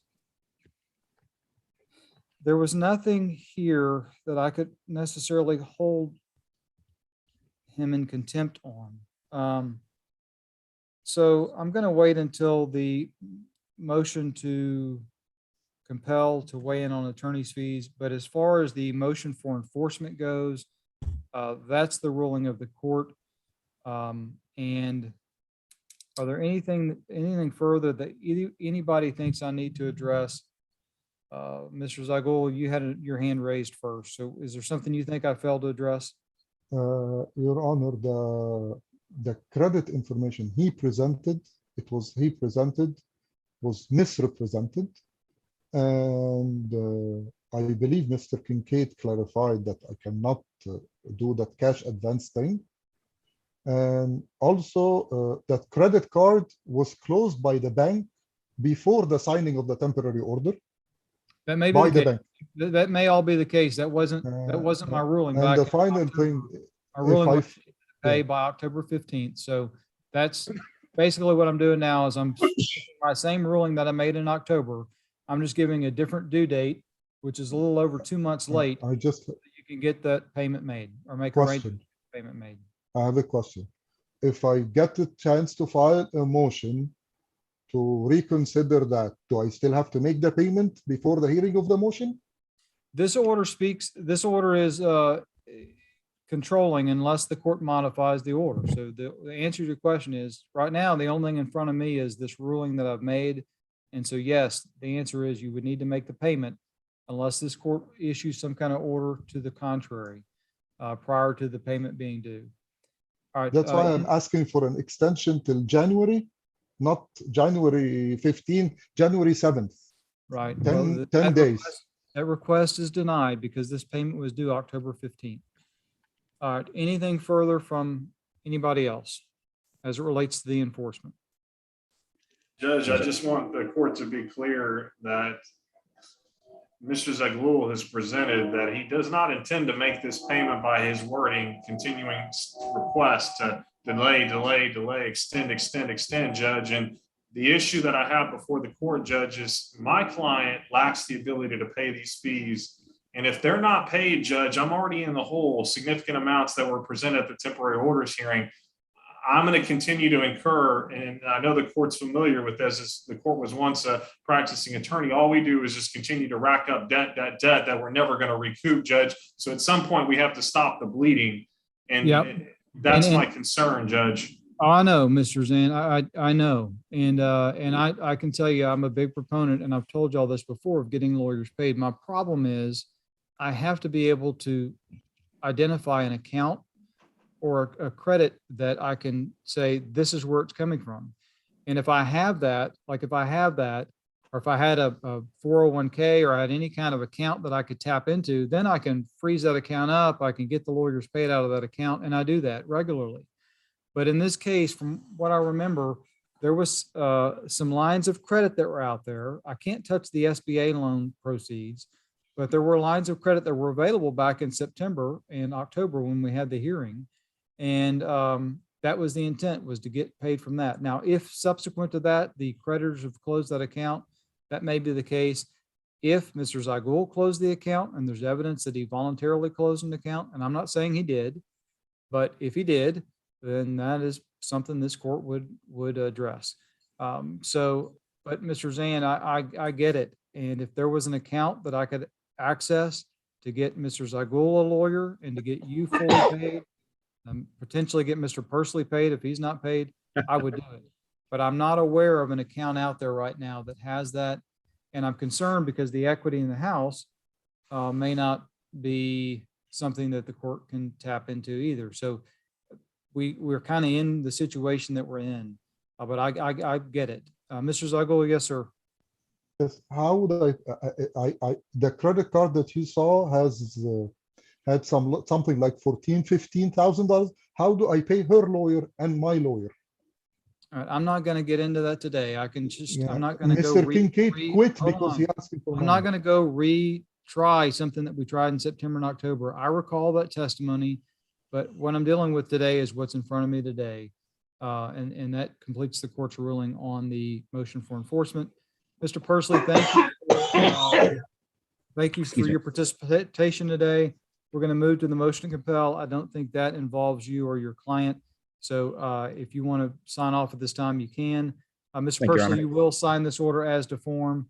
But please make sure you get the message to your client, because I understand she's disabled.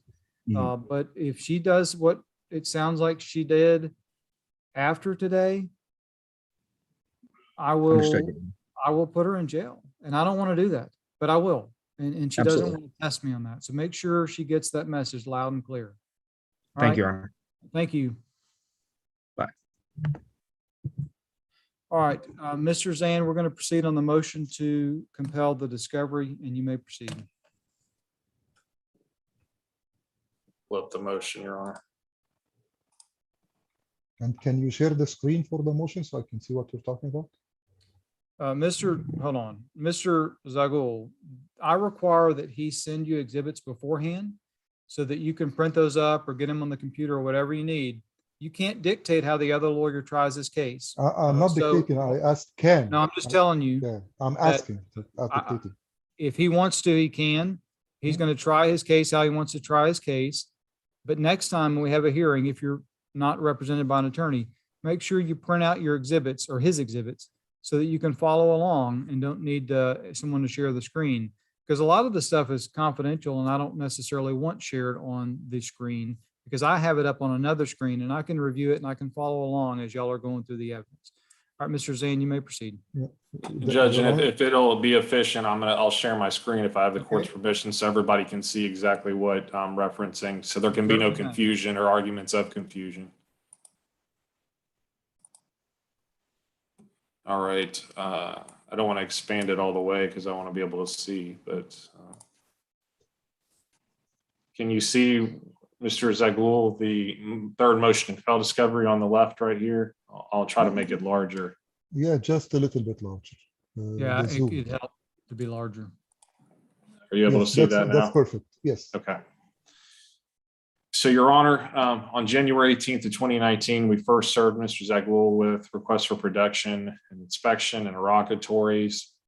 On June 1st, 2021, he served his first supplemental response. On September 27th, he served his second supplemental response. And on October 29th, respondent served his third supplemental response through his new attorney, Mr. Kincaid. All responses are attached to Exhibit A, Judge. And on September 28th, Your Honor, you heard our second motion to compel discovery and for sanctions and issued a ruling and an order that was signed by this court on October 29th, which is attached as Exhibit B, Your Honor.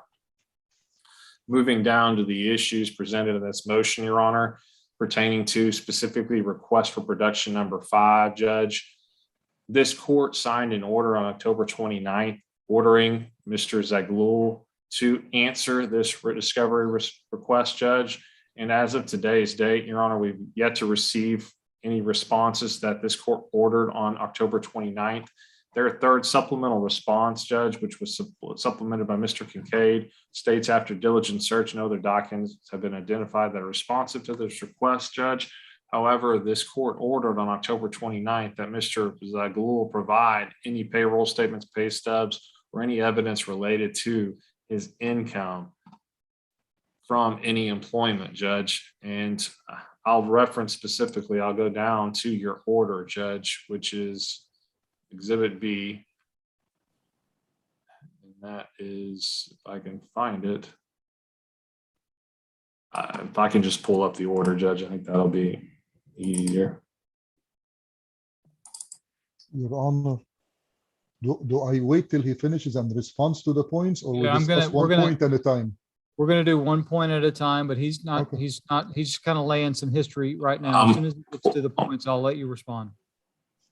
And this is your order, Judge. Tarek Zaghloul is ordered to produce all W-2 forms, K-1 forms, personal earnings.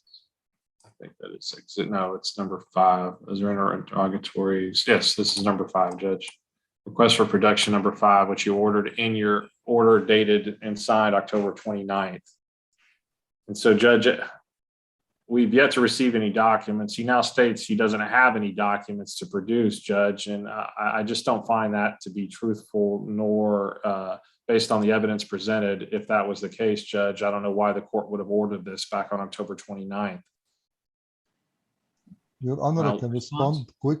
I can Yes. respond quickly and say, I only have K1s and they already been provided. I have no W2s, nor ever had any W2s, never had any 1099 forms, SSA 1093, never, personal earning benefits, none of this. I only had K1s and they've been produced. That's why in the second supplementary, they produced the K1s. And in the third, they said can you go back to the, please, sorry. So, I'm reviewing the motion. yeah, that's why in the third supplement, it says that after diligent search, no more documents were found. I only have K1s and they've all been produced. Mr. Zan, have you received K-1s for those tax years? I'm looking through, Judge. If I can stop share screen for a brief moment, I'll confirm. And Your Honor, I have proof. I sent all these K1s and everything to Mr. Kincaid's office back even in May. So I cannot respond to if he says bait number or so and so. I did not receive it. I've never seen this bait number. I don't know what they represent, but I can testify to what I sent Mr. Kincaid. and what Mr. Kincaid said he sent to Mr. Zant. Judge, I have Mr. Zaglul's K1 from 2016. I have the Development K1 That for would be 2019. 2019. And I have a Tarek Zaglul K1 for 2019 for Easy World Transport. And then I've got a 2020 K1 from Easy World Transport. That's all the Those K1s I have. those are the only K1s that I have, Your Honor. Yes, and those are the only K1s I have, and other for 17 and 18 are part of the taxes that you got for 2017 and 18. The K1s are attached inside the taxes. So if you have taxes for 2017 and 18, you'll find the K1 attached. So no payroll statements that you've received since? Never. I am an LLC member, Your Honor, so no payroll, no W-2s. It's illegal to have W-2s or payroll. W-2s for LLC member, it's illegal. You get paid as earnings or K1. That's not accurate. I can tell you that. But that being said, an LLC can have an employee. And an Yeah, but LLC not the active member. An active member can be an employee of an LLC. And then that person will get a W-2. You may not have set yours up that way, and I'm following you, but don't say things that are not accurate. I don't think you fully understand, but that's okay. You got a K1 because I'm assuming, because you didn't get you weren't an employee of the LLC. You didn't get a W-2 from the LLC. Yes. You just got your K1. So I'm following you, but just be careful. Because LLCs can have employees and they can provide W-2s, and the actual members of the LLC can be employees of the LLC. All right, Mr. Zand, I recall this previously, and if they say there's no, are there any documents you're sure of that are out there that have not been produced on number 5? Because their third supplemental response complies with the rules of civil procedure if that's all they can find that they say they have or in their care, custody, or control. Judge, I'm not confident that any actual document that exists, Judge, that he did not produce. All right, then the request for number 9 is denied. 5 So is the on. next one. That's number 5, not 9. I'm sorry, 5. Yes, on Your Honor, I just would like to remind the court and Mr. Zant that Mr. Kincaid in the previous hearing admitted that in his first supplementary response, his paralegal did not send any files. It was a Right. mistake in his office. So if he's asking about any supplements from files from that supplement, they do not exist. There was a No, mistake Judge, by that- anything related to this and for this motion to compel would be subsequent to Mr. Kincaid's third supplement, Judge, That- which was okay, after that- this order was rendered on Yeah, that's October fine. 29th. It really doesn't matter to me what happened with Mr. Kincaid's office because he's no longer associated with the case. So now that you're representing yourself, Mr. Zegel, you're responsible for making sure these documents get over there. Just like if a lawyer took over. Yeah, your yeah, case. I understand. I just wanted to save time just in case, because I noticed in his motion that there are Bates files says he's missing. Right. Well, the request for number 5 is denied. Let's move to 7. Judge, number 7 deals with all documents related to employment compensation, including contracts and all documents relating to Same, your Your overtime Honor. compensation. Judge, in this deficiency, Judge, related to request for production number 7, we're missing certain documents, specifically Bates number documents 1 through 36 and 653 to 724, Judge. We never received these documents. And these were ordered to be produced, Judge, in the motion to compel rendered on October 29th, specifically employment compensation that Mr. Zaglul has received from 2017 up until the current, Judge. And we received no responses to this specific request for production. So if I understand you correctly, you're saying that Bates label 1 through 36 and you never received? Correct. In addition, 653 to 724, Judge, they were stated that they were produced in the first supplement. You see, first supplement, no. I mean, in the documents exist. first response, Judge, actually in their initial responses, but going through the documents, we've never received them. That's what I'm saying. All the Hold on, documents. Mr. Zagul, give me a second. I need to make sure I understand their argument, and then I'm going to come to Okay. you to give me your argument. I'm just trying to make sure I understand theirs first. So Mr. Zand, under request for production number 7, in the motion to compel, it says the first response says no items are identified after diligent search. First supplemental says they're providing 327 through 452. And then it's saying that you didn't receive 1 through 36 or 653 through 724. We So I'm a have little- not received those, Judge, and those are, I believe, in his initial response for production. We never received those after going through the discovery once again, Judge. And Okay. then in addition to that, we did not receive any employment compensation, which would be, Mr. Zagul, I believe at the last hearing, Judge testified that he received compensation from his entities and LLC, which he previously stated just a moment ago, Judge. And we need employment compensation as this request requires him to produce. And so we've yet to receive any employment compensation from these tax years stated in our deficiency. Your Honor. That payment may just be a K1 though, if that's, Yeah. if he's not, Yes. that may be his only source of income Yes. from the LLC is my concern. And so there may not be additional documents, but And if the initial response says that you were, because I don't see the initial response on the motion, but if the initial response said 1 through 36 were produced and you didn't have those, then that concerns me because we need to get. Your 1 through- Honor, it's not the initial response. The initial response said no documents exist. Then the first supplement by Mr. Kincaid, where the mess happened, they introduced this, and I believe in the second or third supplement, they said they do not exist or K1s only exist. Anything from the first supplement Mr. Kincaid did is wrong. All the answers are wrong. All the documents are wrong. It's like ignore the first supplement. Well, I guess the fact of the matter is, Mr. Zagul, we never received these documents that were They Bates do not numbered exist. in your responses. Yes, that's the first response. All the Bates number in any of the first response from Mr. Kincaid's office back in May, all the answers and the numbers are from another case. Everything is wrong.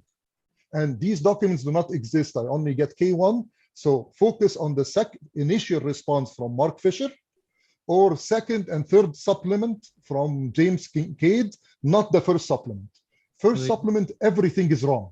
The initial response is wrong because there are documents, there are K1s, and so the initial response was wrong. The first supplemental response that I'm reading says it's 327 through 452, which I guess is probably wrong.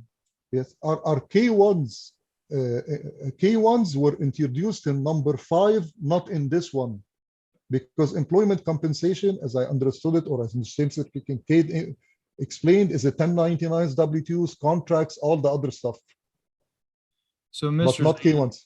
Mr. Zand, do you show, when you pull up the K1s, is that marked, is that Bates labeled 001182? Is that where you're getting those? I'm pulling them up right now. And I'm trying to find the motion, Your Honor, but the motion is not part of the exhibits, or was it part of the exhibits? No, the motion was served on you individually, Mr. Zagul. Yeah, so I don't have it. That's another thing you're going to want to print out before hearings, because that's the document that's asking, that's the document they're telling you this is what we're going forward with the court on. So you want to make sure you print out anything that's set, like any pleadings, as well as any exhibits.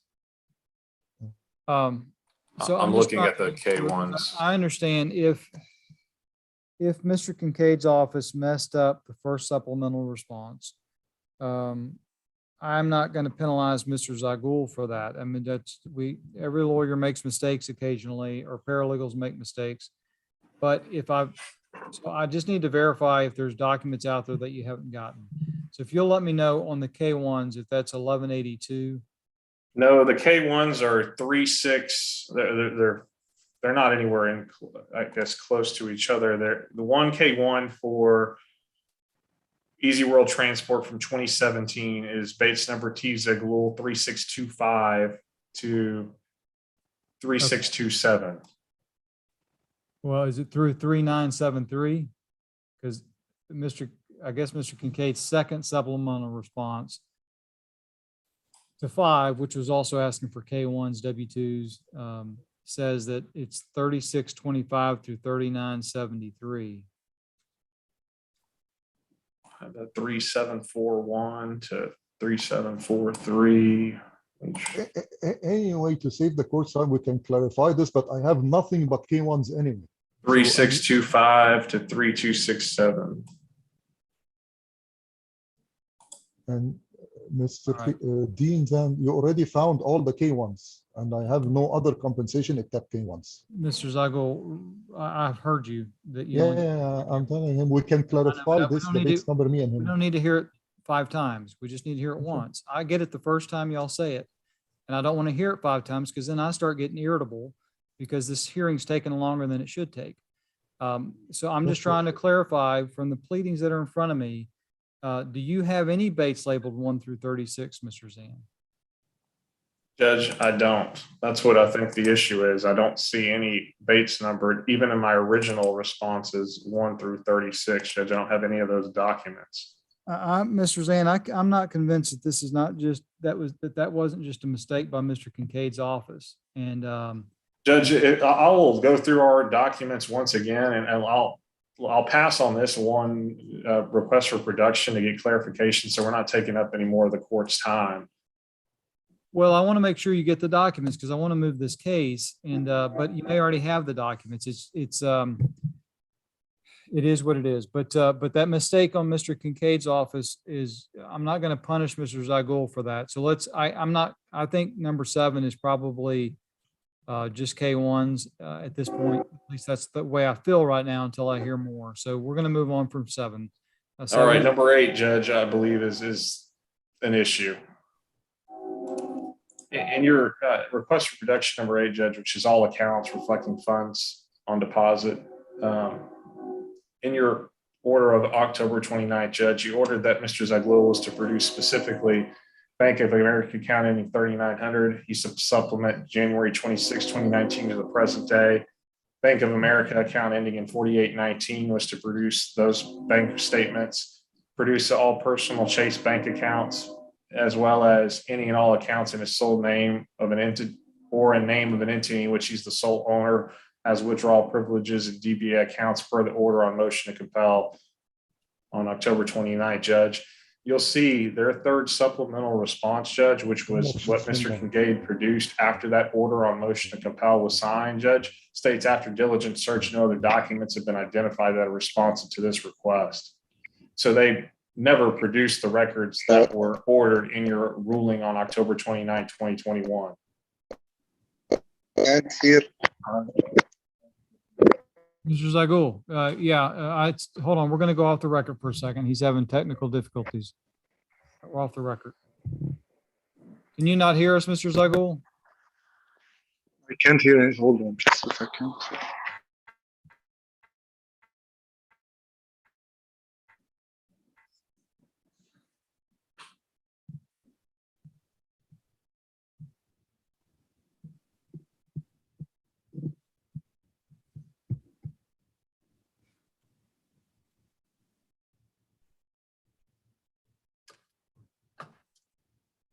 Hello, can you hear me? We can. I can't hear you. Just something is wrong with the computer. It just lost sound completely. You can call in if you want to try that and do your audio through the phone. Okay, let's see now. Can someone speak? Can you hear us? Yes, I can hear you now. Yes. Okay. All right, we're on. Let me get back on the record. We're back on the record in the El Sayed Zagul matter. Mr. Zan is on his motion to compel. We're now dealing with the request for production number 8, which specifically asked for Bank of America account ending in 3900, Bank of America account ending in 4819, any of Mr. Zagul's personal Chase bank accounts, and any Yes. accounts that are in his sole name that he has Okay. withdrawal privileges for. First of all, I'd like to bring the court's attention exhibit number 23 from me. The exhibit number 23. Respondent number 23. All right, do you have any objection? Are you offering respondents 23 at this time? Yes. All right, Mr. Zan, did you get copies of Mr. Zagul's? Yeah, I don't have them numbered though, Judge. So I'm looking, exhibit number 23 Yes. is a traffic violation in Arabic? No, it will be subpoena letter. Subpoena letter? Yes. It's marked R23. Exhibit I R23. have his exhibit list, Judge, and it has 23 as the traffic violation Arabic. All right, well, I have in the Dropbox link that I have, if you click on the subpoena traffic ticket, I haven't looked at it, but it does have R23 at the top of the exhibit. I can share screen if you allow me. You have permission to share screen, so Mr. Zan can at least see what you're talking about.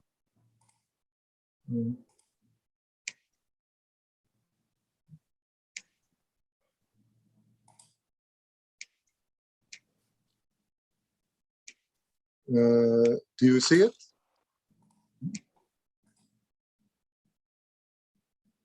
Do you see it, Mr. Zan? I see the subpoena, yes. Yes. The letter from Bank of America, not the subpoena, Yes. but the bank. Yes. The subpoena, it says here that Mr. Zan law firm has subpoenaed all statements from Bank of America, including Easy World Transport, which he should not have done because you denied him the right to do that. Tariq Zaghloul, Salwa Musbah, my mom, Ahmed Zaghloul, my brother, Nail Sayed, and that consultancy. So he already had any bank statement in Bank of America under my name. Judge, So if the Bank of America did not produce them, and this is stated here by September 2nd, then I don't have them. The account was closed. Accounts he's mentioning were closed a long time ago, and he already got it from Bank of America. And I believe, Your Honor, you made me pay 730 something for these statements. So he already has them. As for the Chase account, I've never had a single Chase account in my life. Bank checking account or savings account or deposit account, I had Chase credit card.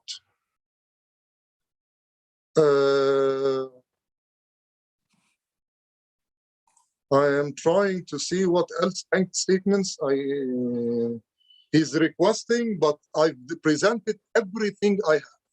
There is no foreign bank accounts that I have control of that are open or have been open in 2017. They were all closed prior to 2015, 2014. So everything I have is presented. I only have Bank of America accounts, and he already subpoenaed them from Bank of America. So I cannot hide anything from him. Well, and the court didn't restrict Mr. Zan from doing anything to get records.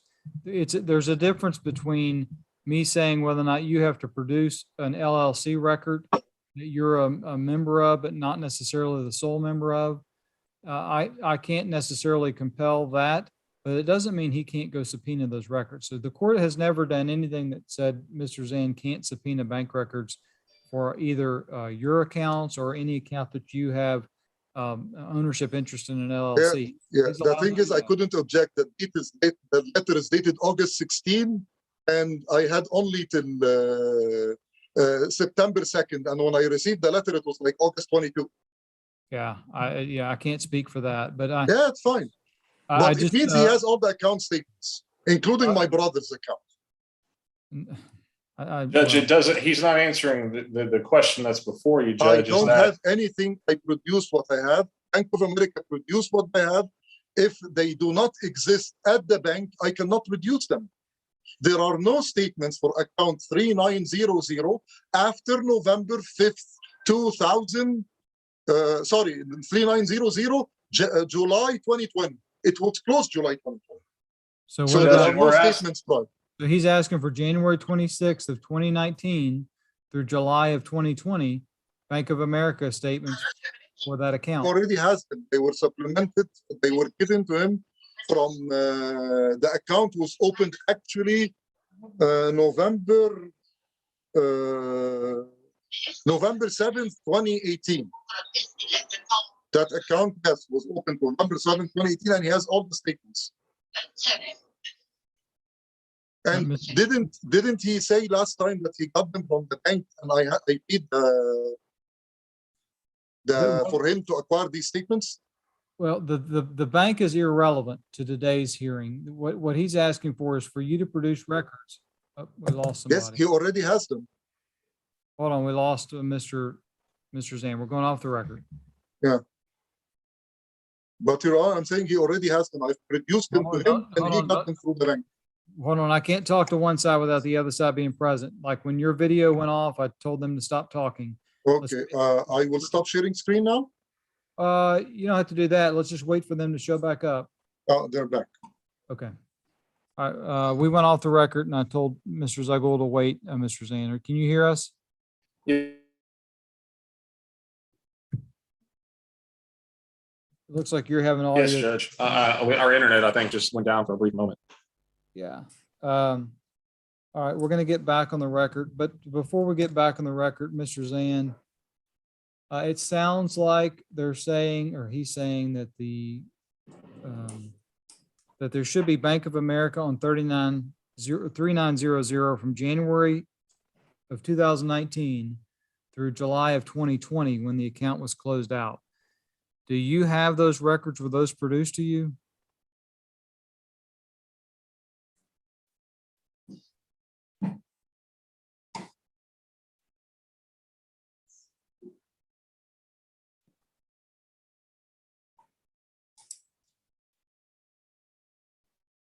Mr. Zan, were you able to hear me? I didn't hear anything, Judge. I don't know what's going on with our internet, but it just seems like for the brief moment, it's been sporadic. And I don't know if that has to do with, but it seems like we have a clear signal now.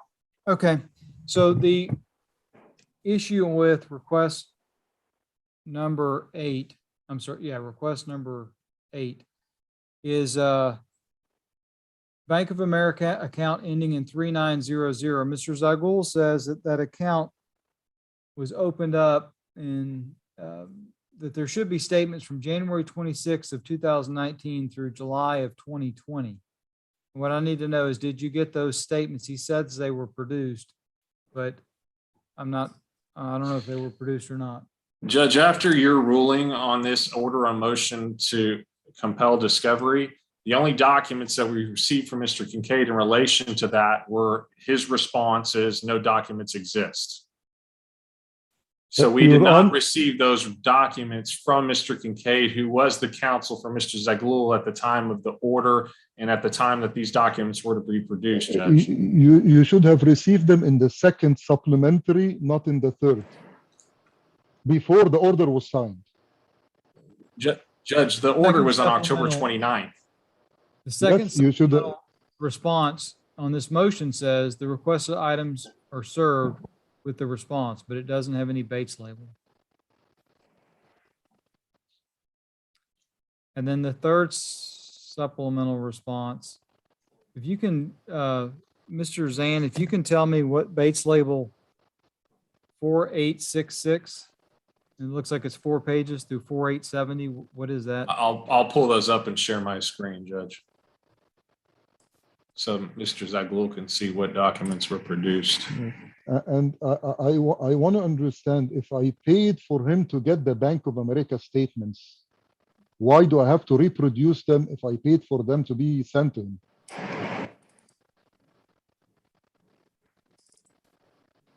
Because last time that was the ruling on the $736 is for him to acquire the Bank of America statements because he went to the bank and acquired them himself. So what was produced, the 4856, Judge, is this document, which is a law. 4866. 4866 is this document.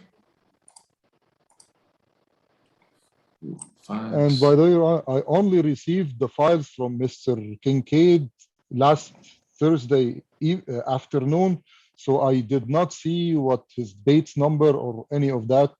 So that's why I'm here like don't know anything. That would have been good to know earlier, because I mean, I might have given you more time, Mr. Zagul. He refused to give me the files because I didn't pay and I didn't blah blah blah. But I forgot to mention that at the beginning of the hearing.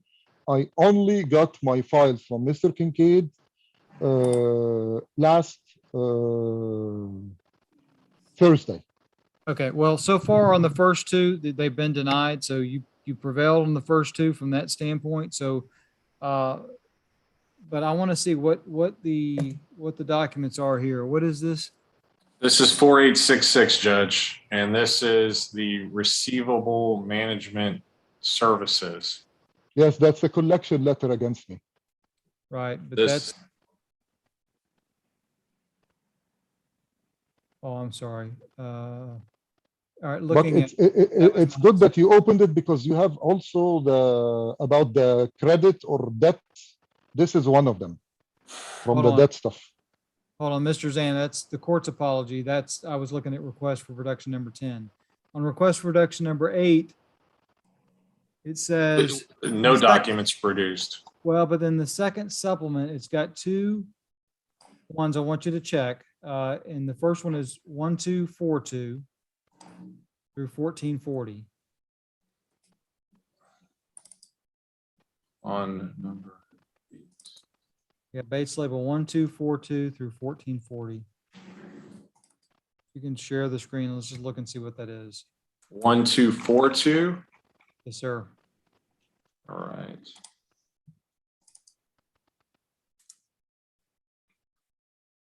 One, two, 6, 3. I'm trying to. I don't see the 1, 2. These are what we received in the second response under number 8, Judge. I don't know if I'm still sharing screen. No, I'm not. I'm trying to find the 1242. I have 1269 to 1274.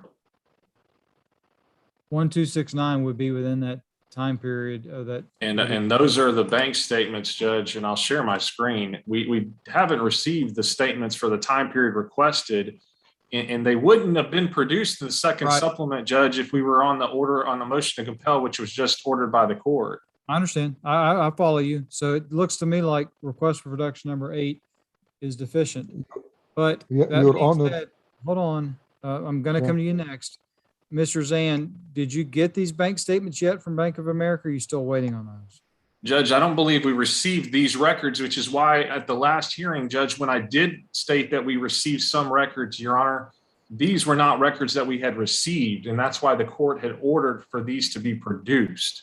These specific records, Judge, not all of them, because I did receive some, but these were the ones that were still missing, and that's why the court ordered these specific time frame of records to be produced on the order on motion to compel. Okay, Mr. Your Honor. Zoll, response? Yes, Your Honor. In the order, okay, I produced these documents based on the motion to compel from May 7th. There was a motion to compel on May 7th. And I had the deadline of June 1st. I produced these documents to Mr. Kincaid and the mess happened. And by the way, in his motion to compel last time, he was asking for the statements after July till present, which does not exist. After July 2020, they do not exist. And the Bank of America, I'm sure they sent everything. And I have the statements, I can send them to him, but I'm sure Bank of America sent them. He can review Bank of America statements that he got, he will find the dates. All right, and Mr. Zane, you're telling me though, you did not receive from Bank of America account number 3900 from 1/26/2019 to 7 July of 2020? I'm going back and looking one more time, Judge, but I don't believe we have 3,900.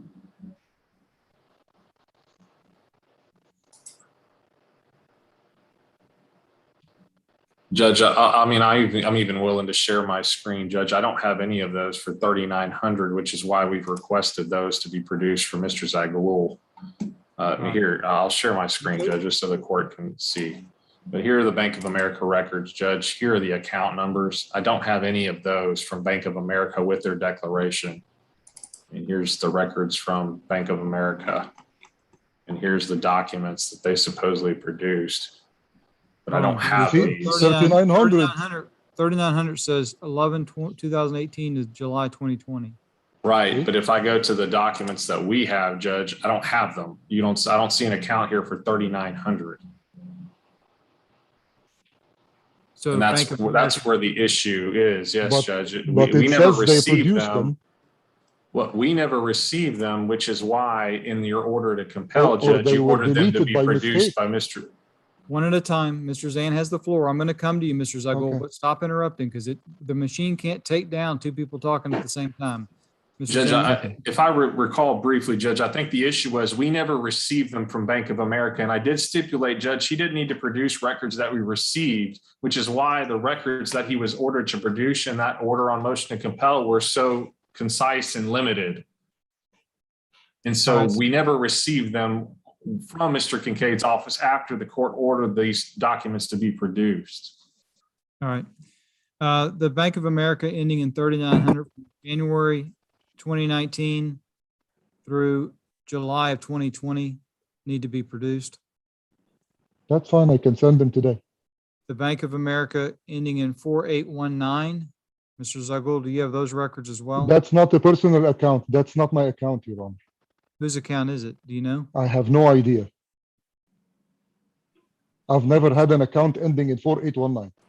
Does that show, Mr. Zand, on their Bank of America's subpoena response?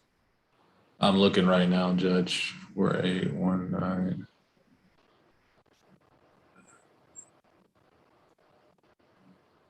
Actually, 4819 could be her account or a business account. I've never had this number.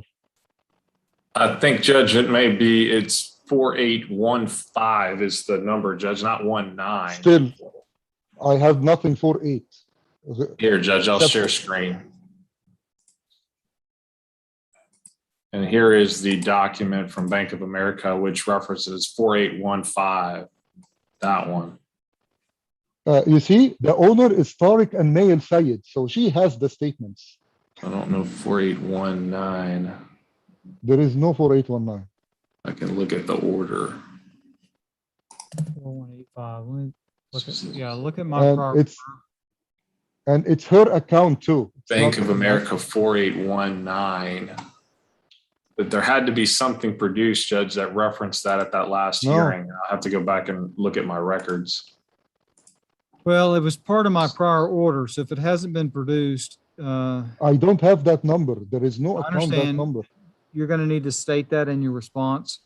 But I'm ordering that 3,900 be Can we complied check with. the, So I'm going to order 4819 because I previously ordered that. If you don't have it, this Mr. the Zuckel, order? my order one he was shooting? previously, It's breaking up. I have a bad it's connection. breaking up because you keep interrupting me, I think. So just listen No, when I'm I talking. can't hear you. I can't hear you. Can you speak Bank- again? Yes, the Bank of America ending in 3900, you're going to produce those from January of 2019 through July of 2020. Okay. The Bank of America ending in 4819. I know you say it doesn't exist, but verify that. If it doesn't exist, you need to respond and say, I don't have a Bank of America account ending in 4819, but I previously ordered that back at the last time, which makes me, I don't just do that unless I something, think it was a typo. I It may think it was be. a typo. it may be, but I'm ordering you to respond to Bank of America account ending in 4819. If it doesn't exist, let Mr. Zan know that in writing. So the request to compel, request for production number 8 is granted to that extent. What other accounts, Your Honor? Those two, you said you don't have a Chase bank account, and you never have, so you need No. to state that. You don't have a Chase bank account, you only have credit cards. And then the last one was any and all accounts in your sole name or in which you're the sole owner like a DBA or an LLC where you're the sole member, and you would need to produce those. If you don't have those, then just say you don't. That's the account. There is only one account, 2880. Do you have that account? Mr. Zand? I don't know at this point in time, Mr. Zaghloul, what I you, think I saw it in the Bank of America stuff. So it's a Bank of America account for the, Yeah, it's a Bank of Business. America account. From the Bank of America statements, the 2880. It will be under the name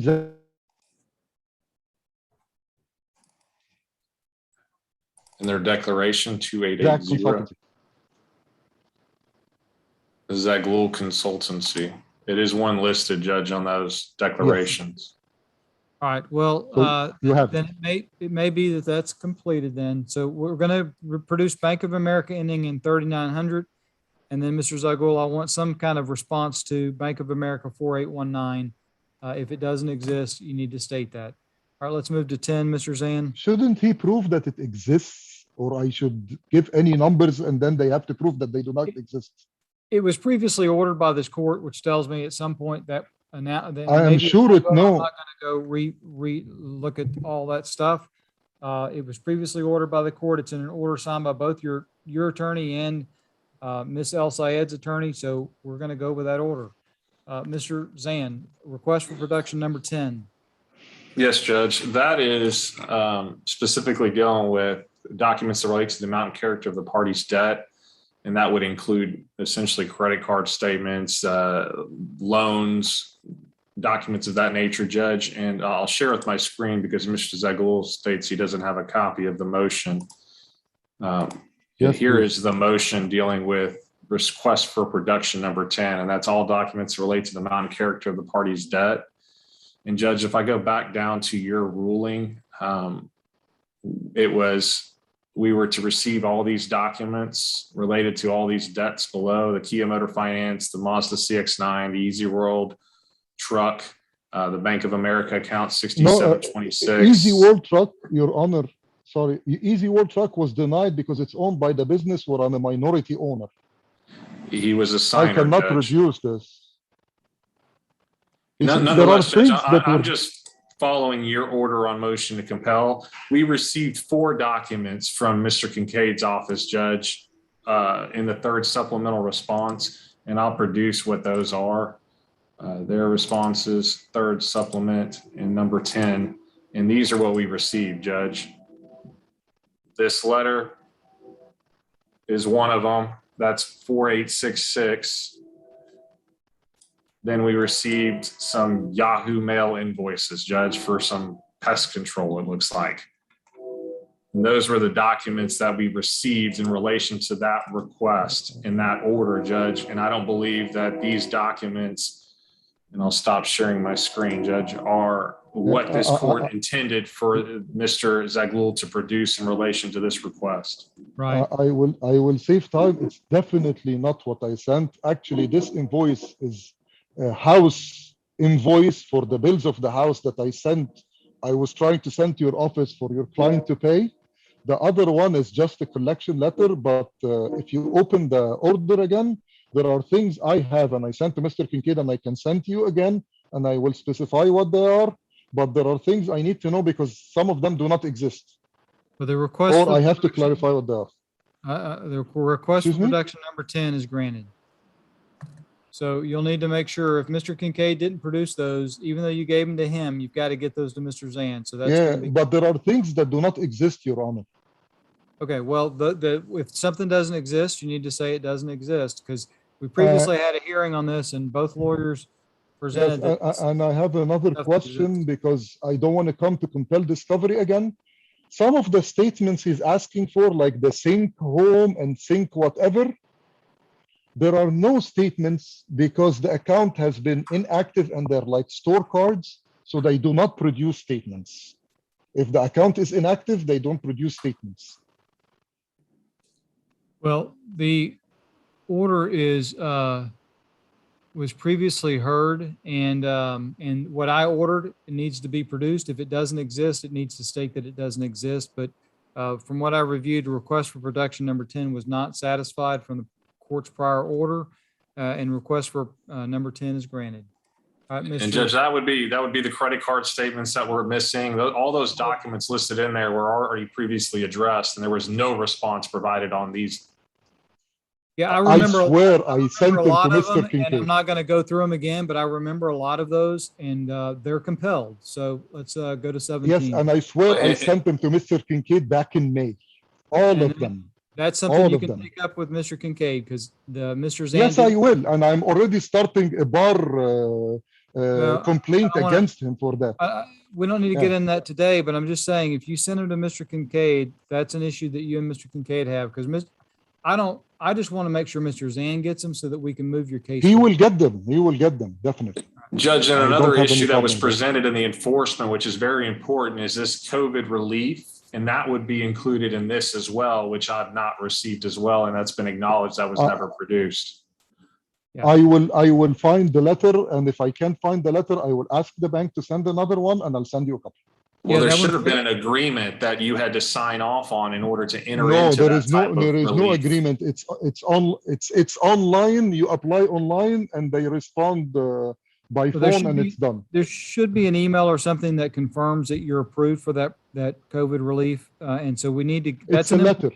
letter. So Yeah, we need it's to a make sure letter. we get Yes, that. to I'm the other saying side. if I don't have it, I'm gonna get it from the bank again. Thank you. All right, 17.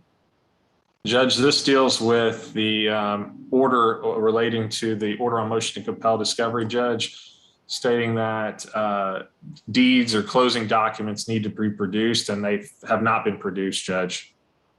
Your Honor, I don't have access to any of these documents. The closing document on the house was back in 2006, and there is only one copy available, and it's in the house. I have no access to it. I don't even remember the bank or the title company or anyone that was involved in that part. This is the property that you're claiming is your Separate Yes. property. Yes, the closing was back in 2006. Judge, that's why it's so important, because the parties purchased this property together, and now it's being stated that this document does not exist. I Your can't Honor. locate it, and I Now think his objection, Your Honor. Now he's talking about a motion that is not in front of us. He's talking about the ownership of the house and who has right. I can discuss that. I already have a contract with my father prior to purchasing the house that gives him the house before I bought the house, because he gave me the money. And this is another case. This is the case for the ownership of the house. Well, Judge, those We're talking about the documents. That's the request before you. Right, and those documents sound like they're super important to this case. If the documents aren't produced, Mr. Zago, you need to understand how the law works. If the documents aren't produced. Yes, I they'll come- understand, Your Honor. Yes, Quit interrupting me. All right, I'm not helping you, but I'm just letting you know that if a document's not produced, just like if Miss El Sayed says, well, Judge, Mr. Zago owes me $100,000, and he signed a note saying he was going to give me $100,000.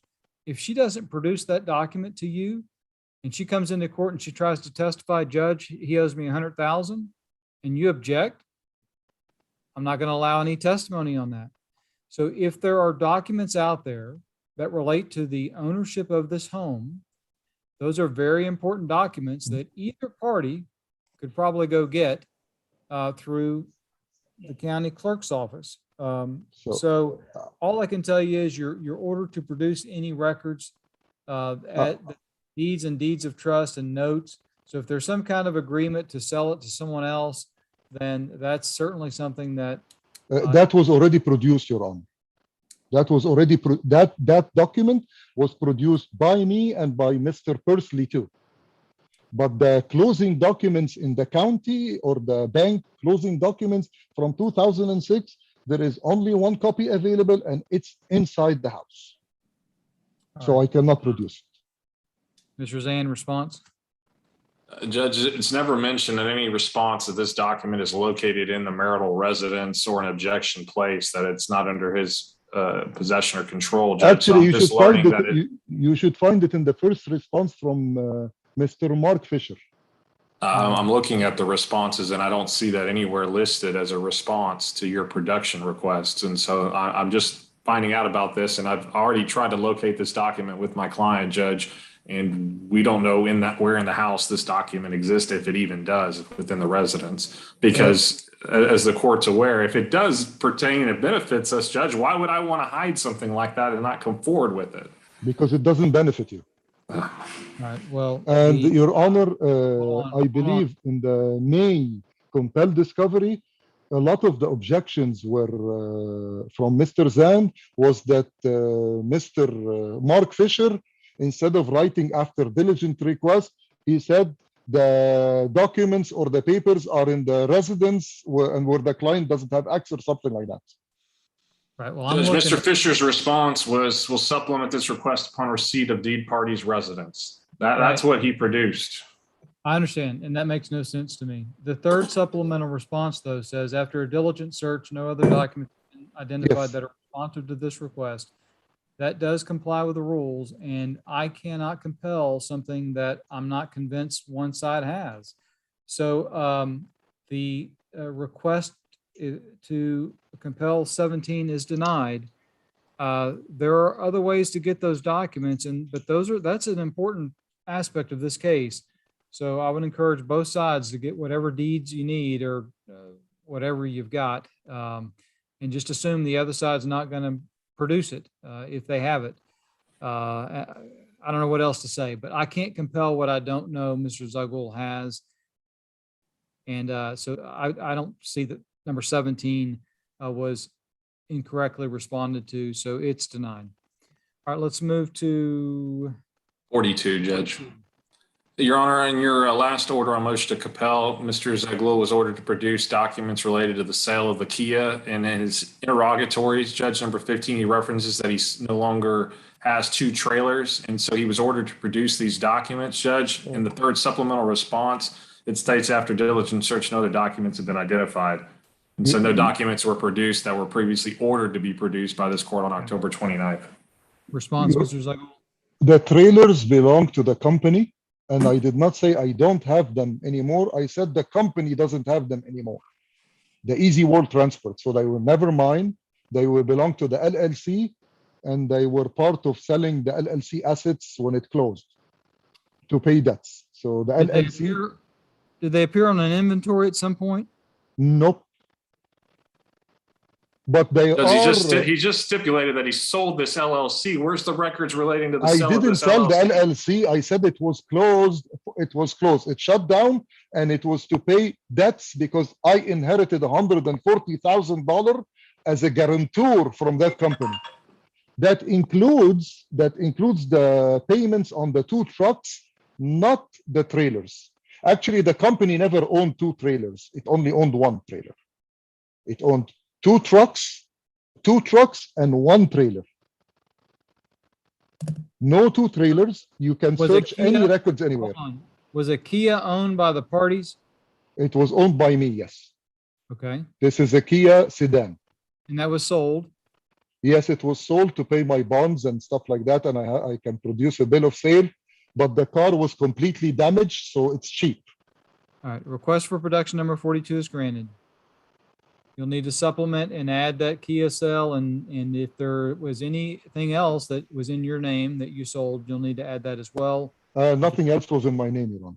All right, well, then let's get the Kia bill of sale over to the other side, because that should have been done. All right, on the interrogatories, Mr. Zand. Just very briefly, number 8 is the first one, Judge. And what we're asking, the answer, Judge, should be, he states furniture in Egypt, and he states 1 master bedroom, 2 kids' room, 3 sitting areas, dining room, all owned by him. We're No, I asking didn't him to say list owned by out. me. Hold on, It's let him marital, finish, and then you it's can. marital stuff. Asking him to list out what in each room he owns and the value of which he paid for at the time of the marriage as the interrogatory request, and if he owned it prior to marriage. And then he goes on to state it was purchased by the parents of each party. That would be the presumption of a gift, Judge. We need clarification on what that statement means by Mr. Zaghloul. Can For I example, respond, Your furniture Honor? in the U.S., state what is the furniture in the U.S. that he's referencing. I mean, it's just very general statements, Judge, and we're asking for it to be more specific and comply with the request made in the interrogatory. Where, I'm Yeah. sorry, where are you, Mr. Zan? On which? I'm on number first, 8, second? Judge. I'm on that. Interrogatory number 8. I'm on that too, but I've got an answer, a first supplemental answer and a second. If you go down to our deficiency and request, Judge, it goes, it's on the bottom of page 7, beginning of page 8.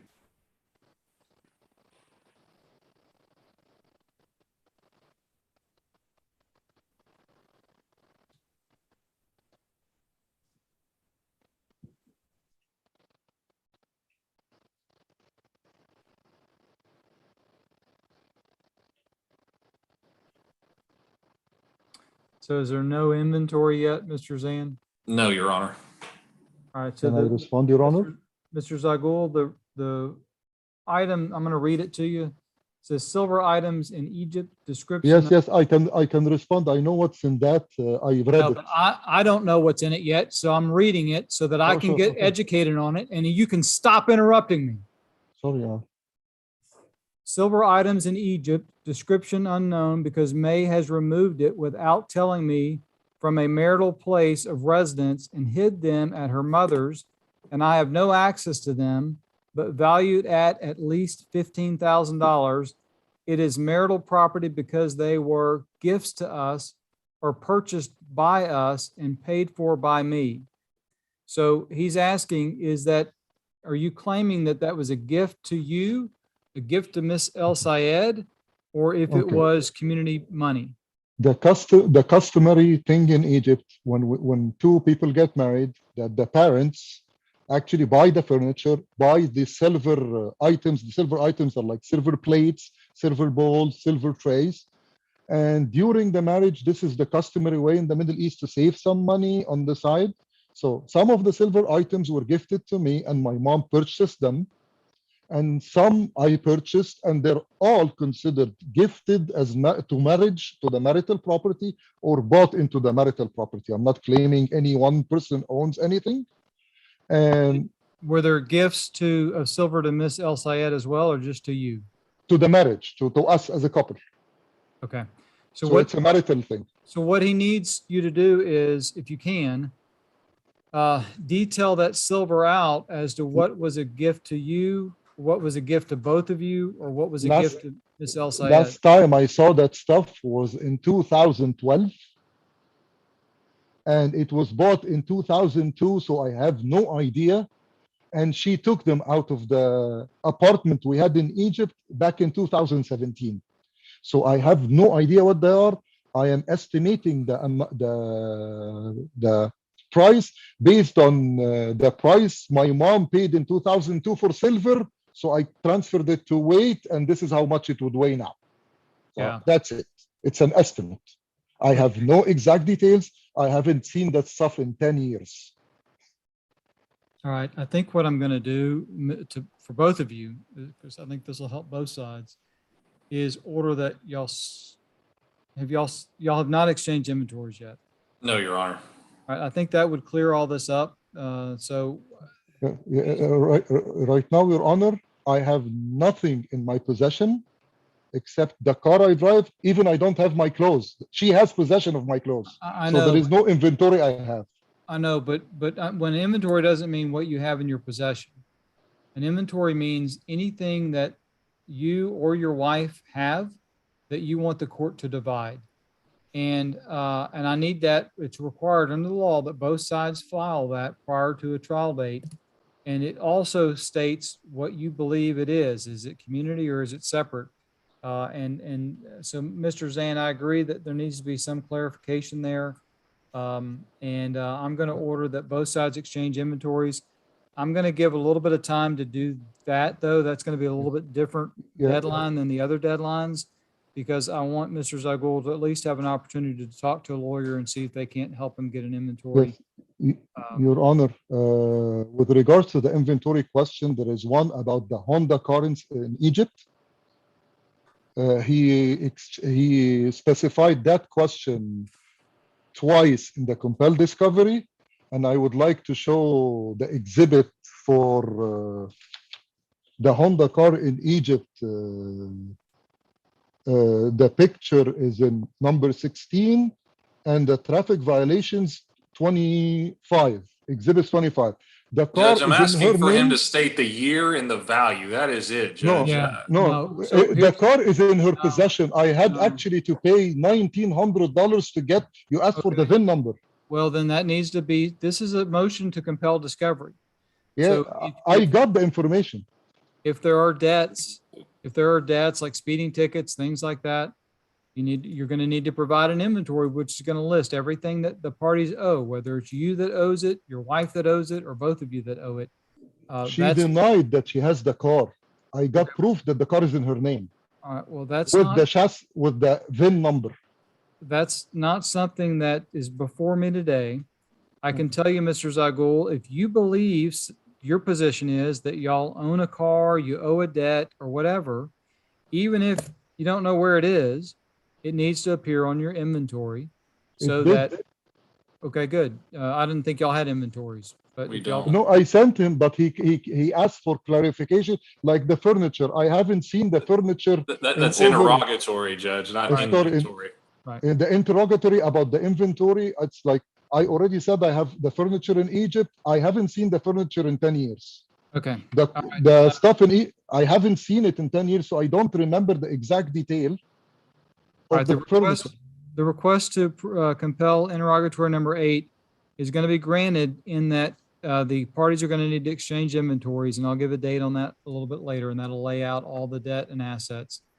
All right, interrogatory, is it number 9? That's going to be the same response because that's debts. So let's move to 11, Mr. Zan. Judge, basically, we need the descriptions that are requested within the interrogatory, the account number, go back to that. The address and account number, the percentage that the estate owns, the estate is responsible for the payment of debt, and the current balance of the debt, and the balance of the debt is the date of marriage. Because you see in their responses, Judge, they still have failed to answer this interrogatory. And that goes for each debt that we've obtained from his credit report. What's the answer you have? Sorry to Oh, ask. wait, so on the debts, Mr. Zan, the debts are the same ruling as the assets. It's granted. The motion to compel is granted. He needs to produce an inventory that lists every single debt out there in response to interrogatory number 8 and 9. Okay. I did, but what was the answer you have about the question that number 10? Number 9 is the interrogatory, and there's no response provided For the debts? for number 9. So it's the debt, number 9 is just the debts. It's the interrogatories, which if you'll read the interrogatory number 9, it's very specific on what it's asking of you. Yeah, it's, and I'm not going to spend any more time on it. Sure, The, sure. I'm just clarifying. The credit report, that should be in the request for production but I'm not going to order the credit report in the interrogatory, but the debts need to be itemized, account numbers, how much is owed, all the standard inventory language. And the accounts number should not be redacted, correct? Correct. It's just, well, on inventory, normally you'll put the last 4 numbers on it. Okay. What I was talking about earlier is what we exchanging documents. But on Yeah, a- because all the statements I got were redacted account numbers. On an inventory, you want to just put like the last 4 digits of the account number so everybody can identify it. All right, number 11, Mr. Zan. Number 11 is ownership interest in any entity since December 15th of 2002, Judge. And if you'll just go to the bottom of page 10, what lists our deficiency. And specifically in their last supplement, it says, I currently own nothing, 0 ownership in any business in the United States or abroad. However, he's filed tax returns with K-1s for Easy World Transport, ZAG Consultancy and Brokerage, as well as LNK, LLC, FEZ Management. Those were documents that tax returns were produced for, Judge. And so this interrogatory needs to be fully answered.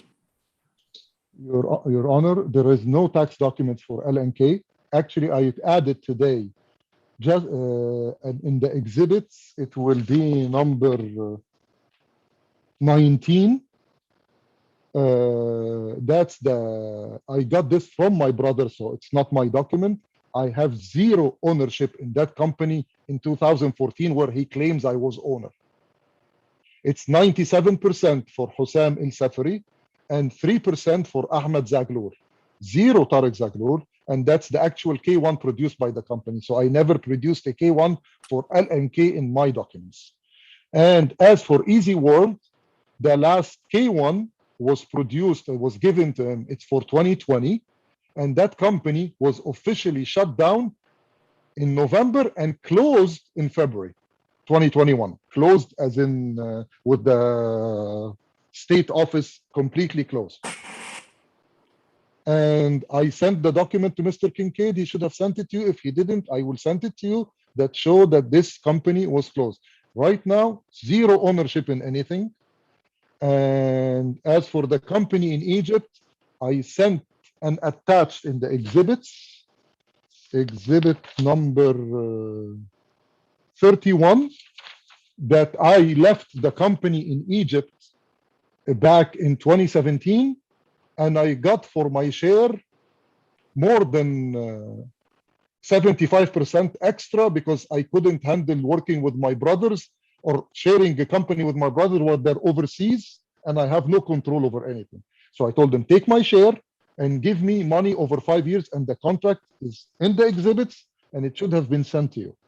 So right now, I have zero ownership in anything. Okay. What Mr. Zan is saying is missing is, because at some point you did, and so for the years. And I that- produced the K1s, yes. Yeah. Showing the percentage of ownership. I understand, but for the years that you did own Easy World Transport LLC, you've got some answers that weren't fully answered that you need to go look at. The K1s show the ownership. Well, the K1s, so documents don't give you the ability to not answer the question. The lawyer is entitled to the interrogatories being That- answered. You Yeah, can't- that's why I need a lawyer, Your Honor. Yeah, I know you do. And I'm trying to be patient, but y'all announced 45 minutes and we're now about 3.5 hours.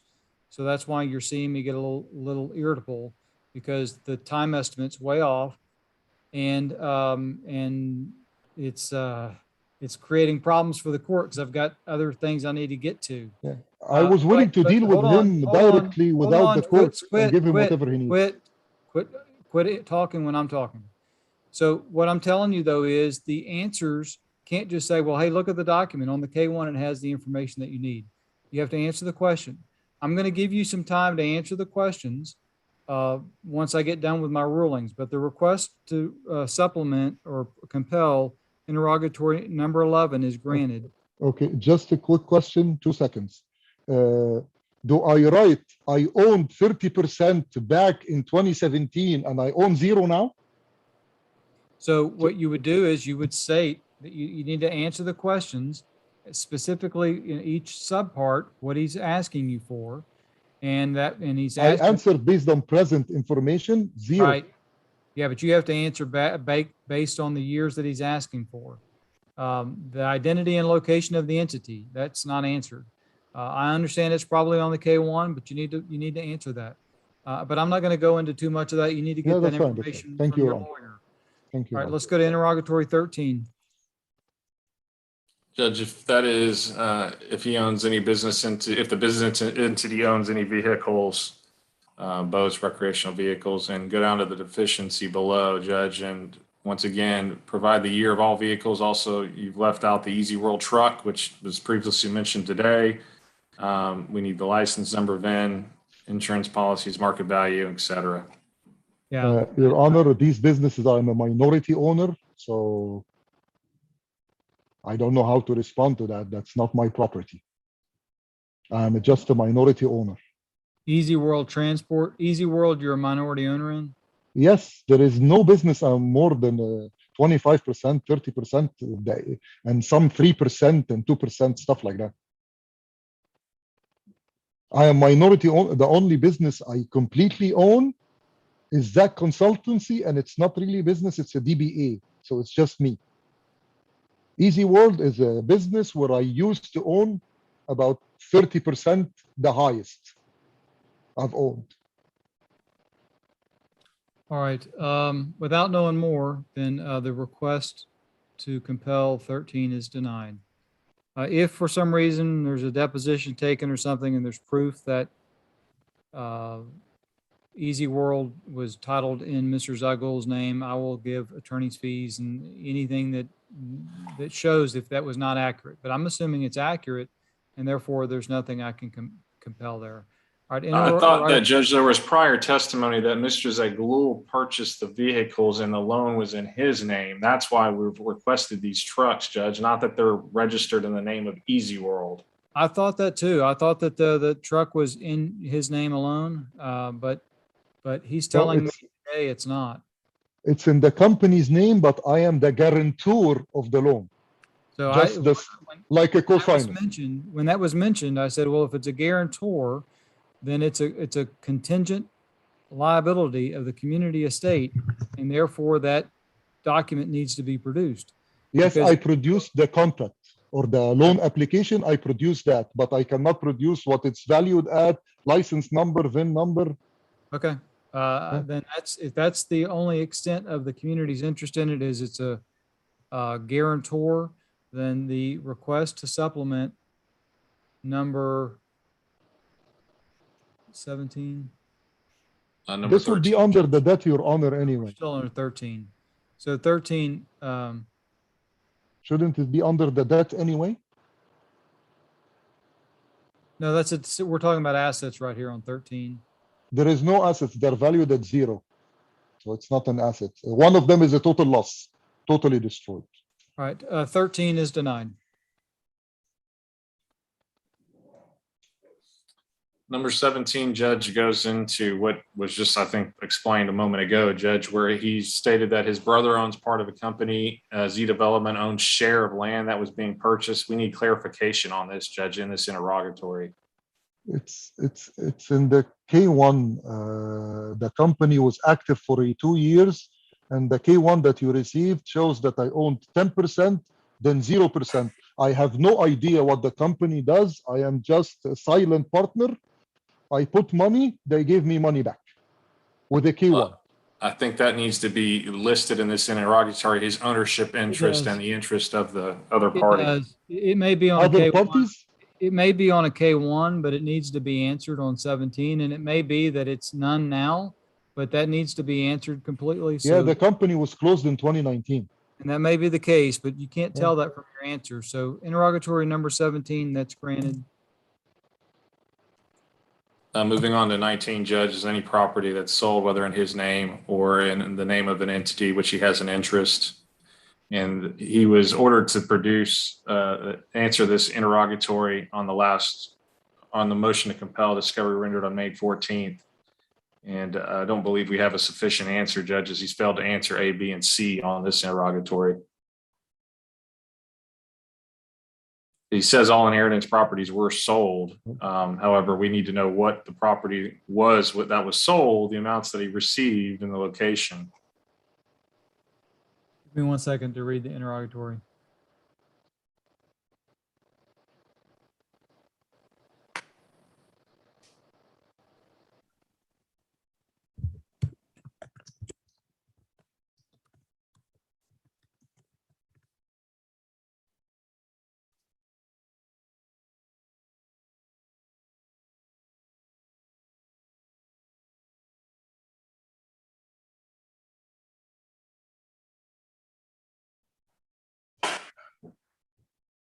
So reading this response, Mr. Zagul, what you say is that your father had real estate and sold the real estate, and then you got an inheritance from that. Yes.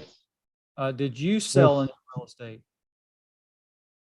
No, only in the inheritance stuff. The So- inheritance, What you I'm hear me? asking is, did you have any real estate that you sold, or was it just real estate that your father's estate sold and then you got a check? yes, my father's estate sold as an estate where the law in Egypt, it's everyone's, it's like literally an estate. You cannot sell your part alone. It has to be the estate. And as for any other properties owned by any other business, there is no property owned by any other business that I know. Even the LL39 or 39 LLC is a company owned by the company. And that second company purchased the land. I have no direct link to that company. All right, and would the house that y'all are arguing about in this case, would that fall within this time period? Can you repeat again? I was hearing something in the Yeah, background. the house that's part of this lawsuit, I don't know. I know there's claims that someone else has purchased that. Is that sold no, at some point to someone else?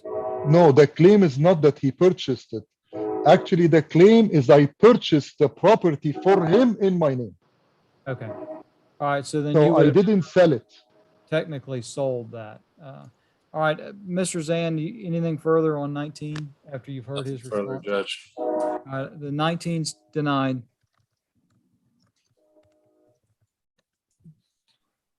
Number 20, Mr. Zand, after the hearing, can anything that is approved, just send it to me an email in a file and I'll respond within the file. Understood. Whatever I have today, I will send it to after tomorrow because I have trial tomorrow. So just please, Your Honor, give me this week off because I have trial tomorrow that could last for a week. It's for the alleged family violence. So I will be in court every day. I've spoken to the prosecutor. It's being reset, Mr. Zagul.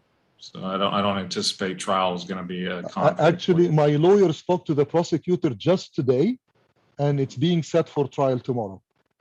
okay, well, I'm not gonna, I don't need to necessarily worry Yeah, about that. just anyway, give me the week off. I'll in do case. so. Yeah, I'll send it to you, sir.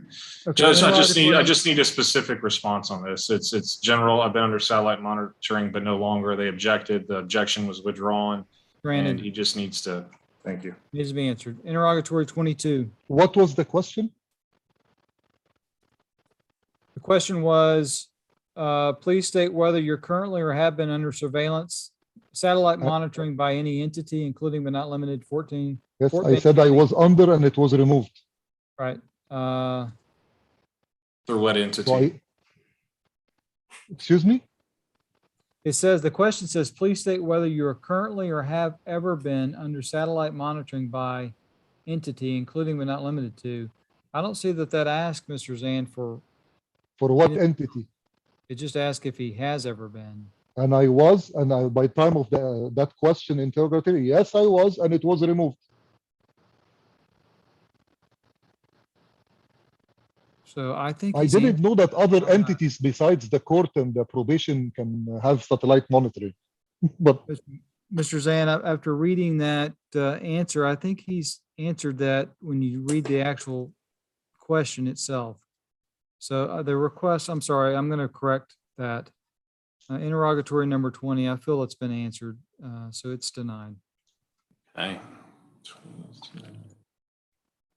Can you point me to where it asked him for anything other than what he answered?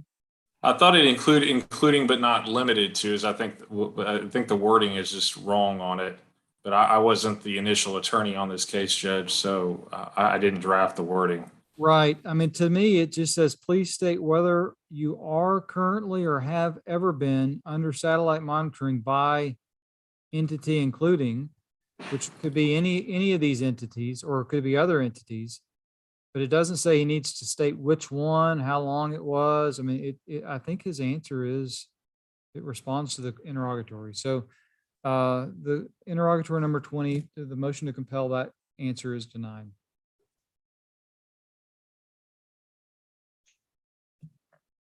The number 22, Judge, we're asking for him to, he's placed an objection as to self-incrimination as a privilege. And that the information has been withheld as an invasion of personal constitutional property rights. We've requested this be answered. I believe that it was overruled and he was ordered to answer and he's failed to do so. you believe or are you sure? It's been objected to twice. So, and then the objection is withdrawn on your second supplemental answer. So therefore it needs to be answered. What Yeah, was the question? The objection was withdrawn.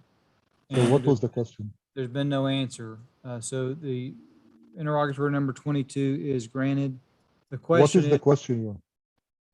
please state if since November 16, 2018, you have had any contact with petitioner and or the children subject of this suit, whether directly or indirectly through a third party, if so state Since when? November 16th, 2018.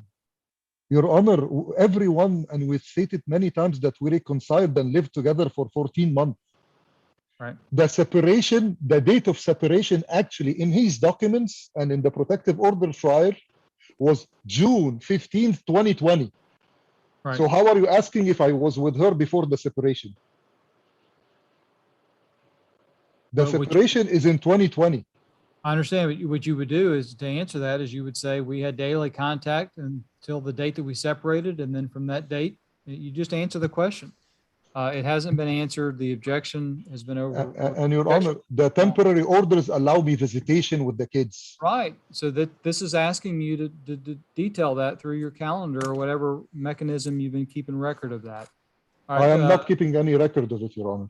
well, then you're going to have to answer to the best of your ability. And if your wife has different evidence, then we'll deal with And that. respond to this over 3 years.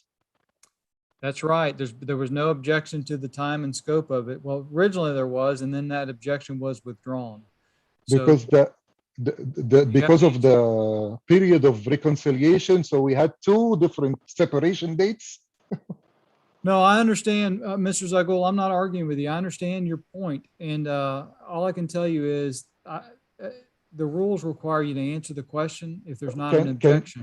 Can he remove the answer since everyone knows the answer and it's irrelevant to the case? No, you got to answer that question. Okay, just answer it to the best of your ability, but you've got to answer. Can I put objection again? No, the objection was withdrawn by your prior attorney. Okay, but that being said, the answer to the question for the time period that y'all were together is very easy. You just say we lived together and had daily contact from this date until this date. It's not hard to So do. it's asking for specific details of the contact and the time, or just have you been in contact?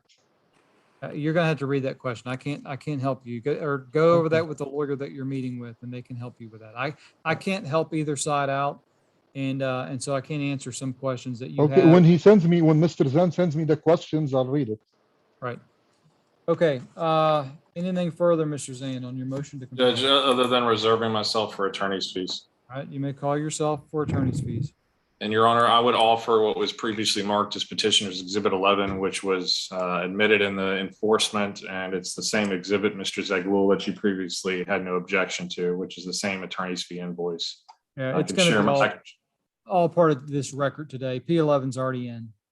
Thank you, Judge. And just to clarify, Your Honor, what I did last time to try to bifurcate the issues is just half the time. Judge, we've been in this hearing since approximately 3 o'clock. That's about 1.8 hours of time, Judge, just on this hearing. So I'm asking for $1,200 in attorney's fees. My hourly rate is $300 an hour, Judge. That would be the time for this hearing and the time needed to prepare the motion, review the discovery produced, and prepare the motion to compel, Judge. And so including my staff's time, Judge, I've rolled that in there as well, which she's got over 2.6 hours, which is a $390 fee, Your Honor. So I'm asking for in total, including my time today, Judge, in addition to my time used to prepare for this and draft documents, $1,200 in attorney's fees, which I believe are reasonable, necessary, and customary to the fees charged by local council and council in surrounding counties. All right, you passed yourself? I pass myself, Judge. Mr. Zagul, any questions about Mr. Zand? Not about the fees, Your Honor. Okay, But All we'll right. have a closing argument, right? I'll let each of you give me a brief closing. Mr. Zand, you may proceed. Judge, this is our third motion to compel. I understand some issues have been denied, but some issues such as the credit cards and the debts, Judge, and the bank statements have been ordered, once again, granted.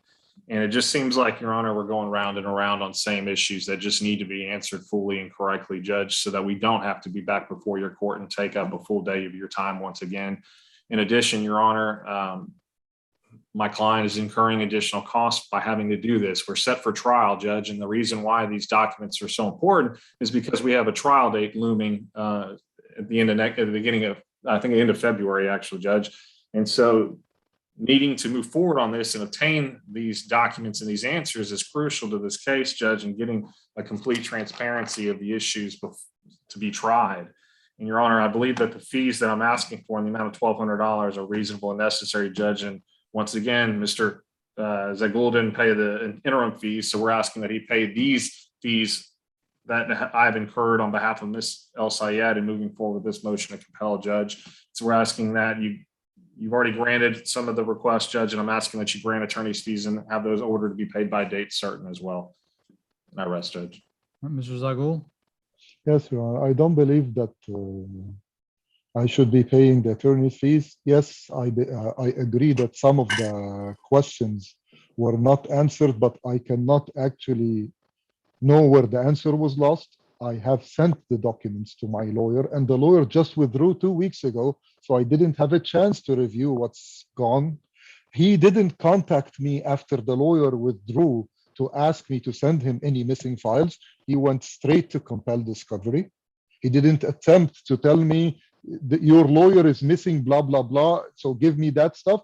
No, he just went to compel discovery, and the compel discovery was literally less than 6 days, 6 business days, because it was the weekend in the middle.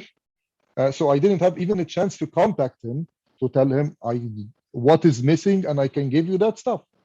So I believe he's just trying to put more financial burden on me, so I cannot hire a lawyer to stand in front of him in the trial so that his client has the upper hand in the trial, because I don't know how to file motions. And every time I bring something up, it's not the motion we're hearing right now. It's not you cannot bring her perjury right now because we're not hearing this motion. So he wants this unbalance in this case by putting more and more financial burden on me. And I've showed today that my debt is beyond 8 times her debt. Her debt from her credit report that she sent is less than $50,000. Mine is over $400,000. So I owe 8 times what she owes, and I have to incur that for her lawyer, besides incurring that for my lawyer, which makes this complete unbalance in this case. It's as if it's preparing the case for her to win regardless what. And literally the only motion in this trial, the only thing that's important based on his statement and her statement is the house. So all this, have you been in contact with her? Have you been in contact with the children? Is literally irrelevant to anything.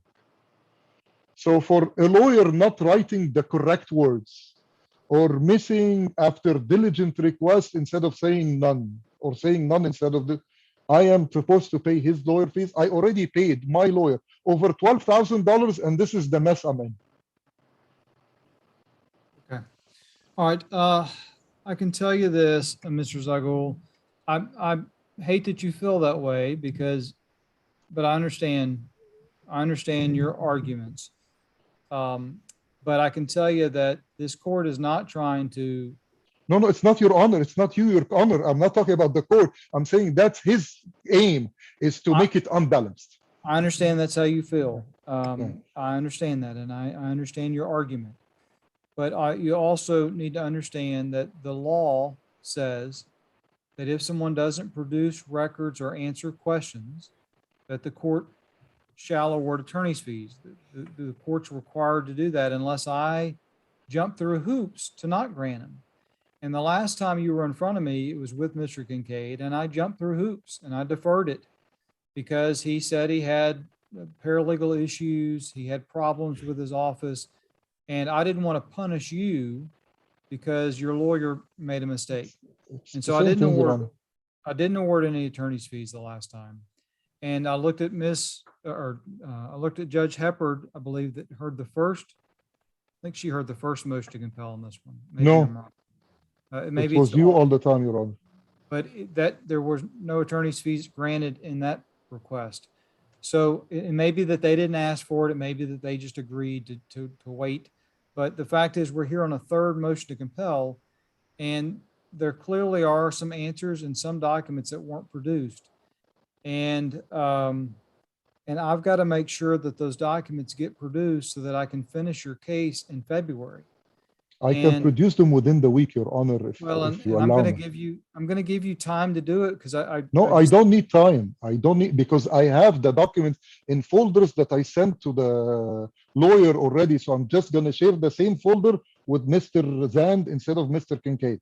And hopefully that takes care of it. I'm a little bit worried about the Bank of America accounts, because that's probably the most important one. And then the inventory is another It's one that's there. very important. But Judge, The inventory Mr. is the one Zaghloul that needs I to- don't.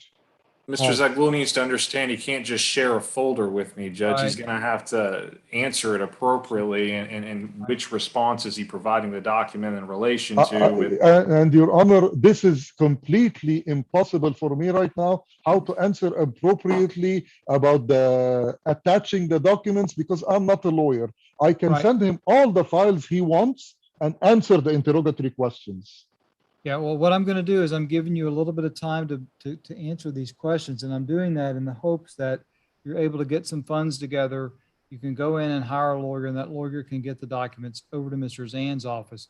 Because what happens is sometimes we have an argument over, did the document get produced or not? And that is a swearing match, because one side will say, Judge, I produced it. Like, let's say you say, Judge, I produced this deed. And Mr. Zand says, Judge, I never got it. Well, then the burden is on the person that produced it to show me, hey, here's a Bates label, Judge. I sent it. Here's a copy of it. And then I say, well, looks like you got it.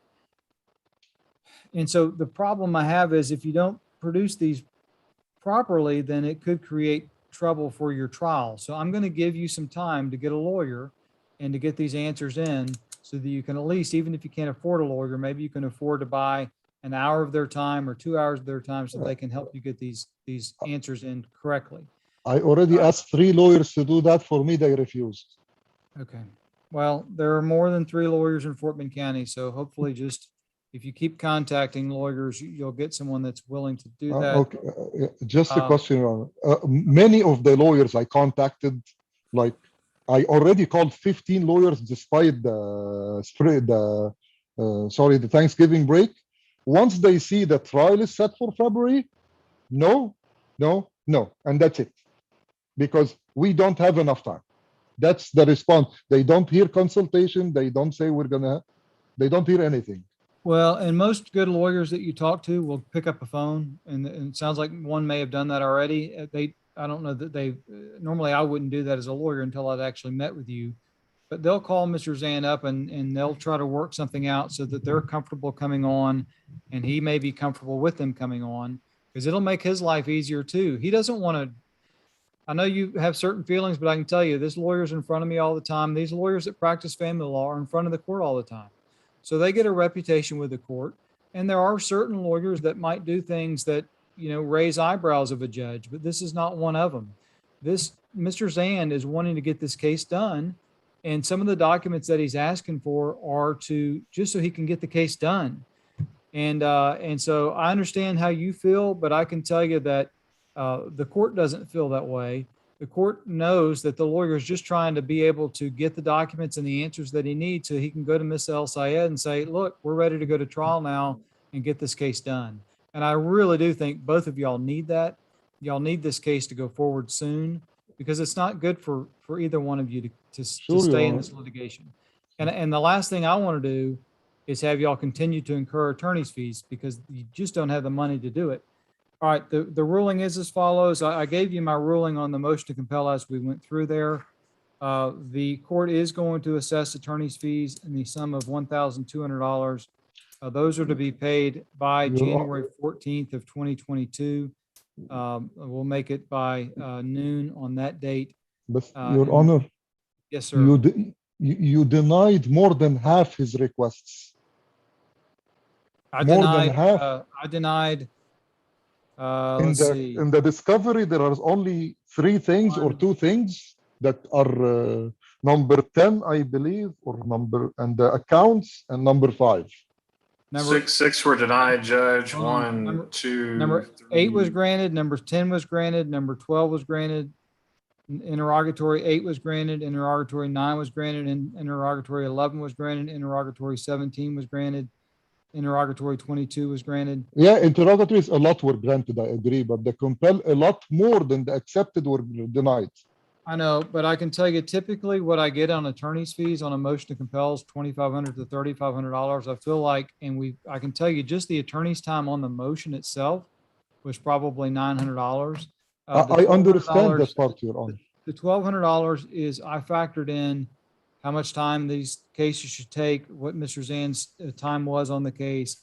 And the $1,200 is not a sanction against you that you're doing something wrong. The $1,200 is meant to make sure that we get compliance. And so we've tried it without any attorney's fees and it didn't work. So we're going to try it with attorney's fees and see if we can't get the. But Your Honor, now I have to pay him $6,200, and according to him, I didn't talk to the lawyer yet. He talked to her. She wants $7,500. That's $12,000, $13,000 actually. There are motions that lawyers can file that can get in front of me. I just don't, I don't know that there's a good answer on this case because there's not much money, there's not much income coming in, and there's a whole lot of debt. So it's. No, there is a lot of income coming her way. You saw her bank statements showing more than $30,000 deposits every month. All right, well, I've seen the gross sales and I understand that she's got income coming in. And the courts factor all that in. That's why she only got 5,000 of, I think, the 20,000. And Your Honor, I had evidence to show that this business was built on my money. Judge, but in you all didn't honesty, this allow is me to why go this into it. takes 6 hours versus understand. 2. We're done. And entry of this order is February the 17th, Entry of this order is December 17th at 9 a.m. Mr. Zan, you'll draft and we'll enter both orders at that time. And what's Thank the you. deadline for the discovery? You Oh, the said you'll deadline, give- thank you, Mr. Zugel. The deadline for you to get the discovery in is going to be December 27th. This won't be enough time for me to hire a lawyer because of the it vacations and all is. that, and then have the lawyer prepare it. I think it is because it's very, like you said, it's only like 6 or 8 things. I think if I were as a lawyer, I think that would take me, 4 or 5 hours probably to get up to speed. Yeah, and but get- finding a lawyer who will accept my money, I already met a lawyer who asked for $30,000. I Right. laughed and I told him thank you and I left. Right. I mean, and that's. Judge, yeah. he's meeting with Miss Luss. Miss Luss emailed me, Judge. I think she's going to take on his case and they'll work something out, but They'll work she was something out. Hopefully- asking, yes. So, and What- it would be good to get a lawyer and hopefully they'll be able to work out a payment plan Yeah, or something. I'm glad he's saying that because I Hold on, haven't I'm spoken done, to I'm her. done. I don't want to hear any more argument. The deadline for the discovery responses is 12/27 at 5 p.m. The deadline to exchange inventories is January 31st at noon. Mr. Zan, if you can add that. to- Inventory when? The deadline for the discovery for you to supplement is December 27th. 27th at 5 p.m. The deadline to exchange inventories, well, really, I don't have a request to have Ms. El Sayed do it, but it would be wise for y'all to exchange. Judge, we'll inventory. get an inventory. I'm ordering him to do an inventory by July 31st, and that one will be. July? Hold on, I'm sorry, January. That's a holiday. Give me a second. Y'all's trial is February 7th. February 7th. So inventory is due by February 3rd, 2022, and we'll make that 5 p.m. February 2nd, Third. 3rd, At 5 5 p.m. p.m. And the other one is December 27th. All right, thank you. And the We're going- money? Thank you, Your Honor. And the money? The money I already said is due by 1/14 of 22. 114. Off the record. Thank you 1,200, all. how much? $1,200. 1,200 exact.